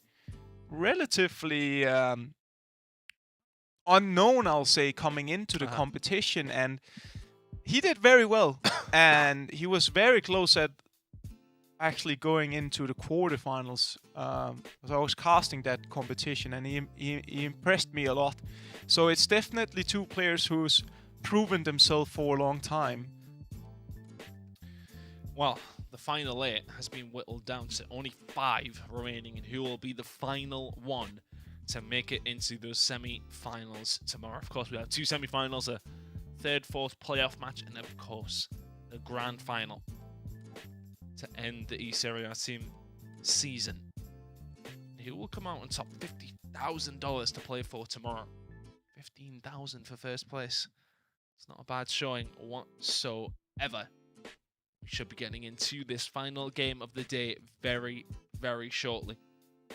And I think something just to allude to is that every single game has went to extra time so far. And will we get this? It would kind of be weird not to, but also, I wonder if we are going to get one of these quick games, and we haven't had any of them so far. We've been spoilt with very close games all the way through. Is it maybe time for somebody to show their dominance here? Well, I think it's going to be a very, very close game. I think it's going to be very tight, and the reason why I think this is, it's not only what today has shown us that the games in general has been tight and has come to extra time, but I also think it's because they have similar play styles, and when you play a bit more balanced and patient style of FIFA, you're never gonna really smash your opponent. Like, you're not gonna win with a lot of goals. It's more gonna be the tight matches where you rely on solid defense and good possession, and I think that'll be the case as well for this match. And also, both players are too experienced to, fall apart. So that's my prediction for this one. I think we'll go to another extra time, arguably, potentially. But hey, I said wrong things before in the past, so... Not very often. You usually get it pretty spot on. I'll gas you up as my co-commentator. Don't you worry about it. I appreciate it. I appreciate it. We're almost in for it, I think. There we have it. Thank heavens. Well, here we go then. The last game of the day. AC Milan QLASH, side of Crazy, going to represent them, with Figurino representing Sassuolo. And we are excited to see who comes away with this one. Of course, AC Milan in their home kit from left to right, in the black and red. The all white for Sassuolo. Maybe Crazy here starts with speed boost. Just to try to win some extra meters here. Move the ball forward. Both players want to get off to a good start. I know what this is about. Been here numerous of times, sitting in these situations. So there are definitely two players that I don't expect will be shocked by the settings and the circumstances, and they know what this is about. They've been here. Plenty of composure on both sides. It has been needed to get this far. In the middle with Hullet for AC Milan and Crazy. Mighty Domian. Potrai trying to find a way through, well defended by Teo Hernandez. And the team able to chisel out a chance so far. There might be one here down this right hand side though for Ibrahimovic. Almost tracked. Baller in the middle. Back to Hullet now. The offside track coming in here from Crazy. Kessie plays it forward once more. R9 a little bit of room. The ball into Hullet. It's so well worked from Sassuolo and Figurino to open things up with the first big chance of the game. And it's just brilliantly crafted. And it's the Dutchman to put a seal on that one. Very, very well worked goal. 1-0 to Sassuolo already. That's what FIFA is about timing.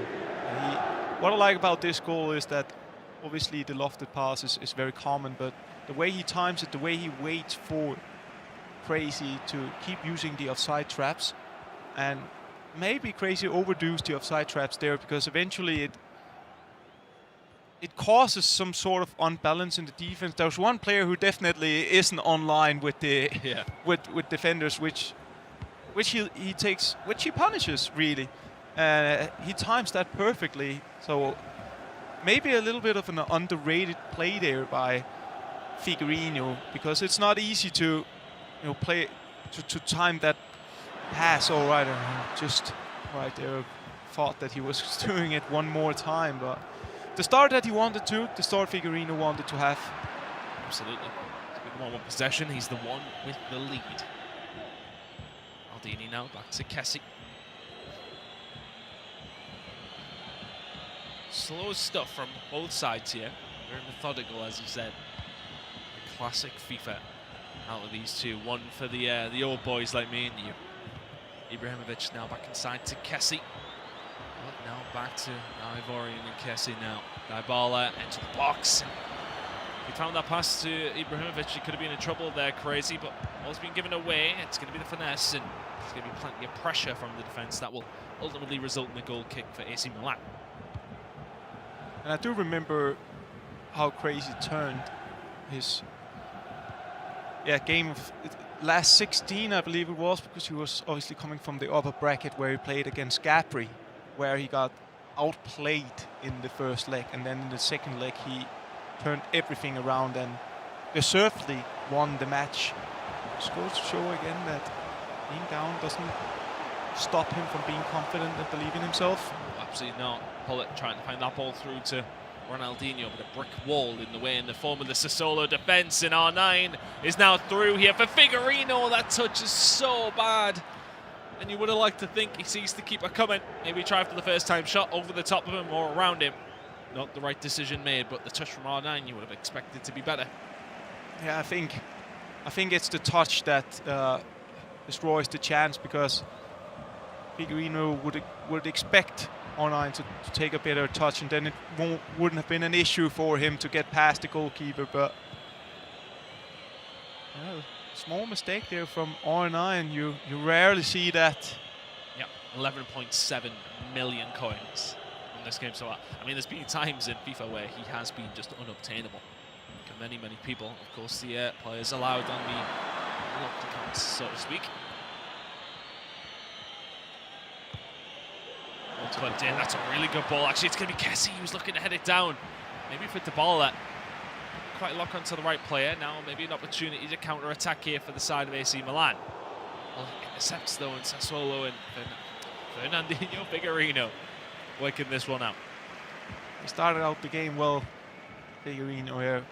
Like he shows that he has many tools in his locker in order to open up in defense in different ways. His pressure play has been good as well. He's been good at making the call when to push up with his centre mids and intercept the ball. He's been great at doing that with Hullet and Kessie.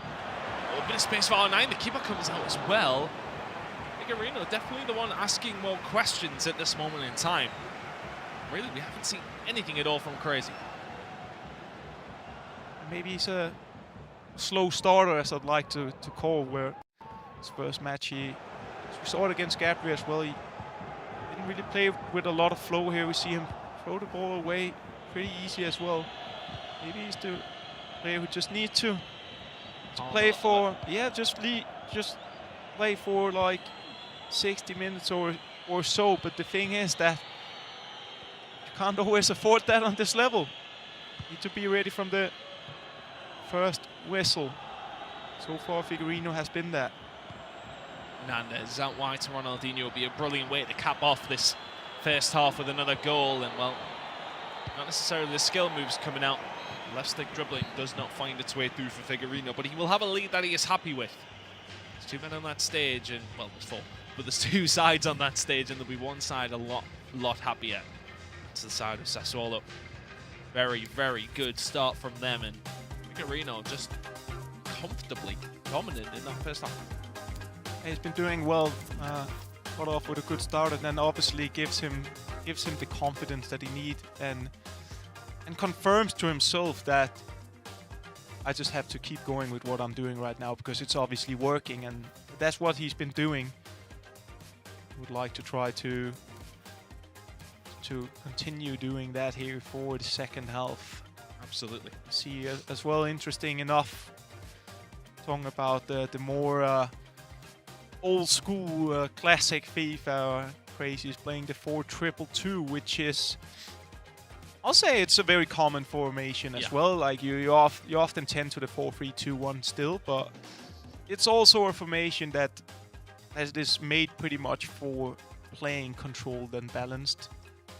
Pretty similar to 4-2-3-1, just with the striker obviously instead of the cam, which allows you to be a bit more direct at times.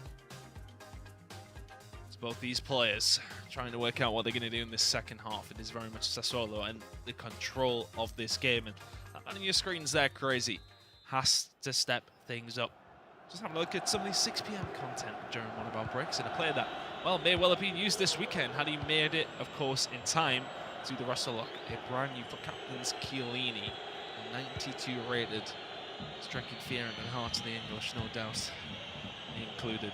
We'll not talk about anything here regarding international competitions whilst we're in it, Lilo, will we? Yes, okay, we'll continue this one. But it's a brilliant start for Sassuolo.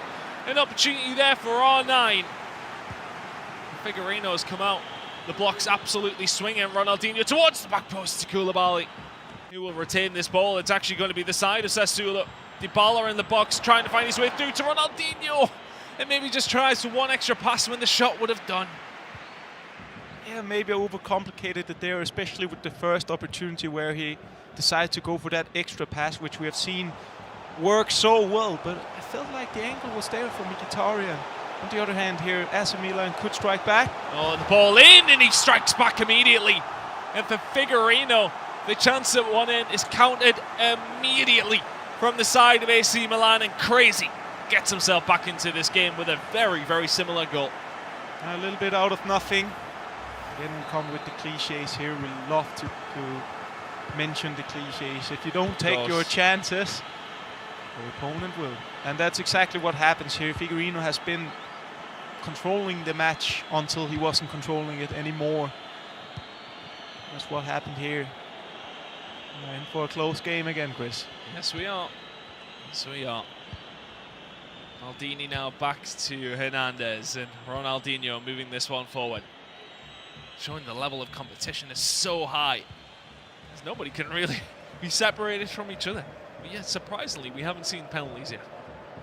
Maybe will come this time. 4th time is the lucky charm. No one ever said that, right? No, nobody's ever said that. It's 3rd time's the charm. I know. Just trying to lighten it up here in an intense game between 2 good players. Twisting and turning here with Ronaldinho. Hernandez. Koulibaly now back to Maldini. Sassuolo.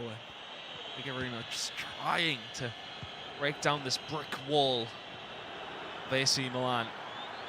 Crazy really locking things down here. Will get the ball back. 62 minutes gone here in the first leg. Nothing to separate these two yet. We have Spinazzola, which is... we haven't seen him much. No, I think Theo Hernandez has been dominating, right? It's nice to see a lovely player. Lovely player. More attacking player, you would say. The side of Theo Hernandez. And actually, Spinazzola is going to get on the ball here. Find the pass into Hullet. Just found a wonderful ball into Ronaldinho here. For crazy back across for Ibra.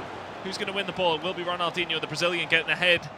There of the defender, but R9 will pull this one away for Sassuolo. For Figurino, but he's going to give the ball away here. There's options on for Crazy to maybe punish. It was the finesse. Will be defended. Hullet retains the ball again. AC Milan and Crazy with a lot of pressure. Hullet now on the edge.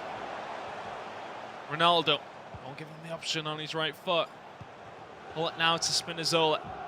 Pressure really coming in here from AC Milan. Yeah, trying to find the angle here. Mid a room. Hullet finds the space. Oh, and Ibra looking for the pass across. He would have been offside anyway. But AC Milan Crazy definitely building into this game. Yeah, it's crazy how a game can turn around with a matter of a goal. I mean, for everyone at home, I did eye roll. I'd argue for that one. Sorry about that, but I mean, Figurino dominated the game and looked like he was closer to 2-0 than it was to 1-1, and suddenly Crazy scored to 1-1, and now momentum totally shifted, which just again goes to show how fast they can go on the highest level. Well, the stage has seen a lot of good games today. Every single one of them has been so close. Changes of foot for both sides here in this first leg. Crazy. Nothing to change on his front because he really has been the dominant side in this second half. As soon as that first goal goes in, it's looking a lot better. The side of Crazy. It's another card we haven't seen much of. McKennie from Pimento Calcio, of course. The American. Yeah, a dynamic midfielder.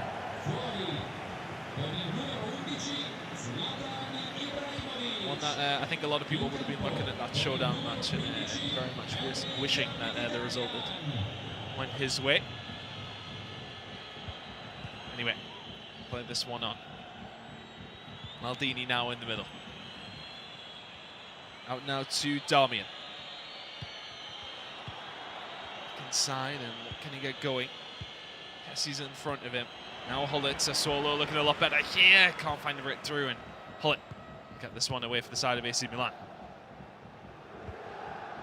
They're starting to become a bit of an Nketiah affair. I think both players are showing their repertoire, trying to showcase some of their abilities, some skill moves, some twists and turnings.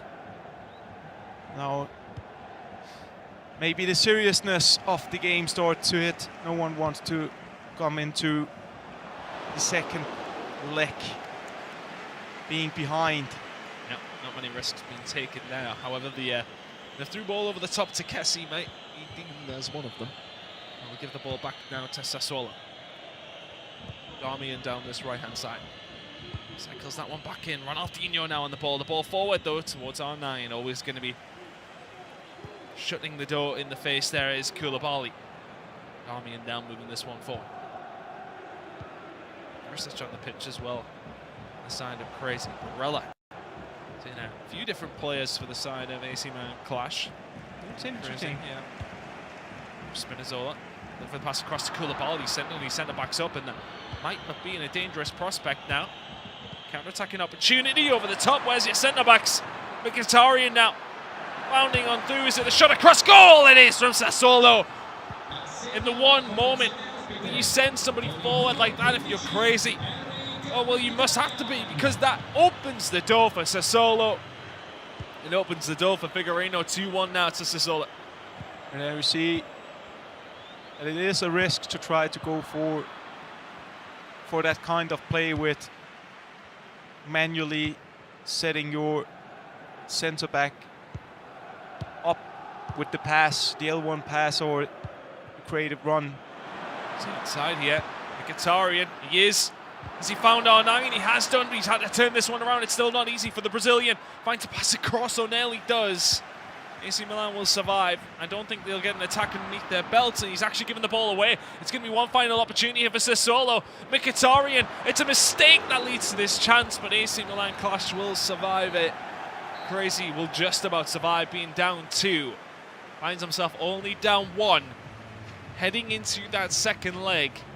Be disappointed with his performance there maybe, but the game is still very, very close. I think he'll definitely not be happy with his last 10 minutes of the game. I think he made some wrong decisions, and also gone a bit against his own kind of values when playing, when starting to take those risks with the center back going forward. I know it can be very efficient pulling your center back up front to potentially win a header, so you can get like the second ball with one of your strikers. But at the moment of the game, the timing it's a bit risky. Yeah. And also the last sequence we saw with just shoot the ball out so the game ends instead of trying to play it, because you aren't going to get a chance anyways. Just shoot it out and make the ref blow the whistle. Don't take the chance. So not lack of experience, because the guy has a lot of experience. So yeah, just a bad call. Yeah, maybe a bad call. Well, we'll think what Alex and Zen think about. Well, we'll find out. Sorry, what Alex and Zen think about that first game. Another tight one, boys. It was a very entertaining one to watch, and the thing that really caught my eye about Figurino's playstyle and how he was there was the complete difference in saying, you know what, I'm going to go for a cross, I'm going to go for a long-range finesse, I'm going to send that man on a run. Just so many different things, keeping crazy. Yeah. Really, yeah, trying to keep an eye on everything. But there was a big change in that game, actually. They're both using the 4-3-2-1 to start off with. Crazy said, you know what, I'm not feeling comfortable with this, and changes to the 4-2-2-2. And when we take a look at the highlights, you'll see that Crazy got his goal by using those two strikers really well inside the 18-yard box, finding that extra pass off across for that simple tap-in. But, like Aggie and Chris just mentioned, sending your centre-back on the run, which you did a couple of times for the crosses, later on into the game was maybe a risk that just wasn't needed, as we will take a look at the highlights for us as well. But Figurino, give him absolute credit, using the runner there as bait and saying, you know what, I'm not passing it to the one that you think I'm going to. I'm going to find it into the Hullet, and Hullet hitting it on the volley and putting themselves at 1-0 up. And I think he played a very, very good game in the first leg. Yeah, he did, absolutely, Alex. I think Figurino deserved this result. Who could possibly have been also larger in his favor? I think Crazy has a lot to improve in the second leg if you wanna get into the top 4 in this tournament, and Figurino looking like a really strong side, and of course he's another player that had to go through a double round in the loser bracket. He went past Udinese and Bologna in the Emilia-Romagna derby we commented a few weeks ago, and man, what a momentum he managed to build, and he is still carrying it in this first leg. A well-played game for him. Yeah, as we do see Crazy come through on that left-hand side with Ronaldinho, using the wing in that 4-2-2 and saying, you know what, I'm going to drag out your centre mids in that 4-3-2-1, getting towards that byline and utilising those two strikers exceptionally well. But if there's something that we've learned about Figurino, he is happy to play those over-the-top through balls. So if you're not switched on with your centre-back, tracking that over-the-top through ball, Figurino will go for it. And we saw Mkhitaryan, the composure coming in that one-on-one scenario. We know that the shot across goal is the go-to finish, but what Figurino's taken into account is the goalkeeper movement. Players at this level will use the goalkeepers, moving them across, using it a little bit of bait. He just waits, and then bang, he goes and takes that shot, slots it in across the goalkeeper, and takes a very well-deserved 2-1 victory into that second leg. And if you are Crazy now, what's going into your mind if you're thinking about this second leg? You know that you have to go and turn that deficit back. Are there anything else that you'd possibly look at changing? I don't know really. I think Crazy know better than me. But what I think Crazy needs going into this second leg is a change of mindset, probably. I think he wasn't sharp enough, probably, in this first leg. I think he gave away too many loose balls to Figueiredo, who was probably the better player in the opponent's box. Yeah. And he showed, of course, but at the same time, Alex, this is a very close score. Certainly the closest score we've had today in the first leg, with a narrow 1-goal lead in favor of Sassuolo. I think this is still anyone's game, and especially an early goal for Crazy would be the equalizer. So let's see what happens, Alex. Yeah, definitely all to play for. You let us know exactly who you think is going to go through and advance into the semi-final. Will it be AC Milan Clash Crazy, or will it be Figueiredo? Which I think as well, for Crazy, he has really got to maybe take a leaf out of Figueiredo's book and say, you know what? He goes for the crosses. He goes for the finesse shots. He's happy to look for that extra pass off inside the box. He can dance, he can use the skill moves, but he can also look for those over the top 3 balls. Crazy right now, just not doing enough to really ask those questions of Figueiredo, and that's something that he may look to execute as well. Yeah, I agree. It's maybe something similar of what we said already about Artixel, but trying something different in order to surprise your opponent. I think is a good way to go if you wanna get in control of the game, and Figueiredo did it extremely well in this first leg. I'm looking forward to the second leg, because this game is probably the closest one we have seen so far, and yeah, it's still anyone's game. It is, and it is our final game of the day. So let's pass it back over to Chris and Aggie for that second leg. Thank you very much, guys, and just get yourselves ready for this one. Get yourself settled, because it should be a cracking way to end the stream here today on the English broadcast side of things, at least anyway, with AC Milan Clash going up against Sassuolo. It's going to be that man Crazy there, Aggie, that has to come back in this game.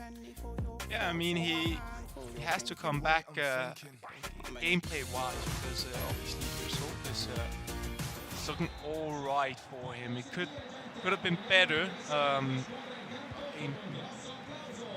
game style-wise. Don't think he played well enough.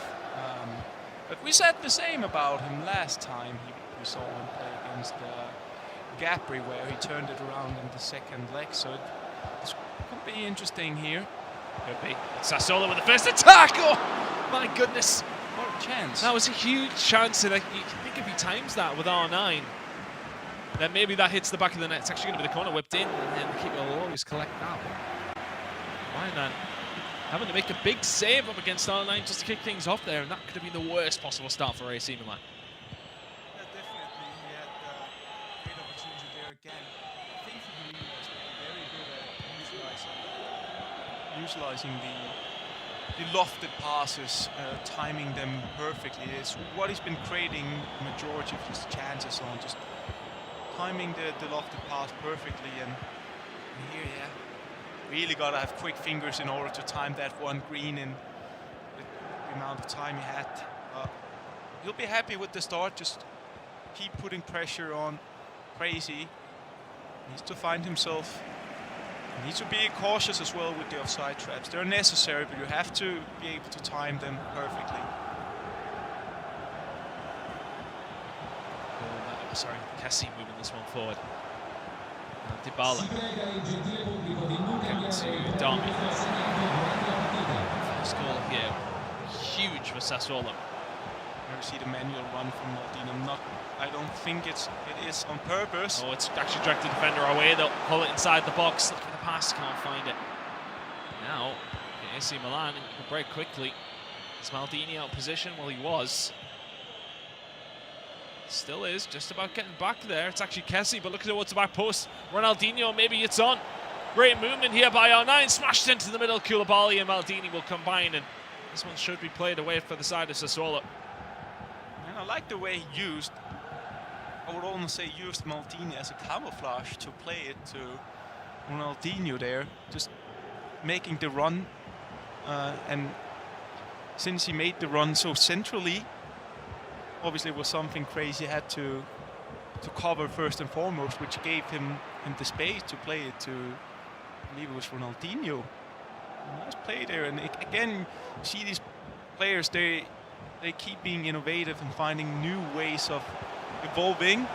Ibrahimovic in the box, it's straight in Milan, and once again, Sassuolo are threatening. The rebound gets away from him, and AC Milan and crazy continue just to survive here. The first half of the second leg. And maybe on the counter here. Does he recycle it? No. It's like he's gonna go for it. Just want to find the right angle. Well played. Figurino will get it in the way.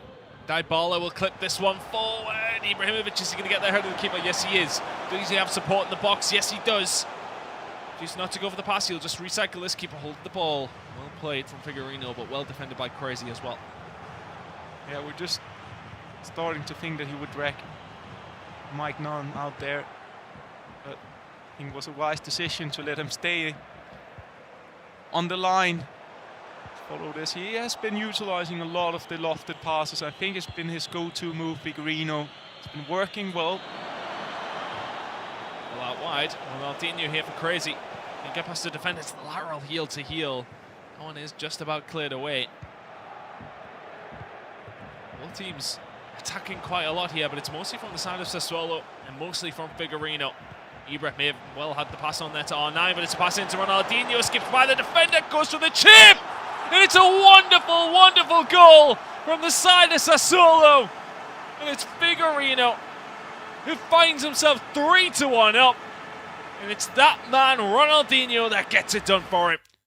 What a goal. So many nice aspects in this one from Figurino. And I was just about to say that I felt like the game kind of lost the structure for both players. It was much back and forward, and it seems like that suited Figurino fine. It's a driven pass to Ronaldinho and just using the sprint boost here to get into an angle, and from that angle you can only go for the chip. He give it the perfect amount of power on the bar, and smart move there from Figurino, and the serve as well, I gotta say. I think he's been the better player so far. He really, really has. Crazy needs to turn this one around, but yeah, I think you're right with the chip shot. I think everybody at home would have seen that one coming a mile off. When you see them in that position, it's the only way from there. Zen enjoyed that one. You could hear him shouting. It's definitely gonna make Crazy change something now, and see just preparing potentially a narrow diamond, and also see a change to offensivo. So maybe it's offensivo. Maybe offensivo, as Zen would correct us. Fantastic. Which obviously means he changed formation. Yes, he has. Well, he's going to need to change formation, change the way that this game is going. 34 minutes gone. In the second leg, finds himself down by 2. Well, clips the ball into Ronaldinho, trying to find a little bit of space here for Ibrahimovic. Once again, the defending from Sassuolo and from Figurino, really, really solid. And there's also the feeling you're sitting with watching the two players is that Figurino is attacking with a purpose. He's more aware of what he wants to do when he gets to that final third, where it seems a bit more like Crazy is playing a bit more impulsive, kind to say, which haven't really been working for him. Is there another goal here? In the sights for Sassuolo. It's offside from R9, who sends Ronaldinho through. And you'd like to think a 4-1 lead would have been enough, but the offside flag in the linesman. Nice, that opportunity there for Figurino. Looks like he went over to the narrow diamond.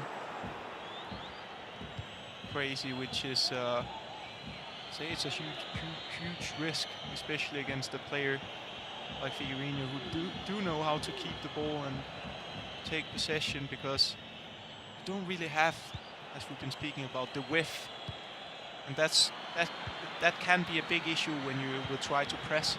You should always switch the play from fullback to fullback, and you can't really get close to him with the diamond because it's a much more counter-attacking formation, and right now he's not in a position to rely on counter-attacks. Not at all. Needs to turn this round very, very quickly. I would suspect that we'll probably see maybe a few more minutes, maybe up until about the 60th minute playing the same game, but then he will have to change it. You'll have to go for it if you can't find a goal.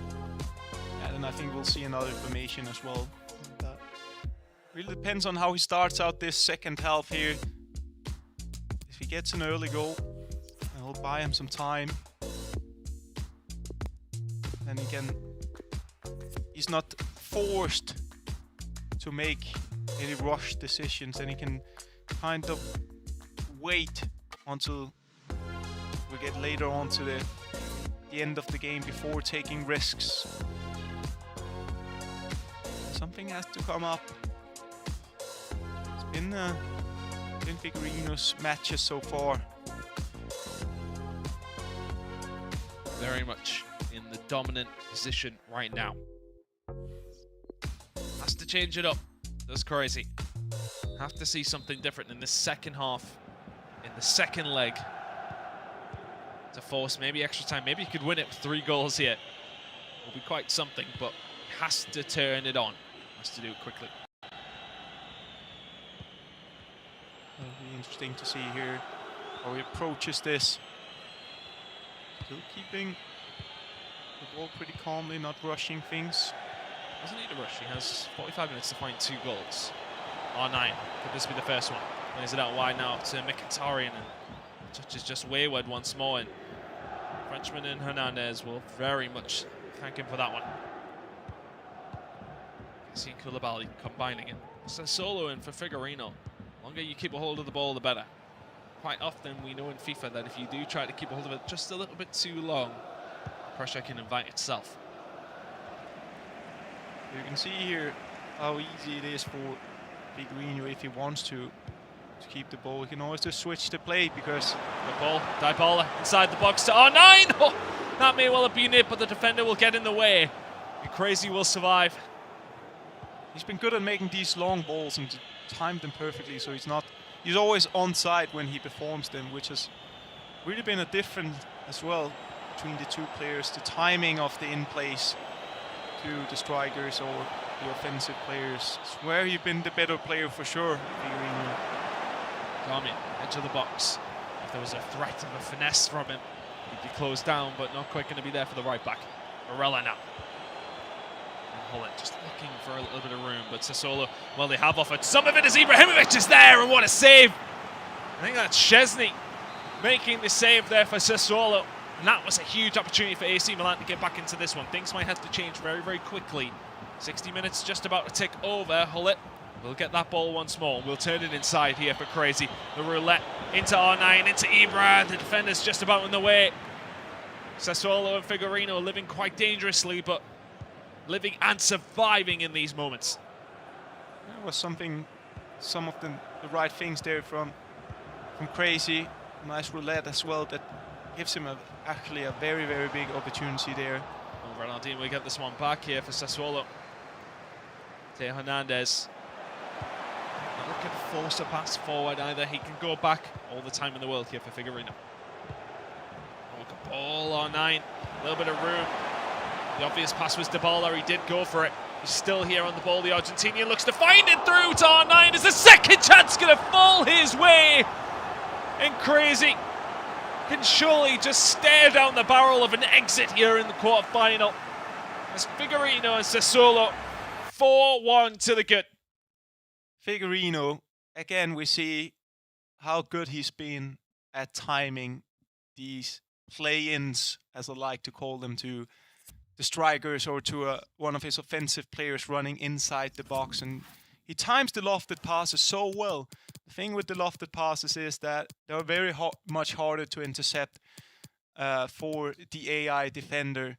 And even manually they're hard, especially when you have a player who's running towards the box. So timing's been great, and it's looking good for the dark horse from Sassuolo.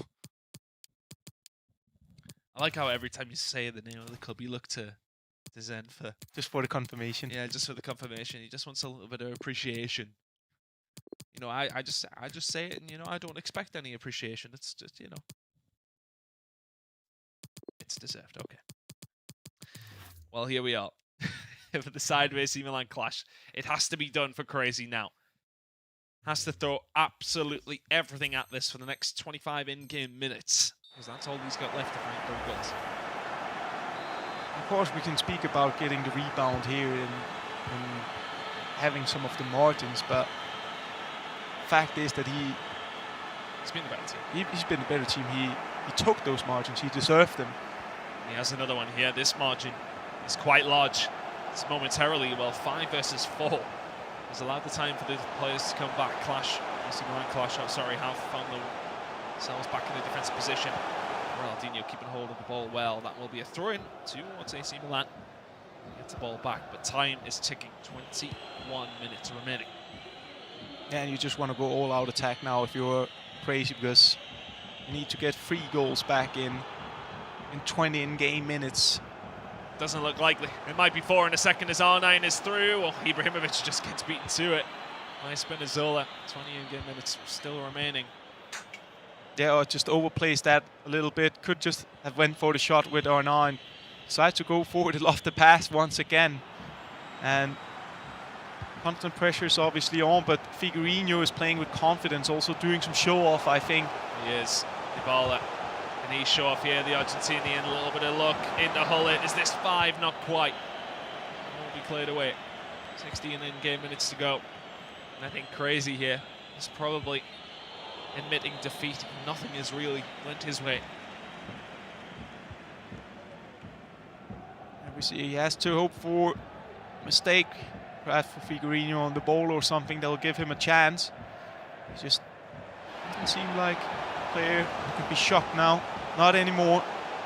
3 goals, maybe just be too much. If it was 2, you would still give him a chance. Again, 3, it just feels far too many. yeah, and especially with, as we spoke about, the play style. It's not the... Oh, Ronaldinho free at the back post, inside to R9. It's just wonderfully worked from Figueiredo, and that will surely be it here in our final quarter-final. Sassuolo will advance on through, barring an absolute collapse, an absolute miracle that Crazy now needs. And I don't think he'll find it. 3 goals to 0 in the second leg. After a solid lead heading into it, it's 5-1 to Sassuolo. We had 3 close games today, very close games, leading up to this match. Which has not been close. It's been one-sided, especially after that 3-1 lead, after the goal came there. And I think Crazy really hasn't offered much. Like right now he's fully on the attack and he needs to find something, but he has offered very, very little in this game so far. Yeah, he had that one chance where the goalkeeper made a brilliant save, but if we had to kind of compare the amount of chances both players had, there's no doubt who's been the better player. Ball in, it will be a consolation goal for the side of Crazy. There's not enough time. There's just not enough time. But a tough one for Crazy. Is one of the most experienced players here and one of the pioneers as well for Italian FIFA. With his ambitions, he's not going to be happy with the way he's going out. But he still showed once again, which is, I think, important to mention. It's one of the hardest things, if not arguably the hardest thing in competitive FIFA, is to stay consistently on the top. Being in between the 8 best players in your country isn't too bad either, especially considering what FIFA nation Italy is. Fantastic result for Sassuolo and for Figueiredo. A brilliant performance. He will advance on through. Crazy will fall out on the side of AC Milan, and what a day of games we have had, but Crazy will be very disappointed with the top 8 finish. I think you're right though. Has to be some pride in finishing within the top 8, but he would have wanted a lot more than that, and I argue he would have been the favourite for that one.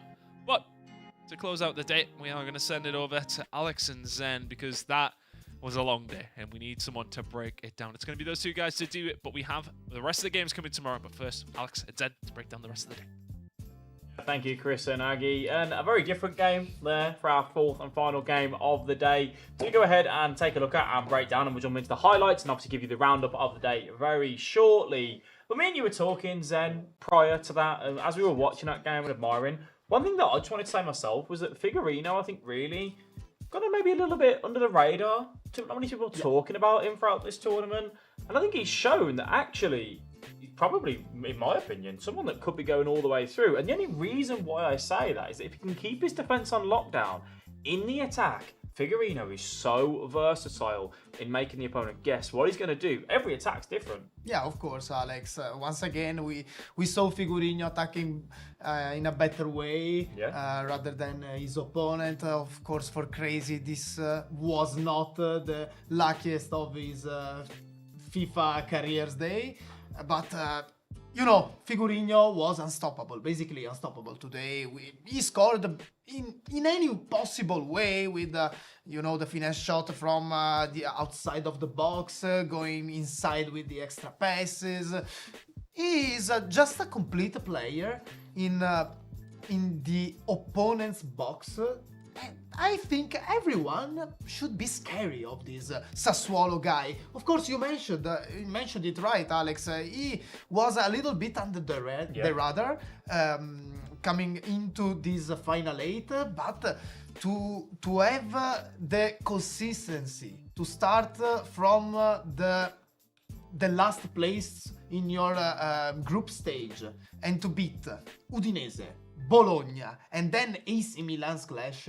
That's wonderful for Sassuolo, and for Figurino himself. He should be really, really proud of what he conquered today. Yeah, he definitely should. And as we said, it is about that versatility. And Aggie mentioned it over on the desk about how he uses those runners going forward, find those little double tap passes and keeping the opponent guessing. As we will jump in to the highlights and just to break down, starting off obviously strongly with the R9 getting the chance. And chances for AC Milan's clash of Crazy came few and far between. We will have a look at the one chance that really came his way where Szczesny comes out with a very, very big save. But Ibrahimovic managing to get off that other shot again. Straight out the goalkeeper that time, a little bit easier to go ahead and save. And this is where you can just see the versatility in attack for Figurino. Just using those right forward, the left forward and striker really well. Getting those centre mids in. That little driven pass. And your reaction, you absolutely love this goal. As Chris said, that, you know, if you're sat there in that scenario, you know probably the chip is the only way you can find the back of the net.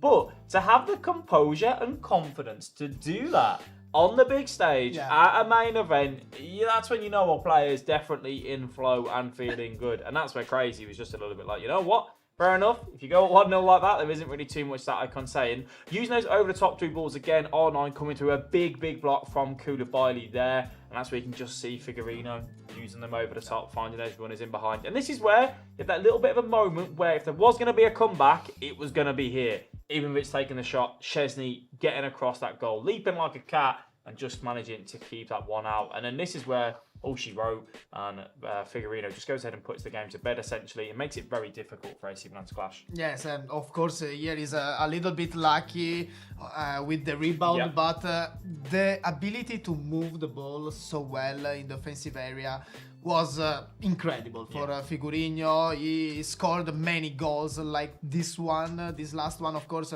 This was kind of easy, but what it's important in this goal is what come before the goal, and once again with the extra pass. Figurino really the extra pass, but sorry to interrupt, but utilising the cross as well. You know, when we talk about it and having those different play styles, we didn't see too many crosses from players throughout today's games. A few ones from deep, but just utilising there and saying, you know what, I've got Ronaldinho inside the box, find him at the back stick. And like you just said, that extra pass off across being so crucial. Yeah, and Figurino maybe was the better user of this extra pass thing we already mentioned multiple times tonight.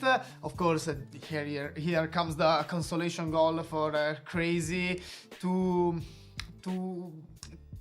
to let the pill maybe a Yeah. little bit sweeter going out of this tournament, of course. But that wraps up our day, and we have some incredible 4 players we are seeing tomorrow in the Final Four. I'm looking forward to it already, Alex. Yeah, definitely. And tomorrow we'll be taking a look at Torino versus Sassuolo, which will be a very interesting game for us as well. And obviously our other semi-final. To go ahead and crown who will be our eSerie A team champion of 2022, with obviously a prize pool of €50,000 on the line. These players are going to be going to bed early tonight, I imagine, getting an early night's sleep, starting off the day nice and well with a big breakfast, and feeling confident going into it tomorrow. Do you have any particular favourites from this point on? Oh, well, you know I can be a little bit biased in this answer, but I'm gonna surprise you. My favorite one is Figurino. Yeah. Right now, Figurino, I think he was the most dominant player in today's matches. And I think that tomorrow is also, he's going up against, I think, Obrun, so this one will not be easy for him, of course. But Obrun showed today that he's not unbeatable. He's not unbeatable. He lost 2-0 with Artixel. I think Artixel is probably the closest player in, gameplay-wise to Figurino. And I think Figurino could have a really big chance to get past Obrun. Of course, this would be a surprise if it happened, but you never know. Who knows? But either way, you can come back and join us tomorrow, same time, where we'll bring you all the action of the semi-final, final, and the third place playoff as well. But from us here in the studio, myself, Alex, and Zen, Chris, and Aggie, it's been an absolute pleasure, and we will see you tomorrow for the finals. I know you don't love me like you say you do.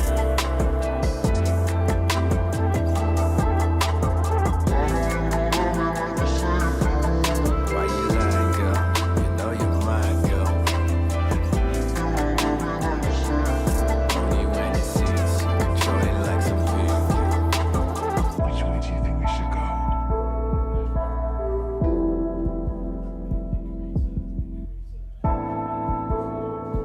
I don't care. Tired of the drama, silence, peace.